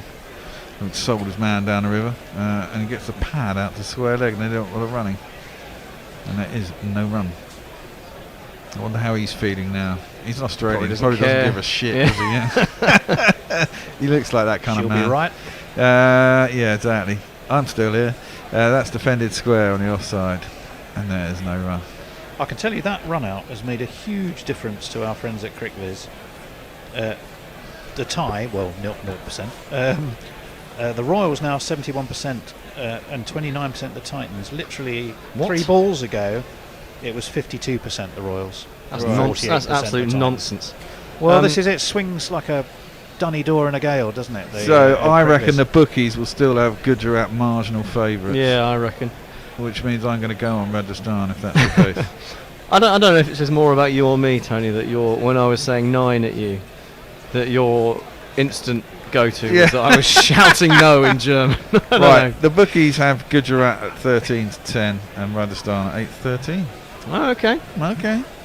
In that case, maybe they're just watching CricViz. Yeah, well, that seems odd. I'm going to go for Gujarat then. Why not? Give me something to do for the last 15 overs. That one is hit square out to the point boundary, and it'll be a single. Well, you're here for most of it. I know. All of it. You're here for all of it now. So 11-8. Place bet. There we go. Working up a sweat, isn't it, old Matthew Wade? Yeah, well, it's hot, isn't it? I mean, I was reading. And sticky. I mean, they're regularly getting. Oh, that's he's dreadful. Totally sold him. The look on Shubman Gill's face. And he's like shrugging his shoulders and giving it. What's what the fuck in Indian? Or whichever, I'm not sure which particular dialect he speaks with. If they lose, there's going to be some words said in the changing room, be my bet. And that's Matthew Wade trying to drive it, gets the outside half of the bat. Has that choked him up? And it goes to point, and there should be a single still, but maybe he's scared to run now. I mean, he's set off and gone a good, and the thing is, he's set off with intent as well. Yeah. And Shubman Gill is obviously quicker and has got further down the track, and then he's just stopped. You can't do that, man. If it had set off, he might want to made it. It's a googly from Chahal. It's played out by Wade to the deep point boundary, and there'll be a single. I guess if he wins it for them from here, he'll be forgiven. He's going to have to. He had a fantastic. Was it the World T20? He had a fantastic tournament. He had a pretty good tournament, didn't he? Was that the World T20 last October? Yeah, he was doing all sorts of scoops and things, wasn't he? Yeah. Opening the batting in the power play. Chahal is in, and Hardik Pandya just plays it up to long on, and there's a single. He's already beaten his highest score this year, which was 30, so he's passed that. But he's going to have to go on and do a fair bit more, isn't he? To atone for not running when he should have done there. Yeah. That one comes in, thrown up, so a lot of pace taken off that, given a lot of air, drops down, and Wade comes forward, goes back, turns sharply into him, cramps him for room, and just about jabs his back down on it, goes out into the offside, and there's no run. That was a beautiful leg break, wasn't Yeah. it? Absolutely perfect length. Really, really turned. And Matthew Wade is right back on his stumps just to keep it up. It was a lot slower. That is reverse swept by Matthew Wade. That's a good shot for Chahal, bowling it across him. Reverse sweeps it down past between third man and backward point, and there'll be 4 runs.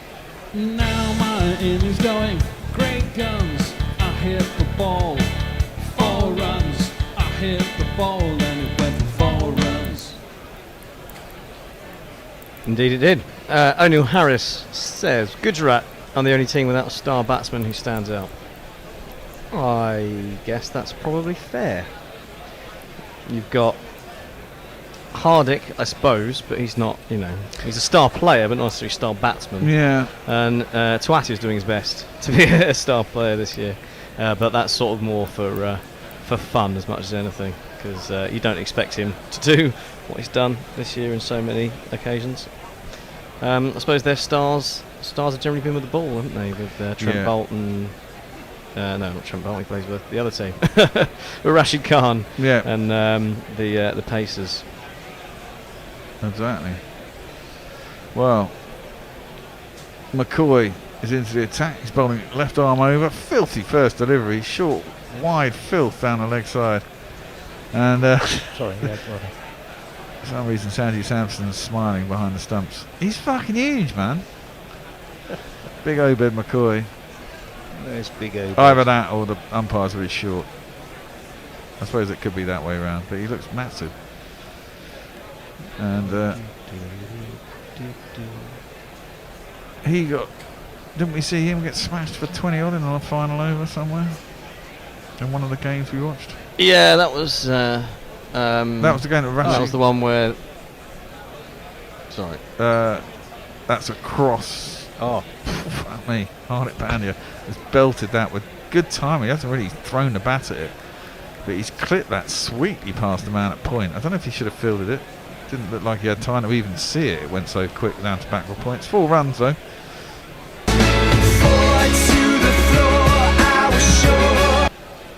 and here's big Obed. When a bowl got out of bed, now I must face him instead. Found my way on strike and marked my ground. Been playing my shot, noticed I was late. He might not look much with the bat, but he whizzed it past my hat. It's a better line. It's on the hip of Hardik Pandya. He clips it out to deep mid-wicket. That'll be a single. I thought it might have been the one where Delhi Capitals went mental about the no ball, but I can't remember if that was him or was it Odin Smith. I don't know. There's so much cricket. Yes, There's so much cricket. It just all blurs into one. I was mixing and matching 2 games the other day, believing they were the same game. Taken 7 wickets in 4 appearances so far as Obed from the Windward just the Windward Isles. I'm not actually sure which Windward Isles. He played for St Lucia Kings though, so maybe that's where maybe he's it's from St Lucia. Took 2 for 20 at Brayborn versus the Chennai Super Kings. Made his West Indies ODI debut in 2018, so he's been around a while. Yeah. He's over the wicket to Matthew Wade, who's pulled him. Oh, and he's pulled him not hard enough. Matthew Wade has been caught. Guess who it is? It's bloody Joss Butler. He's going to get man of the match, isn't he, if they win? And it's been pulled by Matthew Wade straight down his throat. So having run out bloody Shubman Gill, he's done bugger all for about 5 or 6 balls, and then chipped one out to cow corner for a catch. It's a poor day for Matthew Wade, and no doubt someone would be giving him a little send-off. I would do. He's Australian. You flipping muppet. And So just gone to him too quickly. Too quick for him. yeah, 83 for 5. Well bowled Obed. Who celebrates by punching himself in the Head, forehead. yeah. Must be done. It's quite an easy catch. Oh no, I think he was punching himself in the head because he thought, shit, it's gone for 6. And then Fine Matthew Wade margins. Of course, he's being bolshy as he goes off, because that's Matty Wade. Yeah. 85 for 3. And So now I'd have it like 79-21. well, yeah, I still think it's kind of fairly even. There's only 10 overs to go. It only takes one person to get a hold of the ball from here. They've got how many? So you got Hardick, you got Tawatia. Who else have they got? Well, David Miller is just coming up, Yeah, and then these two. Well, then Rashid Tawatia. Khan. That's about it. David Miller. Okay, so you've got really 2 wickets to get the majority of the runs, and ideally you want these two to go about most of it. Yeah. But it's quite possible. I mean, it's 10 bloody overs for crying out now. Oh, absolutely. You know, so and Miller. In fact, we were both here when he actually took off in that in the first game that he actually had a good innings. We were slating him, all of us, weren't we? Me, you, and Jack, I think, were sitting here going, Miller never does anything, and then he had a cracking innings. Yeah. Can't remember what game that was either, but it vaguely floats Well, in we my covered brain. the rules about 4 times, of Yeah. course. That's how she goes, I suppose. But no, he's had a good season, David Miller. Get credit where it's due. Yeah, and well, he's facing up to Obed McCoy. He bowls short. It's been given as a wide. No, it's been given as a no ball for overhead height. Huh? Huh? Oh, was it second one of the over? Is it? I don't know. Well, he Because seemed to go wide and then hold his one arm out. Well, I think And it's a free hit, Bruce anyway. Oxenford gave a no ball, and then the standing umpire gave a wide. But I guess it must have been a second, or I don't know, another short ball for the over, because even though apparently in the laws of the game it says it's a no ball if it goes over head height, they always give wides, don't they? So I think they've changed it, haven't they? for the knockouts. No. They've changed it this year. It might have been going on this entire tournament. I don't know. I didn't know it was a free hit. They've always We been, had a free they've hit always been jingle giving somewhere, wides. but I don't know where it's It'll be disappeared in to. various, one of the in-play ones. Yeah, well, unfortunately, there's about 10 of those. Exactly. I'll find my way through it. Yeah. By the time I find it, it'll be too late. Well, yeah. Off and away. Well, that's short and wide, and probably would have been a wide had Miller not hit it, but he toe ends it from well outside his off stump up to long on for a single. And after all that, 87 for 3.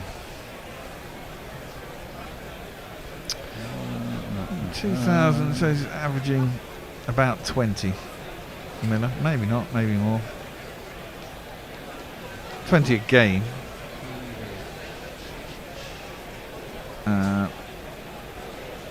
Harnick 7 off 4. There's a 5 for jingle as well. Yeah. They always clip off stuff on YouTube though. That's short and down leg side, and will be another wide. So it's been a messy over, hasn't it? It really has, He's got yeah. Wade caught out All sorts. deep mid wicket, and the rest has been licorice all sorts. That shouldn't be one for the over. Yeah, and I think he hadn't looked and didn't realise it was a catch. I think he thought it had gone for 6 and then looked perplexed. That is 2 on the leg side, and the hit of Hardick Pandey, who clips that quite sweetly down to long leg. Still 1 ball to go left in this over, and 13 for 1. See? You're better And than he's got 1 ball to go. I'm better than Obed McCoy. mate. That was a 4 though, right? Yeah. Yes, here we go. No, we don't. Now we do. 1, 2, 3, 4. And I even had a no ball in my over too. There you go. You did. What's happening next? I think you're taking over ball by ball, aren't Yep. you, Max? You're social. I am. So I'm just, Again, I'll I'm probably just stay vegging where in I the am. corner. It's going If to we be ever another get wide there. though. Yeah, you're not going to get there at this Oh, rate. It's another wide down the leg side. It's a terrible over from Obed McCoy, really. And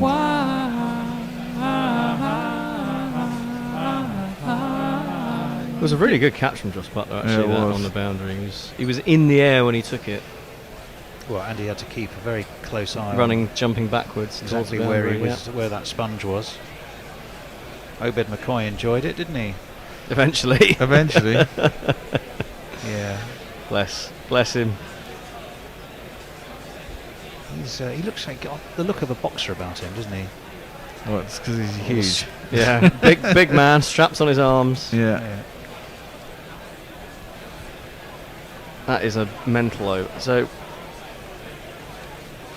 this is the 10th ball of the over. Yeah. With what? 3 wides and a no ball. Last ball isn't an extra, but it's driven for 4. Past poor fielding from mid-off. Who's that? It's Parashi Krishna again. Oh yeah, he's not a very good fielder. Even I remember that from the last IPL, so he must be a really shit fielder that you actually remember him. He's just let that go through him. Still one of these. Really terrible fielder. Give it to me 1 time. Give it to me 2 times. Give it to me 3 times. Yeah. Give it to You me can. 4 times. It's a nice shot, to be fair. Yeah, it was a nice shot, but You can tell a dodgy fielder, can't you, when they try and field the ball by patting it onto the floor. Yeah, exactly. It's like do 2 hands to stop it like that. Your timing's got to be impeccable to carry that off. Shall I do a bit of quick, some very fast social media? Probably should. Yeah, we've got a bit to catch up on. Jay Solanke is. We shouldn't have said he'd gone because he's back. He's gone, yeah. And he's this gone nuts time again. he's prolific again. Not good IPL for West Indian players. Now Wade better make at least 70. Too late. Nice catch, Butler. McCoy's huge block, but he is good. 10 overs, but 100 runs to make. No ball, free hit. Very good. So Jay's clearly likes his kind of commentary style tweets, which are lovely, or YouTube messages. Yeah, quite a lot on Twitter as well. Yeah, Jay Grover was get to? referencing. Jay Grover was referencing his namesake going mental on there, and my namesake seems to go mental. Yes, yeah. indeed. So that's where we're up to. As Prashi Krishna is in round the wicket to the left-handed David Miller. There's half an appeal for caught behind. They don't look particularly interested in it, and there's the DRS timer ticks down. Sanju Samson just trots back to his position behind the stump, so it doesn't look like they will be reviewing that one. pretty decent first ball for this spell anyway. Yeah, just back of a length, tight into David Miller, who doesn't move his feet, No, prods not the at bat all. towards it. It's not a great shot. Have we changed over? No, I think you've got time off for good behaviour messages from memory. Oh, have I? Yeah, you're on for the last session. But you come on for the last Oh, session. sorry, I haven't seen the updated thing. That's all right. Sorry. I mean, okay. Bye-bye. We can stay where we can see you. Your smiling face is and a great adornment to the room. There it is. We like that. You can stay. Second ball of the over from Prashi Krishna is just tucked off the legs by David Miller down to backward square leg on the boundary. So 1 run to the total. I mean, they've just got. This is exactly the same, almost the same conversation we had last week. They've got to take it deep from here, haven't they? Yeah. You know, you've got to give yourself. These two have if to they be require there 60, till at least 60 14, 65 15. off the, yeah, exactly. If they require 65 off the last 4 with a bunch of wickets in hand, they got an outside chance trying to deal, isn't it? Well, it's only just 9 and over, so it should be doable. But this is a dot ball from Prashid Krishna, driven off the back foot by Hardik Pandya, but fielded in the ring on the offside, so a no run there. Hardik Pandya did score 87 unbeaten against Rajasthan in the 24th match of the IPL, if you can remember that long ago. No. Nearly 50 games ago now. Obviously 74 in total, wasn't it? We started this the whole tournament at season? the beginning of fucking April, didn't we? End of March. There you go. Yeah. And we're now No. at the end of fucking May. It's been outrageous. fun, but I'm not going to pretend I won't be relieved a little bit when it's done. Wide outside off stump by Prashid Krishna. Not a good ball, and Hardik Pandya doesn't get hold of it particularly, but doesn't need to, and it runs away for 4 runs.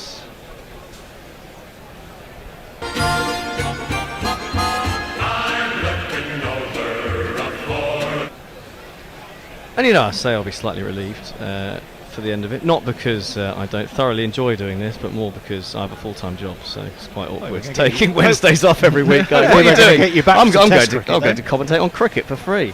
Yeah. Well, you come and do some more for the New Zealand series, hopefully. Yeah, we'll see. Oh, good. We'll Well, see. okay. We'll see for now. You'll have to make it we'll see on these specific days by tomorrow. If that's all right with you. I'll have a look. Thank you very much. Prashant Krishna over the wicket, short to Hardik Pandya, who jumps and bumps into the offside, and they come through for a single.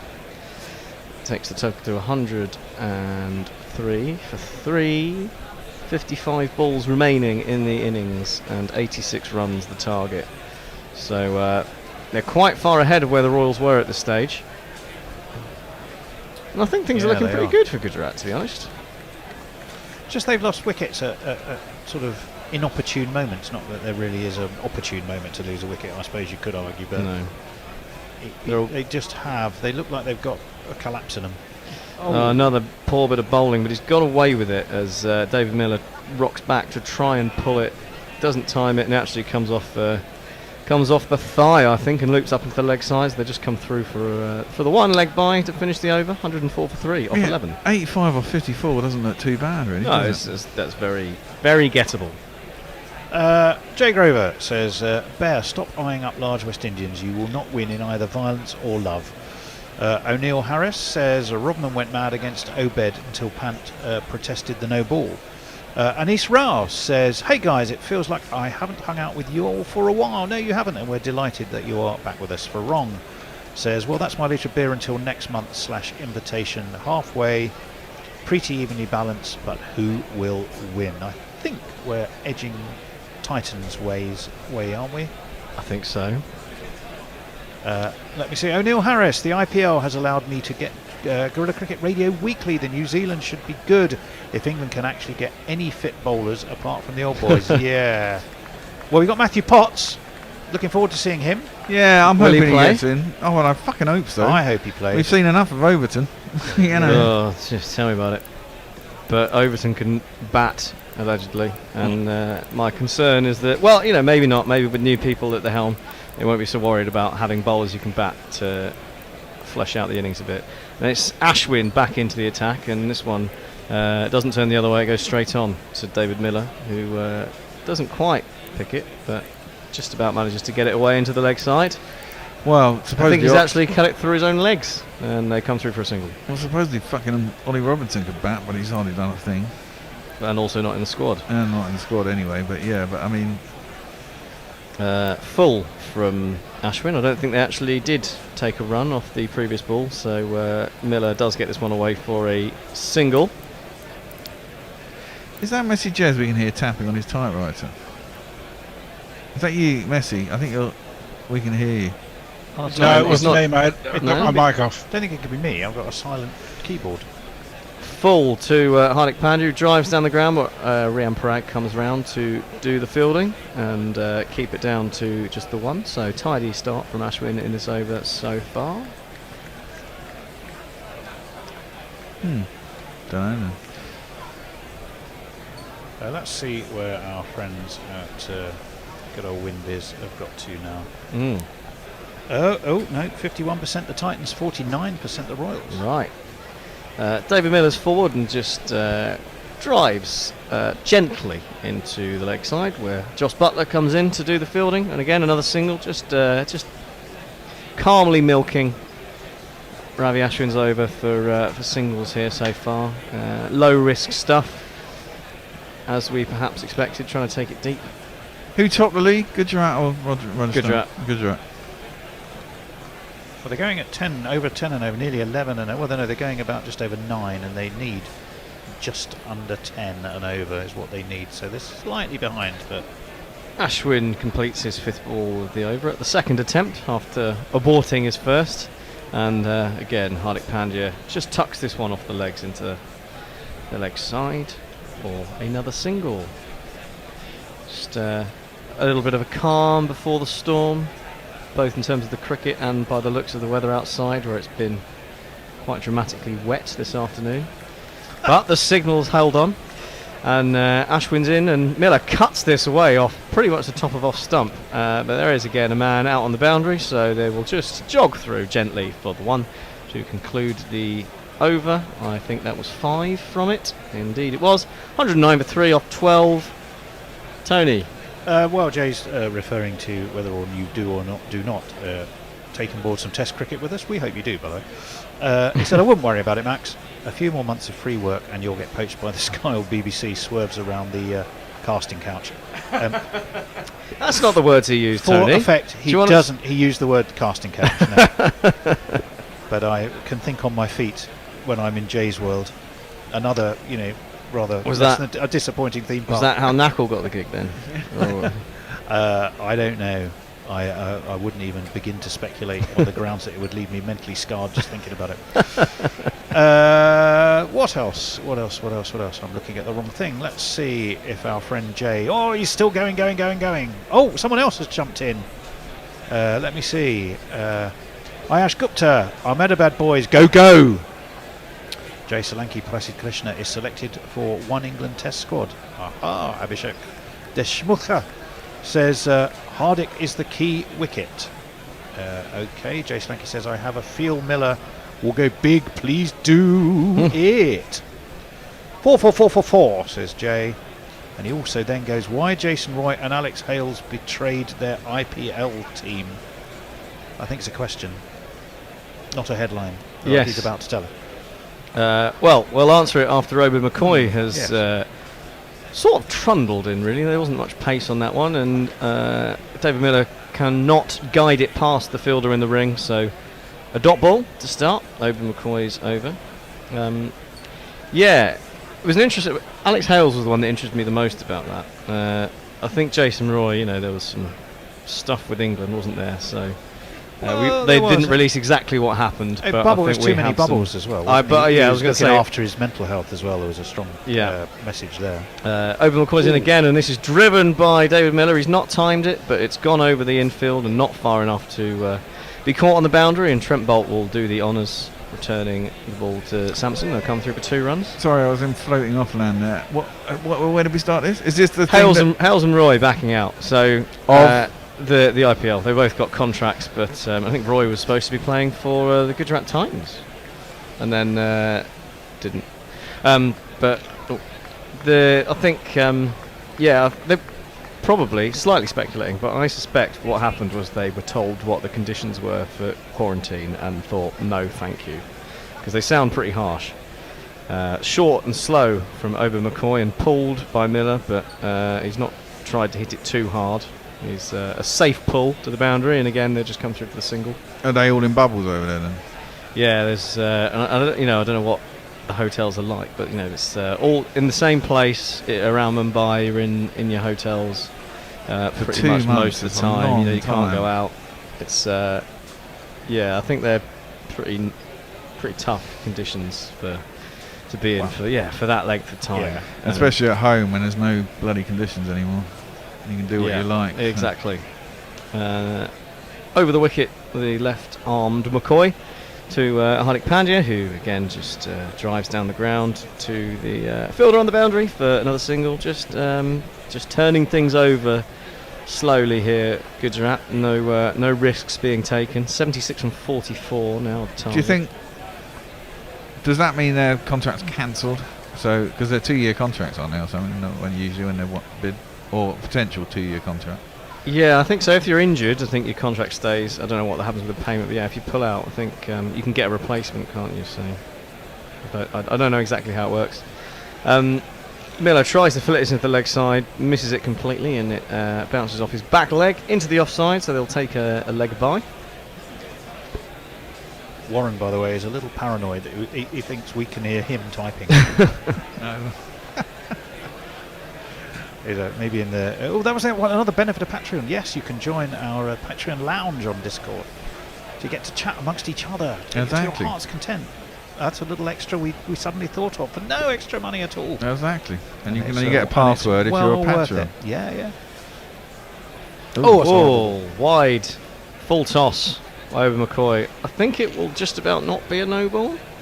They're trying to decide between them, the umpires, but it looks like they're going to let him get away with it. So it was mistimed as well by Hardik Pandya. So again, just a single from it. Obed McCoy will be delighted at the outcome of that, which must have slipped out the hand. It did. Did we ever get to the bottom of what happened to Jason Roy? It was a couple of months ago, wasn't he? He was in some squad and then was pulled out of it. Was that? Yeah, he was. Did he get? It was three game ban, wasn't it, by the ECB? No, they didn't say exactly what happened. I've heard rumours about what did happen, but you know, Ooh, come on, you can't leave that there. Just in case he's listening and sues us. He for, won't be. for libel. Oh look, Ashman's bowling. I don't have to tell you. Oh. I think there might have been an altercation, a physical altercation. Ooh. Between him and someone. Another player? I don't know exactly. Or in a details. pub while he was pissed. Yeah, probably more likely that. Obviously, this is all alleged. Alleged, absolutely. Heavily alleged. Until it comes out in the paper at some point. Yes, indeed. And was that a rumble of thunder to it was. Ashwin. I think I feel a flash of lightning. And David Miller rocks back and plays this into the leg side off Ravi Ashwin for a single. The first ball he was over also went for a single. So a little while since we've had a boundary, but I think Gujarat probably just content to keep things ticking over. Yeah, I mean they're ahead, I think, of where Rajasthan were. I think. Yeah. They're about 10, 12 runs ahead of where Rajasthan were at this stage, but obviously they did have a quick finish. So a very good piece of fielding by Riamparang on the boundary, who then fails to stand up after preventing the four. It was Hardik Pandya again off the back foot and timed it nicely out to the wide long on boundary, and Riamparang coming round stopped it on the dive and prevented the 4 runs. So another 2 to the total. Ashwin again, and Hardik steps back outside the leg side. It's a nasty full toss, and it gets the treatment hammered into the leg side for an overdue one of these. And if you kids can't listen, then you bound to see the way you get shot for crossing a boundary, crossing a boundary. See, I now have Gujarat's favourites, I reckon. Oh yeah, big time. They're going nicely. 66 off 38. That should be doable for most sides. Yeah, you thought so. 7 wickets in hand. They still haven't reasonably. They have got Gujarat 5-4 on and Rajasthan at evens. Okay, pretty close with the bookies. Well, indeed, Bear is correct. That was very obviously wide from Ashwin. A waste of the ball turning away from the right-hander. One more to the total, and he will have to bowl it again. And he does much better this time. It's straight and full, and Hardik just flicks down to long on for another easy single. 125 for 3 is the score. Target 189. 64 of 37, 7 wickets in hand. You do feel that. Well, our friend didn't he? Our friend Jay said Hardik's probably the big wicket. Yeah, well, he's 32 off 17. He started quickly, and David Miller. Well, that looked like it was just heading to the man on the long on boundary for a single, but he's actually timed the pants off. 2 + 2 is a man. Full from Ashwin, and driven under the eyes nicely by David Miller between non-striker and bowler. Very straight, and arrowed to the boundary. That concludes Ashwin's 4 overs. 0 for 40. Ooh. Uncharacteristic. He scored 40 to win a game, and he's conceded 40 in this one. Pokey Bumfinger, evening all, says Pokey. Been listening all afternoon, just a bit quiet today. Pots look decent, worth a punt. Jay Solanke says, I think there's some dew there. Yes, I suspect there is. Let's go back to Twitter. O'Neill Harris. If you can't spread rumours on GC Radio, what's the point? Don't tell me what happened. Don't tell me tell me what's alleged. Yeah, exactly. Yeah, that's what we wanted to know. Jay Graver says, crikey, the casting couch would be pretty desperate of Norcross and Pandy. if Norcross and Pandy were the Lola Montez. Yeet. Well, it's a very special kind of video, that, isn't it? It's a thought, Jay. I'm sure a Tory MP would stumble across it. Or accidentally go back whilst looking for tractors. Yeah, and then go back for more another time. Can you imagine? Even if you were looking for sort of agricultural porn, you ended up with Dan Norcross. Knackle. That would shock. I tell you, it would have shocked the poor lady MP next to the bloke far more than whatever he was looking for. That's a fucking frightening thought. Imagine if it was Pandya and Norcross on a tractor. Yeah. Naked. Together. Oh, Lord. I'm going to have to go and bleach my brain. It's not. Right, Charles in. Thank God. Please, some welcome distraction. And Hardik, as seems to be his MO at the moment, just taps it out to the man on the boundary and comes through for an easy single.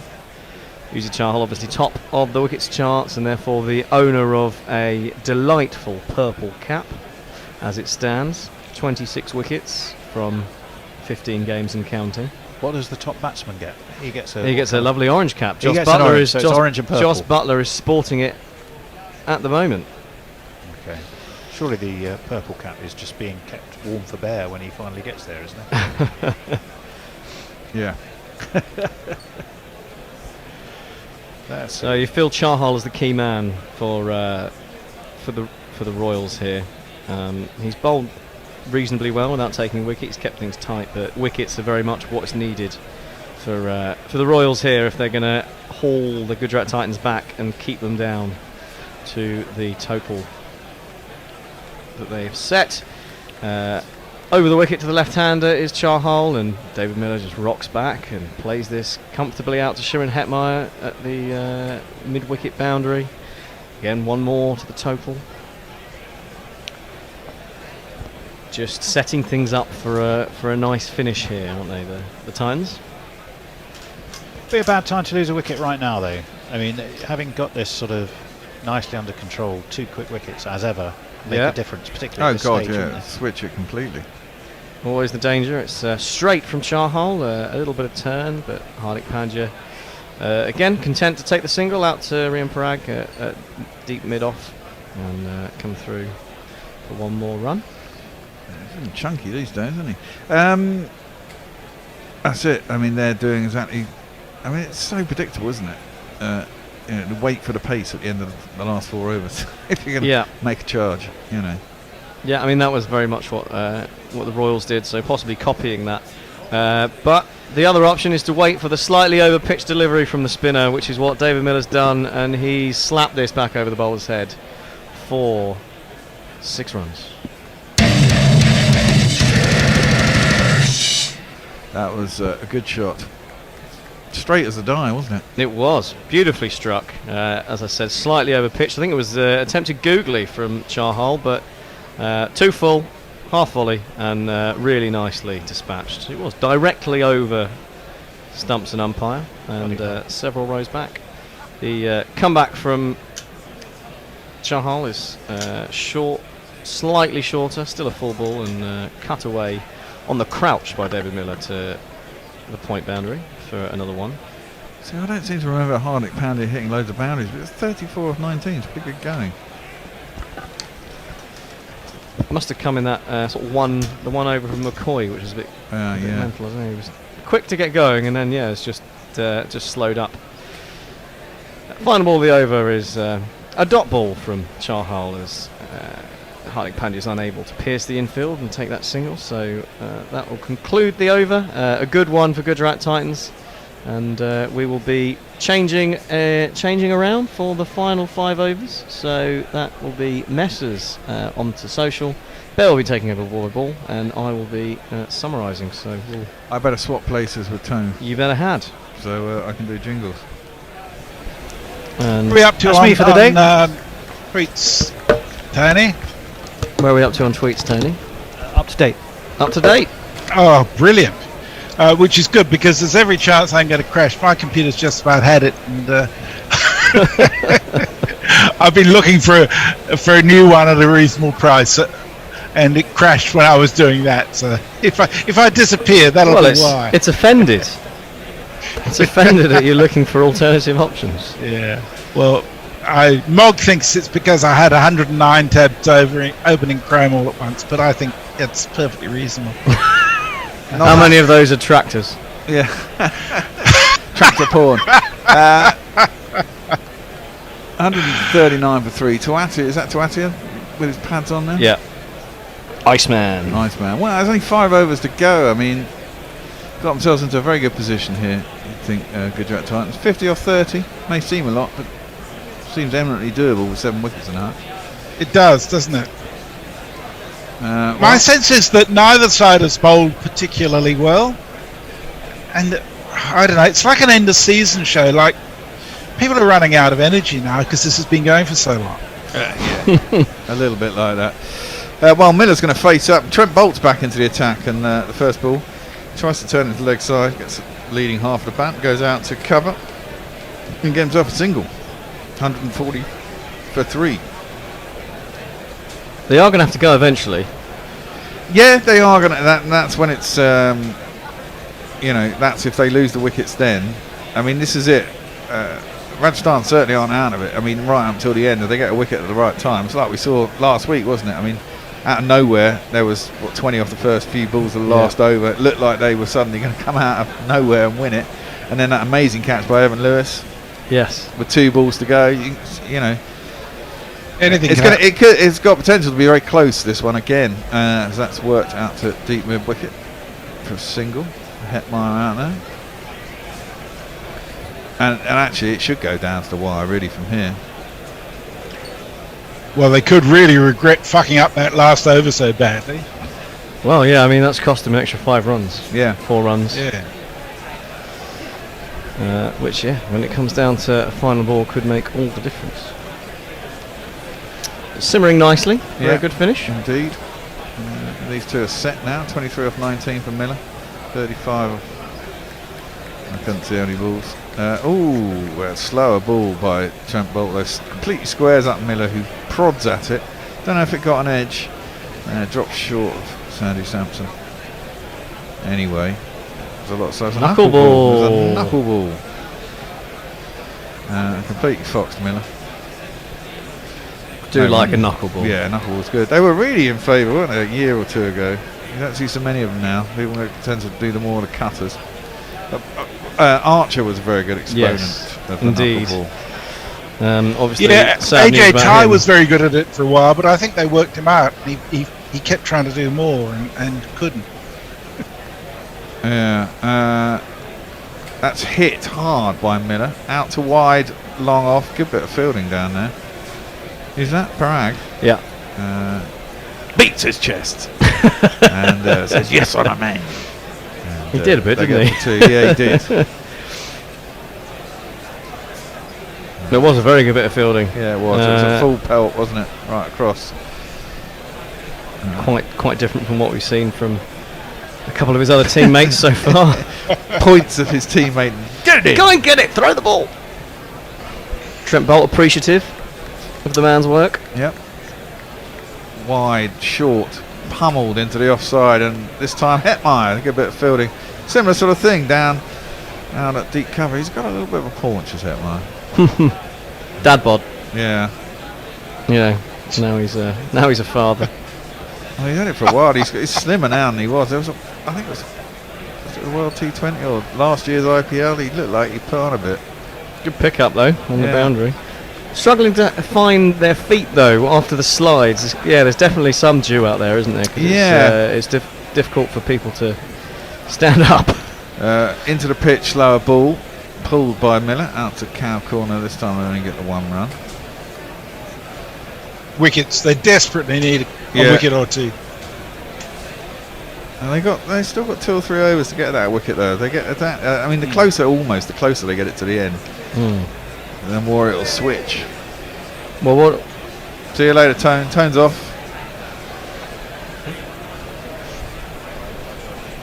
Are you by yourself in the studio tomorrow? Are you there? No. I don't think I'm on my own tomorrow in the studio. I might be actually. I don't know. I'm not here. I don't know if Tone's in. And maybe I am on my own in the studio tomorrow. Tony said he's not. No, in that case I am, because Jack's not here. He's swanning around in Sicily. He is indeed. How dare he? Yeah. There must be a strategic timeout, mustn't it? There is indeed a Woodstock cricket strategic timeout. Really Quick time. So Jay Grover says, I don't know if Max knows what I do for a living, but even I might have to back away from that one. That was a casting kite. Warren says, if your 9s aren't working, just use the 6s and stand on your head. Is that talking about my keyboard? Because my keyboard, the 9s keep going fucky.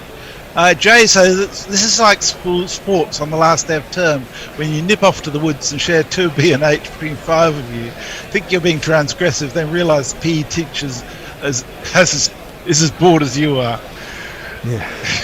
I think that says more about you than it does about anything else. I got Saturday detention for smoking a ciggy whilst playing a cricket game for school. Me and James Dunstan snuck off and had a fag in the top of the something or other, and we got caught and got Saturday detentions. Fuckers. No. Well, the last year I had at school, my group were allowed to smoke in certain places. Really? That's progressive. Yeah. No, it wasn't. It was very regressive because you had to be a school prefect to be allowed to smoke. So it was all a hierarchical reward system. That's disgraceful. We were allowed to go to certain pubs as well. Wow. So if you're academic enough, you can get pissed. Yeah. Oh no, it wasn't academic. You had brown to be, nosy. Brown nosy or sporty. Ah, yes. However, I I mean, wish I'd never occasionally- started smoking, I have to say. Ditto. Yeah. But now I vape, I suppose. So Bolt's bowled out. Yes, who's left? Ashwin's bowled out, so we will be over McCoy with a couple. Charhal's got 1, I think. And that leaves Prashant Krishna, I suppose, to fill in the rest. We've had bowled out. Prashant Krishna 1. Ashwin's bowled out. Charhal's got 1. Ober McCoy 2. That doesn't look good. Gujarat, will it? No. Ober McCoy's going to have a go now. Yeah. I still think. Jay Solanki says Archer got injured again. What's he doing? I don't know. I blame England. How many bowlers have England got with stress fractures in their back? I don't know. Or maybe they just pick up stress fractures now that they didn't pick up when people were bowling with pain back in the 70s and 80s. Although, having said that, I mean, it's also a young. Oh dear, that's. Oh well, no, it's not. I thought it was going to be a no ball, hideous ball, but it was very much a slower ball out the back of the hand by Ober McCoy. That sort Still of pretty floated up. hideous. He kind of beat Miller because he went to float on the leg side, got an edge that went down through very fine third man to the boundary for 4 runs. It was about the back of the hand, yeah. God. It looked like it was going to be a beamer, and it was going to hit the top of off stump, but on the full. But he was able to open the face enough. I mean, actually, it's well placed if he meant it there from Miller. I don't think he did. It's the second one of those McCoy's bowls, though, isn't it? I mean, he's pretty hopeless. trying a knuckleball or something and just failing miserably. This one's clipped sweeter by Miller. Good timing, but straight out to deep mid wicket. Hetmeyer's out there. It'll be just a 1 run. 38 of 22. I mean, that's so doable. Yeah. In fact, that's most of the time they get that, don't they? I think so. You'd be disappointed from here. Yeah. Especially with 7 wickets in the hut. Yeah. It's only a few You're strikes. only just over 10 over. 10 Yeah, and exactly. over. And a couple of big strikes, even 3 or 4 boundaries gets you there pretty much, doesn't it? If one of them's a 6 and 3 4s. Yep. Wicket's very much the order of the day for the Royals here. And you expect to get that in 3 overs, and Hardik Pandya can hit a very long ball. So that one's clipped out to deep mid wicket once more. It'll be a single. Are they the Wags? I think. I assume so. Yeah, they do like the cameramen in the IPL do like to flick to them quite regularly. I thought they were supposed to be PAGs, partners and girlfriend, and no, sorry, Porgs. Porgs. Forks. Forks. I don't know what that stands for. Powags. I don't know. That's block driven. Oh, and dropped, I think, by who's that? Jaiswal. Not sure it's quite carried. Do you not think it carried? I No. thought it carried. It was block driven. I thought it had gone actually straighter through a sort of extra cover, but ended up plopping up to Jaiswal on the edge of the circle. Kind of stopped on him. Maybe it was a slower ball. No, it did. It was well short of him. It was a good 2 yards short of him. In fact, it's ended up being quite a good shot. Stopped by as well as it's jumped on him. He's managed to smother most of it. He's managed to avoid getting hit in the teeth. That's the main victory. Well, exactly. Yeah. 36 required of Neil- 20. Pulled this time by Hardick. Stopped on the pull, but still timed it out the deep square leg. And they'll get a single. Pretty much exclusively slow balls from McCoy. I think that's his go-to at the death. And surely you just premeditate, don't you? For a slower ball. Yeah, you'd think so if you've done your homework on him. That'll be my wife calling me. I better text her. Where and tell are her you? on air. No, she knows I'm here. Owen McCoy is pulled, but not very convincingly by Miller, but it's short. Everyone's out on the boundary. Hetmeyer comes in, and they'll get a single. Now I'm starting to drop my phone. There it is. Not very well timed by Miller, but gets away with it. 155 for 3. 3 overs to go. 34 runs. 34 that runs. should be a doddle. Should be, you'd have thought. Speaking of Hetmeyer, Neil Harris says Hetmeyer has continually failed West Indies fitness tests. He has lost some weight, but he's at the bottom of the barrel in the West Indies player pool. Jay Grover says, I got off PE because I worked with refugees in the morning. I also did the 100 meters in slow motion, singing Chariots of Fire theme song, and got asked, what's your fucking claim to fame? To which I said, I've been on Songs of Praise, sir. Songs of praise. Oof. Oh dear. Right. Everything slows down now. What's the time? 7:15. Jesus Christ. Yeah. It's been a slowie today. Yeah, it's very much been a slowie. Chahal's going to bowl his last over. That means McCoy. So Percy is going to bowl the last over, potentially. I wouldn't have McCoy bowl the last over. Well, maybe you think McCoy's so shit, you might as well get Percy in to do the 19th. Don't know. What do you reckon? Yeah. Where do you go? McCoy or Percy for the 19th? I think they'll probably go Prashid. Yeah, Prasid's And gone McCoy at to finish off. 7.3 and over. McCoy's gone at 11 and over. So I don't know. You just gotta might not even get there. This is You've got to hope that Chahal takes some wickets. Yeah, you want Chahal to This is take a pretty one of these important two. over, isn't it? Yeah, it is. I mean, it wasn't a bad over from McCoy that last one, apart from the first delivery. So Yeah. Chahal has thrown it up very wide. It was a premeditated step across from Miller. Can only bash it out to deep cover, pretty straight, and there'll be just the one run. 33 required of 17. It's nearly 2 a ball. yeah, I mean, if Chahal can avoid going for a boundary in this over, suddenly it becomes a little dicey. See what the bookies No, are at. unless he takes a wicket this over, I don't think there's any real jeopardy. You know, if they get 28 after the last 2 overs and they've got 7 wickets in hand. No, you should do that. Yeah, you should do that, but it's still, there's no guarantees, you know. Even if you don't lose But wickets. yeah, but that's the thing, they then have to go for boundaries, and that's when mistakes could come. Yeah, precisely. The bookies have it now. They have Rajasthan at 6-4.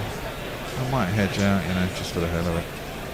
Because I don't know where it's going. Look, going out to 11-8, so that's a single. Down to long on.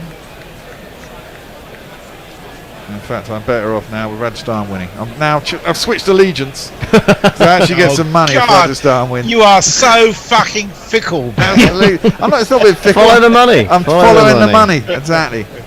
So now my whole demeanour of my commentary will change. Come on, wicket! I need a wicket. 157 for 3. It's interesting. I'm just watching the live worm, and it has crossed over. Well, So- that's the thing, isn't it? Again, Miller goes across. If he'd have left that, possibly might have been given as a wide. Don't know what the direction is on batsman going across, but it's mishit by Miller. Down to long off. umpire's discretion, which they usually get completely wrong. Oh, okay. So basically, if it's out there, I'm going to give it wide, even though the guy's gone, a long way across. Well, that was just a single. What's this? Emerging player. Emerging player of the season. Who's top of the list then? It was Abhishek Sharma. I mean, they were just giving some options there, but he's had a good year. That one's straighter and flatter from Chahal, but out to deep mid wicket. Runs in. It's only a single. Good over so far. Is that 4 singles? Yep. 30 or 14 now. Yeah. Above 2 a ball, so. Now it gets interesting. They definitely need a boundary, and ideally they want a 6, one would think. That would chase it right down. 24 2, 12 and over. Miller and Hardik are perfectly capable of doing that. Yeah. Well, this is there will be some nerves on that Gujarat bench, for sure. And well, there you go. Miller has just tonked that. Smacked it for long way back into for a huge the crowd 6. over long on for a massive 6. Oh yeah, I'm sitting here. Aren't I? Let's go for this one. One talk over the line, sweet Jesus. One talk over the line. There's a bit of cat and mouse there between Chahal and Miller. Miller stepping across, Chahal throwing out wide. Happened 3 times. Yeah. And the 3rd time, David Miller swings through it and deposits it several rows back. 98 metres, that's big. That is big. It does hit a long ball. And suddenly that brings it right back down. 24 off 2 overs and 1 ball. It's so spindly, Chahal. 24 off 13 deliveries. So just under 2 a ball. You would expect that to be pretty comfortable. Yeah. You'd have thought so. But you never know. Pressure does funny things to Pressure people. does funny things, and wickets do funny things. You can end up with suddenly Rajasthan get 3 wickets quickly out of nowhere, as that one is punted out to deep cover. They'll get a single, but Miller seems settled now. And, a couple of big 6s, 44 31. 2 overs to go. And yeah, well, we have to bear in mind that your record on getting to last over finishes has been very good lately. Yeah, well, indeed. Jay says, after a rage standoff, I just ended up in the library helping immigrants, which is why I can still insult people in Somalia 30 years later. And he says, oh my word, I feel invigorated by Nigel's new joie de vivre. I haven't noticed that in a bit. Yeah. And it's the first time I've heard you referred to as Nigel in quite a while, I must admit. Well, yeah, I don't like my name. Too many connotations of right-wing loons. Yeah.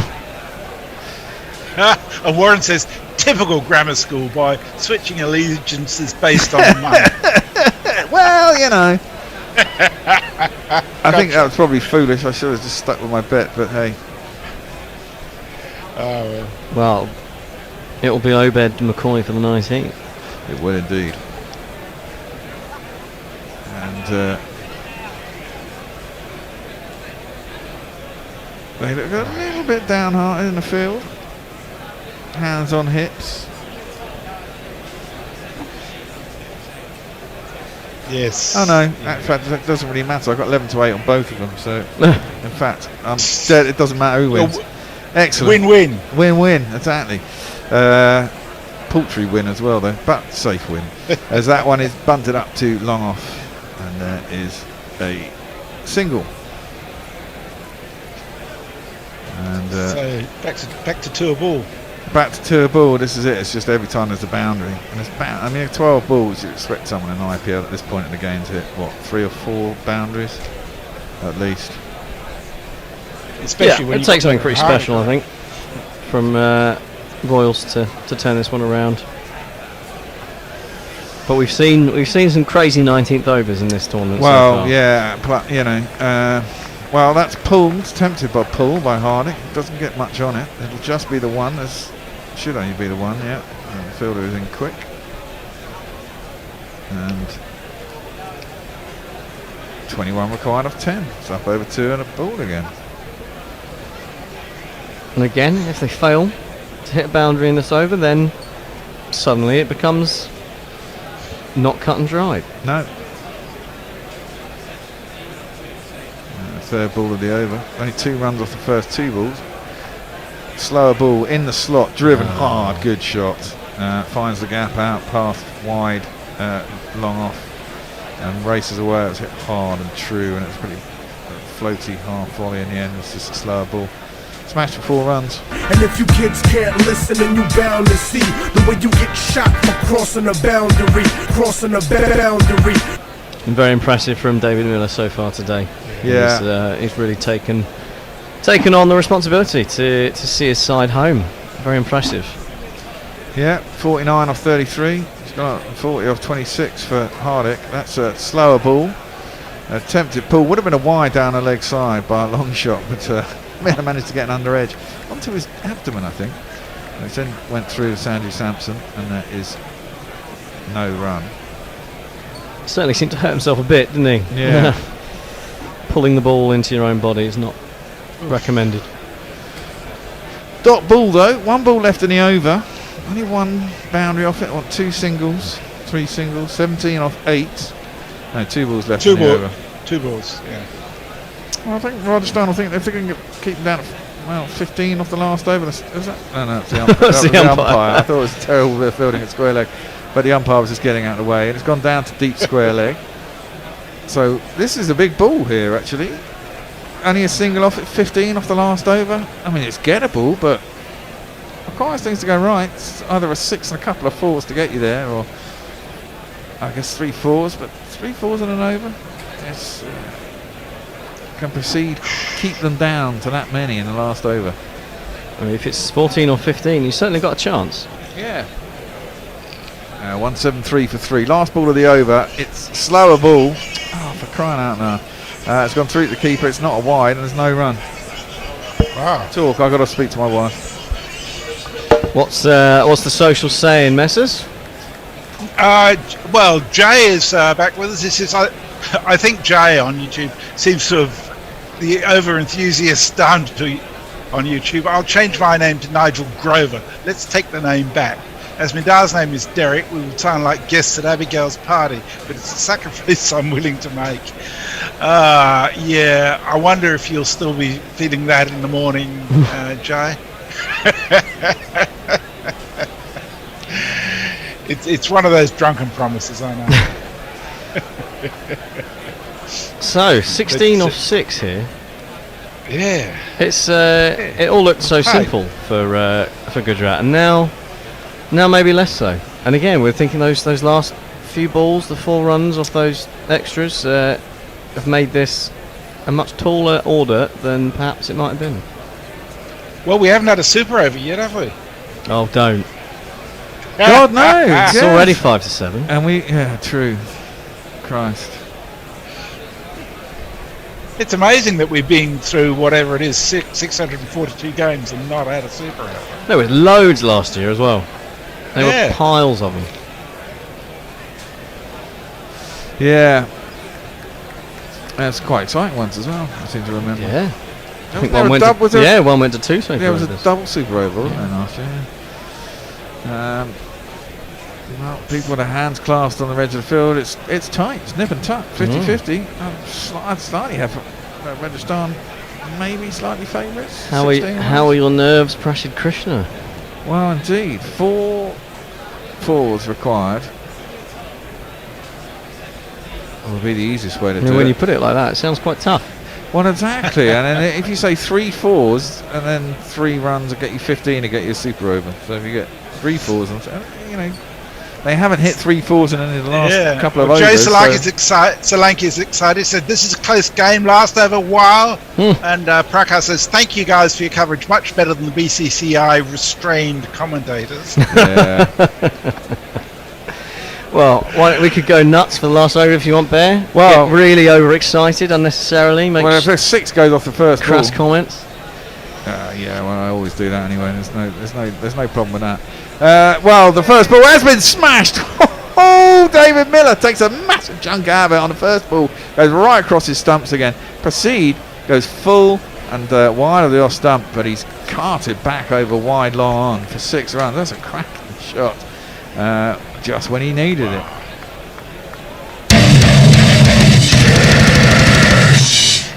I guess there's a certain amount of premeditation there.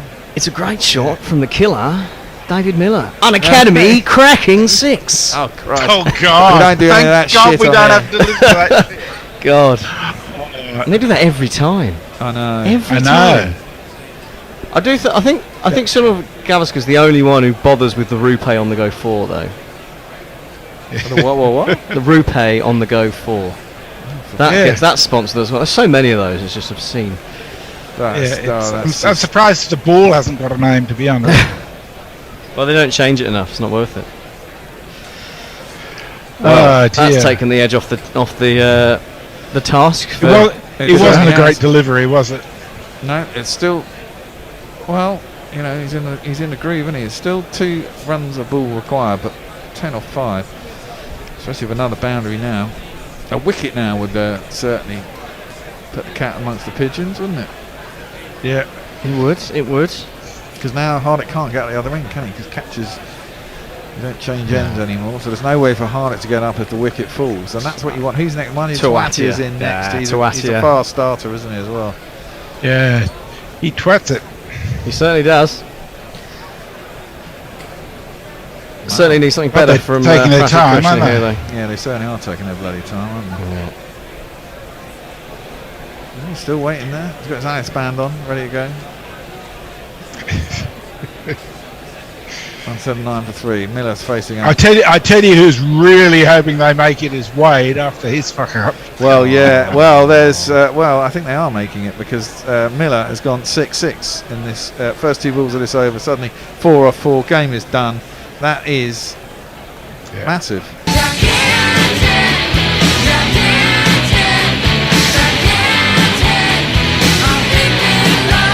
How much was Miller in the auction? How much did he go for?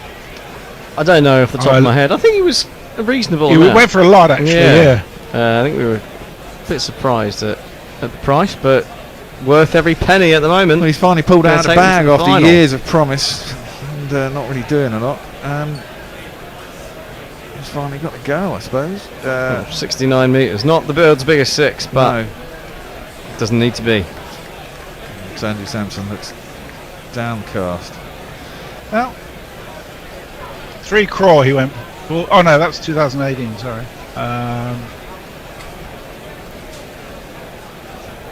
£293,000. That's not bad. A couple of months' worth, eh?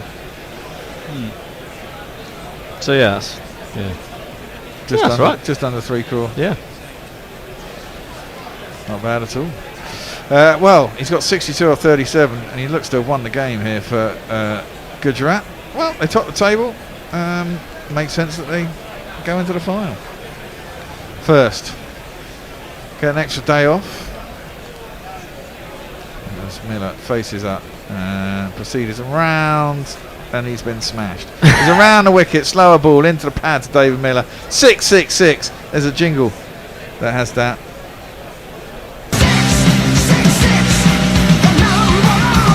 And out of nowhere, he saved Wade's blushes. He's obviously really fucking happy on the side of the pitch because he doesn't have to get beaten up in the dressing room by Shubman Gill. But David Miller has pulled that out of the bag superb at the end. It looked quite difficult that last over. 15 required off the last over, but David Miller has just basically done it in 3 balls and made it look really simple. Very impressive. Yeah, it was very impressive. Good batting from him. Great batting from Josh Butler earlier, but maybe started off too slow. Went good at the end, but he struggled, didn't he? He was around about to run a ball up until sort of 30s, mid-30s, and then came live at the end. 185 was it? 187, 188. Looked like a reasonably good score, but well chased down by the Gujarat Titans. I haven't got anything more to say. Anyone else? No, well, obviously Gujarat Titans will be straight into the final on the 29th of May, which we will of course be covering. And Rajasthan Royals will get a second bite of the cherry on Friday when they play the winner of the game between Lucknow and RCB, which is tomorrow. So still a chance of a repeat of this fixture on in the IPL final. Yep. And It was I would say it was a decent game. It was in the middle of each batting innings. It was a little placid, wasn't it? They sort of knocked it around gently and then sped up at the end. Well, they seem to. This is it. I think both teams struggled really to get hold of the spinners, didn't they? I mean, there's a couple of sixes off the spinners, but generally there wasn't a lot, and they tend to bowl sort of over 6 to 14, 15 most of the time. Both sides kept wickets in hand, and it paid dividends towards the end of both innings. But Gujarat able to chase it down. So good stuff. So a couple on YouTube. Jay's taken back his offer to change his name to Nigel. He says he's not feeling it anymore. Leah says, sorry for being late, but I was offered in-person social interaction and I had to take it. Fuck, there's not a lot of that around these days, is there? She also says, Butler has sold his soul to some eldritch god. Last time I checked, he was 30 at a run a ball. Jay says, because I have the brain of a child and a Yorkshireman, I just love saying twat here. And Neil Harris says, Bear, whose salary in the IPL would you class as bad, since Miller is not bad? Mm-hmm. And Joe says, thank you all very much. Off to listen to some other cricket, which I've heard is happening. And O'Neill's last tweet says, 3 bowlers went 4 for 40. That's unusual. There you go. So thank you all very much. And we'll be back again tomorrow night, but without the pre-game show. Yeah, we're just going to be on air at 3:50, aren't we? 2:50. Yeah, 2:50. Yeah. But just a reminder that for the final, there will be the final IPL Wednesday on a Sunday, where Max is going to find yet another metaphor to draw upon. He doesn't know what it is yet. I don't. We'll work it out. Well, Champions League is open to bribes. And John West open to suggestions. Jumping salmon could be a part of it if necessary. Yeah.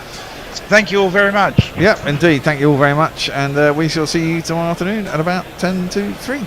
Until then, have fun. And we'll see you all later. Cheers.